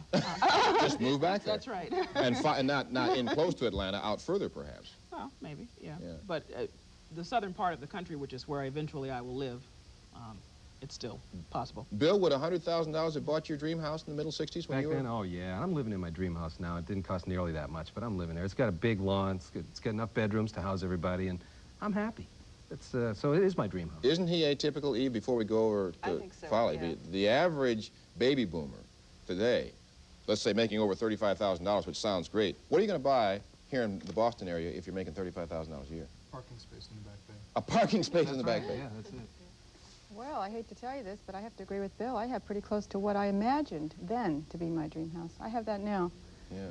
I'm not saying my dreams haven't changed a little, and I would like more, but I have what I dreamed of back then, yeah. Could you buy it for $100,000? No. That's the question, isn't it? And what are your kids going to do? Where are they going to get that big chunk of money? They're going to have to change things. Yes. Yeah, they're going to have to change things perhaps backwards. Sure. We got to change things forward. We got phone callers want to join this conversation. Go ahead. Hi, Buzz. Hi. I want to know if any of them do have teenagers, and how do they feel about the drug situation, and how would they deal with their own children when they come of age? Let me ask you, before I ask them, do you in any way blame them for the proliferation of drug use? Well, I was born in 1950, and I have a teenager that's just getting into the drug situation now. And I'm more strict with her than my parents were ever with me back then. Do any of you share this concern, the problem? You have teenagers yet? Folly? No, I don't. Mine are still young, but I'm trying to educate them right now. And even though I was not involved in the drug culture at all, I am much more aware of it from having grown up in the 60s, and I want my kids to be educated to it. So in that sense, it was a good thing? I think the drug use made us aware of what... It made me more aware of it. Sure. And I'll never be naive as far as drugs are concerned. Well, let me ask Bill, I won't ask who did and who did not use drugs, but would you allow your children the same kind of freedom to experiment on their own that the children of the 60s demanded? Let us find out for ourselves. Right, yeah, exactly. What parents allowed is not happening. Well, will you advise against it? I guess maybe, what you allow and disallow is one thing. What you tell them, what you say to them in terms of values is another. Tell the truth. If my children came to me, I've smoked a little here and there, and I've experimented here and there. I mean, I've done that. I'm not, bragging about it or anything, but I was curious. Your boss just called Bill, you're fired. He gave it to me. Just kidding, boss. Yeah. But, no, but it was a lot from, but basically wanting to know about it, wanting to know, you know, why all my other contemporaries were saying, oh, you smoke a joint, get high. So there were some pleasurable moments. But when my kids come to me now and they ask me, Daddy, did you smoke marijuana? I'm going to lie to them? No, I'll tell them, yes, you know, of course I did. And should they? Well, that's just it. No, what do you tell them? I'm not talking about whether they're likely to or not. Will you advise them? I would advise them not to, but if they do, then I would certainly hope that we have an open line of communication between the two of us so that it never goes off the deep end. Why would you advise them not to? I don't think it's good for your lungs on a purely health basis. On a purely health basis, it's not good to smoke, period. I wish the hell I never smoked. I wish I never smoked anything. Enough said on this subject. Callie, you can either follow up on that caller's question or go back to the comment you wanted to make that we cut you off. Well, this has to do with politics, so I'll hold it till we get to Next politics. segment. Yes. Okay. By the way, Buzz, how did you get the name Buzz? Was that a drug experience? Oh, no. I promised one day to tell the viewers how I got the name Buzz, but today is not the day. Now, But we're still on drugs, though. We're on Tylenol 3s. At least it's not Valium. We're also going to fitness classes like crazy. That's true. Yeah. And we didn't do that back then. Yeah. Economics, though, how things have changed that surprised you. Michael, you're awfully quiet now. Well, I was just thinking about that question because I guess I've been downwardly mobile for about 4 or 5 years now, and surrounded by people who are upwardly mobile. My accountant, last time I had my taxes done, said to me, every year your taxes get more complicated and you make less money. What's going on? Yeah. But the consistency... Are you concerned about it, though? Does it worry you? How are you going to live when Well, you get to be 50, 60? What I discovered, I guess, was that, or what seems to be true now, is that I feel like if I do what I want to do, the money kind of comes in sufficient amounts, or at least that's been true so far. And I feel more secure about that than I've ever felt. It used to be that I would worry if I didn't have a job contract that was going to guarantee me employment for 5 years, and I feel very much freer about that. We got to take a break here. Let me stop you there. The children of the 60s almost have no right to worry about money because you remember the phrase back then was money is dirt. I mean, anybody who had money, anybody who was materialistic. Remember the Young Republicans clubs when we were growing up? Now, I was just a little ahead of you, but to find anybody who belonged to the Young Republicans club, you had to walk around for 3 or 4 hours. Well, Today, the Young Republicans are in power. It's that new attitude that unless you have it, unless you're making it, what are you? We'll be right back.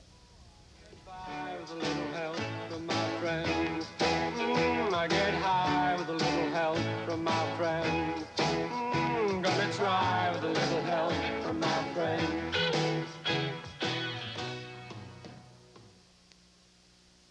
I can't give you anything but love, baby. That's the only thing I've plenty of, baby. If you're pregnant and you're still smoking, now you're smoking for 2. And that's 2 good reasons to quit. I can't give you anything but love. You may think drinking makes you sophisticated. A sparkling conversationalist. The guy is great. He's the greatest freaking guy in the world. You may even think that drinking makes you popular. Hey, watch it, buddy. Why don't you watch it? But drinking makes you something else altogether. Why get drunk and make an ass of yourself? Hi, Mabel. Howdy, boys. What'll they today? How about the usual? The usual? Now, hold on. You know, it's been proved. If you lower your cholesterol level, you can reduce your chance of heart disease. No kidding. Yeah, and eating low cholesterol foods, it's one of the ways to lower your cholesterol level. Less heart disease, huh? Honey, a lower cholesterol level can do more for your heart than I can.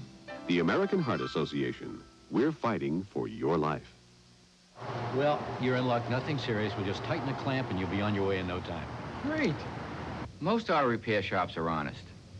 But when it comes to dealing with those that are not, you have the power to come out on top.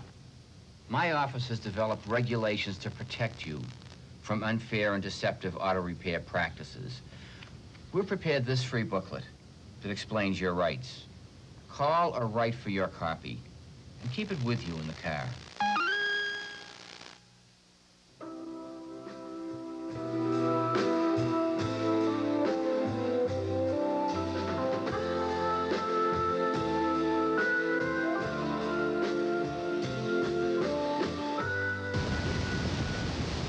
Key key phrases of the 1960s, the heyday for the baby boomers. Meaningful involvement. Anyone care to respond how that concept has changed? What was meaningful involvement in the 1960s? Truth. Truth. Truth. Explain, elaborate, Bill. Truth means don't lie to me, don't hand me any of your jive. Just if something stinks, then it stinks, and don't give me the flowery words. And if you want to get involved in something politically or, you know, however it affected you personally or maybe publicly, just give me the truth. You know, let's get involved to help other people. Are you suggesting that the baby boom generation is more honest than those who came before or since? No, I don't think it's that. I think a lot of it has to do with what we were exposed to as kids, the television, the media, flowering situations one way or the other, perhaps ignoring things. I remember watching Father Knows Best when nice, healthy Robert Young television. would always call in Bud, and Bud would say, "Hi, Pop, you know, can I have the keys to the car?" And then finally, you know, you believe this guy really exists. As kids, you believe this character, and then finally you find out the guy's shooting heroin, you know, after he's smoking joints with his friends backstage. Oh, that's like finding, oh, yeah. But then when the thing hit the media, you know, first it was a little scandal, and then it was, well, don't worry about it, everything's okay, he's still Bud, you know, and it's... Meaningful involvement for me in the 60s is, and still now, is taking risks, putting yourself out there and taking a risk with it.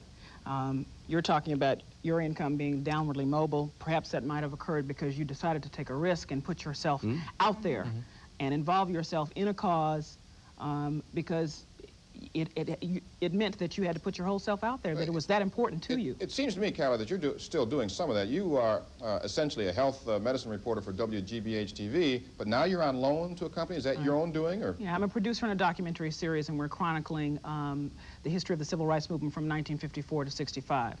And in my lifetime, in the 60s, for me, was involved with Martin Luther King and the Memphis garbage worker strike.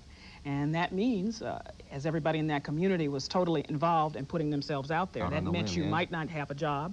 Yeah. That meant you didn't know what was going to happen to you. That meant you might not come back alive, quite frankly, because it was just that much opposition to what was happening. How do you feel about the way this nation's attitude has apparently changed toward the whole concept, the issue of civil rights? Well, changed is an interesting word. I think that civil rights now means something much different than it meant in the 60s. In the 60s, we were talking about getting to a situation where we had basic constitutional rights given to all of the people. I mean, black people and white people. Right to sit anywhere, the right to vote, those kinds of things needed to be put into place.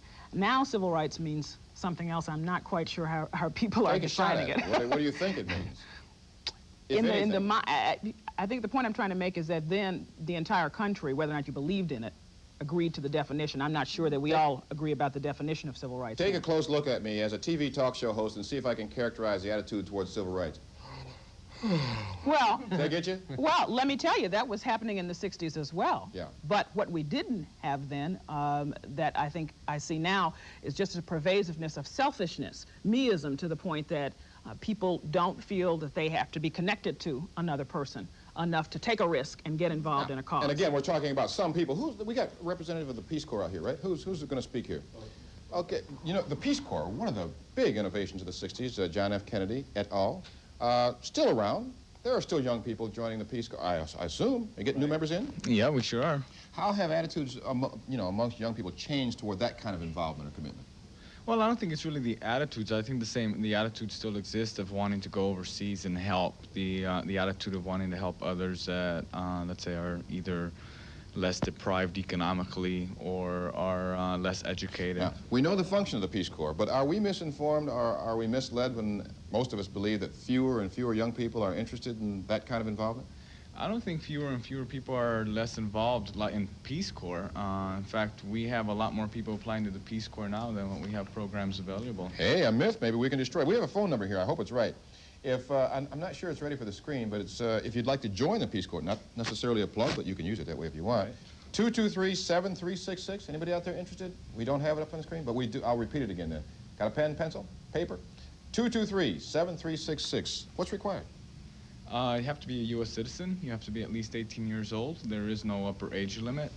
It's preferable that you have a college degree, and if not, have some skill that is marketable for the Peace Corps.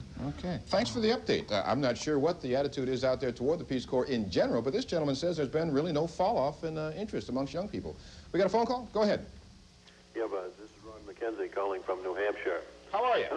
One of the things I find lacking in their conversation about politics is the fact that in that era, which I was born in 46 at the beginning of the baby boomers, that the attitude then was, we support our country and we want to fight for our country.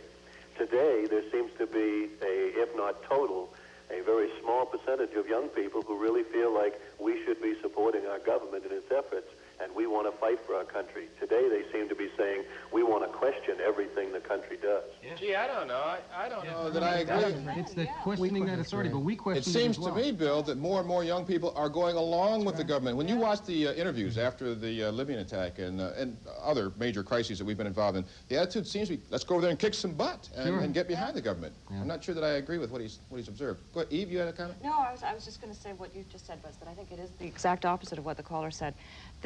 We're still shocked and we're still fighting, and I think at the time we were very much opposed to what was going on. And certainly all the demonstrations against the Vietnam War was evidence of that. The numbers of people who took to the streets was evidence of the fact that we were opposed to it then. Anti-war, anti-nuclear power. Let's talk about the nuclear movement. Oh, we're out of time. Next segment. How can we overlook that, the anti-nuclear movement and the effect that the baby boomers had on that phenomenon? After this.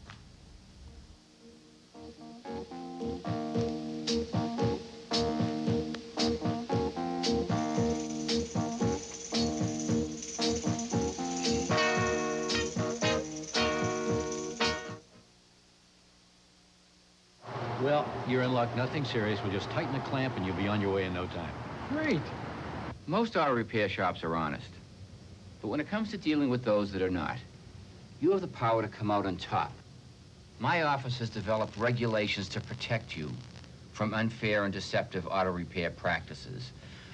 We've prepared this free booklet that explains your rights. Call or write for your copy and keep it with you in the car. Dad, I'm not a prostitute anymore. They're helping me. Will you take me back? Every day, Father Ritter's Covenant House saves runaways. They make me feel like I'm somebody. Mom, I'm not garbage. Covenant House saves them from the pimps and the predators. Daddy, I want to see you again.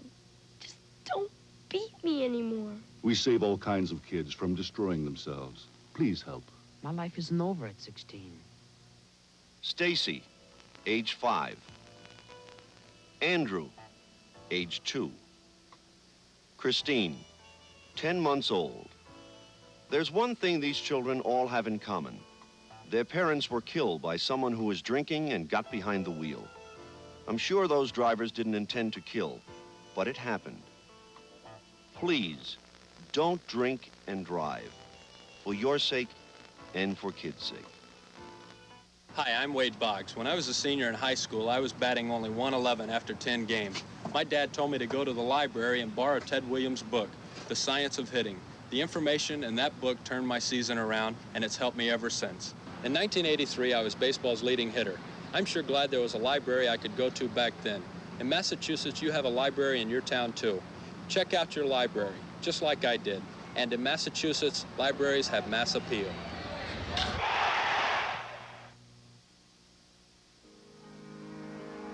When you're weary, feeling small,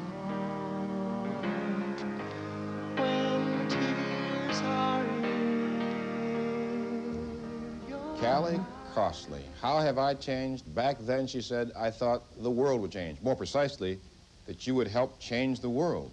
I thought that in my lifetime I would see changes that would be particularly meaningful to me, and it's not going to happen. It's very depressing. Whoa, now wait a minute. That's very pessimistic. You said not going to happen or hasn't happened? You don't expect Are not going to happen. What's in the my most lifetime. important change you'd like to see that you don't think will happen in your lifetime? I would like to see black people in this country regarded as every other kind of person is in this country, and for that matter, As any other human beings, you minorities. mean? Not just as human beings, but I mean, when we talk about an integration into the society, I'm not just talking about the ability to go down and eat lunch with you. I'm really talking about an attitude that still pervades, and not just for blacks too. There, other minorities are faced the same thing. I'd like to. How about women in some instances? Women, right? Definitely. Let's talk about your heroes back in the 1960s. I have read and heard the observation that people back in the good old days had real heroes, people with character and whatnot that we looked up to, and that young kids today don't have heroes. Is that just your perception? Is there any measure of that reality? Eve, let's start with you. You're the author. Yeah, we had heroes. We had all sorts of people. From our own generation, we had people like Abby Hoffman and Jerry Rubin. Jerry Rubin now is perhaps the ultimate yuppie. And so you're poking holes in former heroes here. Well, I think that's what did it for heroes in general. They're heroes for the moment. Yeah. We grew up and saw what happened to our heroes. And maybe we've passed on that cynicism. The other thing, too, is there are far too many heroes now. People magazine didn't exist when we were growing up. Andy Warhol said it best. He said everybody's going to be a superstar for 15 minutes. And I'd like to say that, Andy Warhol, your time is up. But well, Michael, what do you think? Did you have a hero back then? Do you think the nature of heroes has changed? You agree with Eve? I think a lot about how people's consciousness was formed by John Kennedy and John Kennedy's assassination, and what a major experience that was. I think people didn't know, looking back on it, what Kennedy really believed in, if he knew, or what was going on at the time underneath in terms of foreign policy. But I think somehow there was a certain charismatic image that that was very powerful for people. And I think in some ways the people who came of age politically in the late 60s and early 70s had Kennedy's image and that lost promise in their minds at the time. And maybe part of what they're fighting for was to recover that by participating in politics. How did the later revelations about Kennedy's private life, or the speculation about Kennedy's private life, affect the attitude toward heroes? I know that some of you have some feelings about that. Bill? Didn't bother me at all. Didn't bother me at all. He was doing the job for the moment, and I agree. He was. There was a spirit that was happening while he was there, and when the assassination came, I think it was more than just seeing the president of the United States shot. And what it was there was something that was going on with all of us that was suddenly snatched away, and that whoever was in control, a lot of us still believe there was a conspiracy. I still do. And if the objective in that conspiracy was to get rid of the president, then fine, that's what they did. But they created a monster, I think, with all of us, that there's a great deal of mistrust within the government now. You are, for the most part, in the leading edge, or the leading portion of the yuppie generation. There's a young man out here in the audience. You're in the tail end of the yuppies. Yes, 27. Do you relate to what they're saying?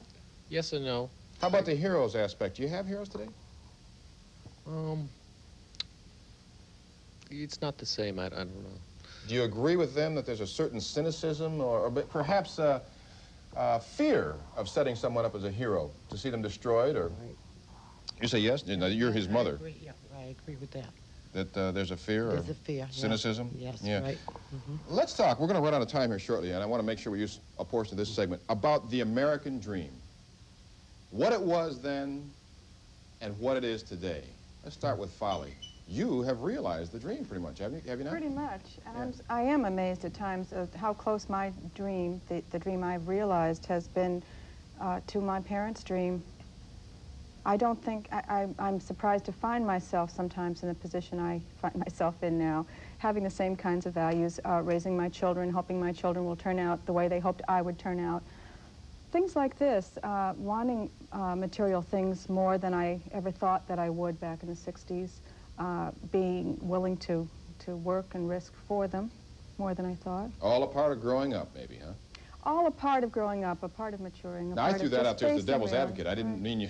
No, I agree with you completely. Yeah. I think that in some ways that the people from the 60s have grown up, and they took a little longer, and I think the process was a little deeper than it is for the kids growing up today. Bill Smith, I did some research on you. You and your father had kind of a tumultuous time when you were about 19. Yeah. You didn't agree on much of anything. No. The American dream, as he saw it, is that your dream now? I find myself,Ll be out mowing the lawn, and I am my father all of a sudden. These thoughts creep into my head. All these things he used to tell me, and I said, leave me alone, I got to go with the guys. And he would be telling me things just about life, about nature, about life, about truth, about honesty, about all these things. And it was baggage for me then, and I was throwing it away, but it's amazing how much of that stuff comes into my brain when I'm working with my children or dealing with my noisy neighbors sometimes. I think about what my father would say, and it always comes back, and 90% of the time, he was right. It's amazing. Callie, the American dream. We'll come back to you. I'm getting a signal. Well, I don't know why it always lands on you. Callie, Michael, and Eve, how the American dream changed you when we come back.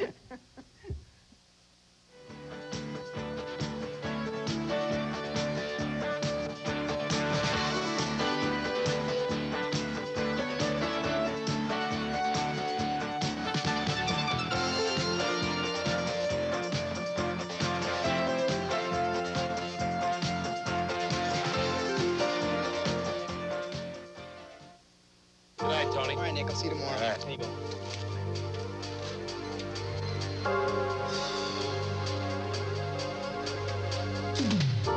McGruff, the crime dog here. Tony thinks he's gonna walk home alone. Tony's wrong.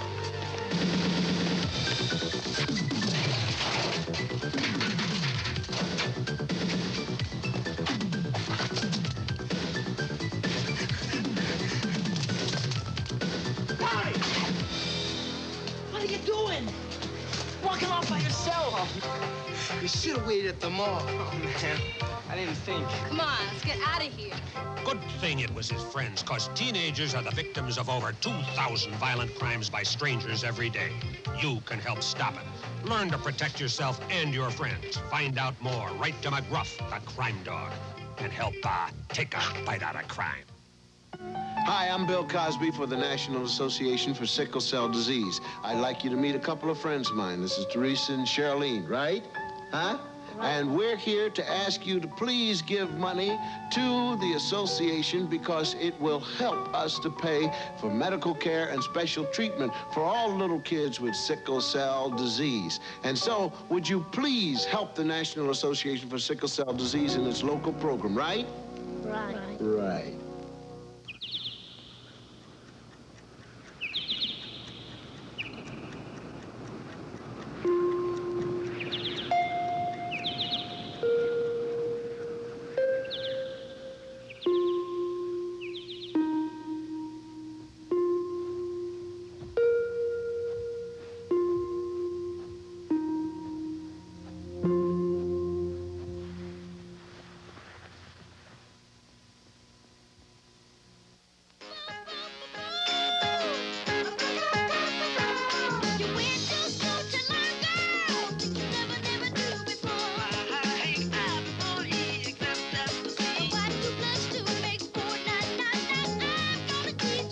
All right, tomorrow we're going to be talking about the Great American Sweet Tooth.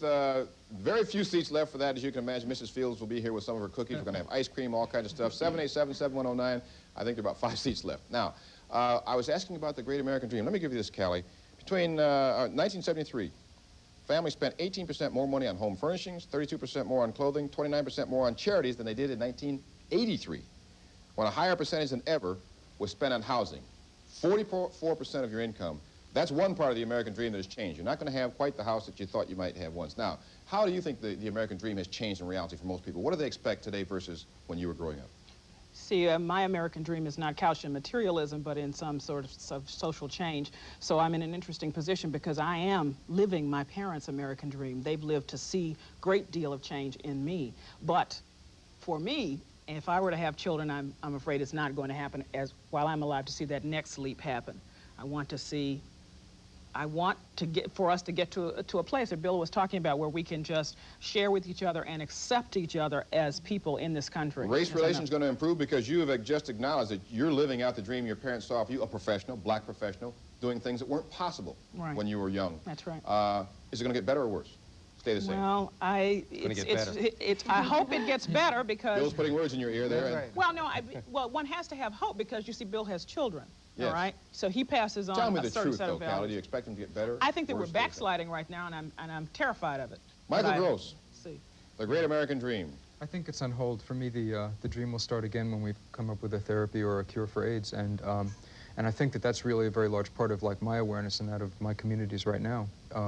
It's hard to even think in a sense in material terms because there really is a crisis on our hands. I also, for a second, want to also put a plug in that this Sunday on the Boston Common, there's a Walk for Life to support AIDS research and care. If people in the audience are interested in participating, they'd be more than welcome.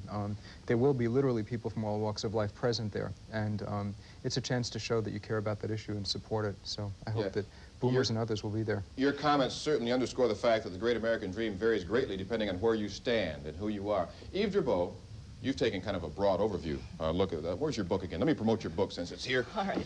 Zen and Now, The Baby Boomer's Guide to Middle Life. A lot of funny stuff in here. This is a wry, tongue-in-cheek kind of a presentation. We've got about 30 seconds. Given all your research, how's the American Dream changed for the baby boomers? Well, I don't know if I could say it in 30 seconds. I think we've got a bigger piece of it than we ever thought we would, and we probably have more than we ever thought we would. We're doing okay, and we're going to be running the show soon. Going to be running the show. We already are. Who's going to take care of you in your old age? 21.2% of the population going to be over 65 in the year 2030. We will. Well, 65 will be chic. You'll be rich. You're going to have magazine cover stories Boy. on beauty for 65-year-olds. You people are certainly a lot more optimistic than those reflected in the research that has been done on the baby boomers. There are some yuppies who are making it. Remember that statistic I gave you about the income levels?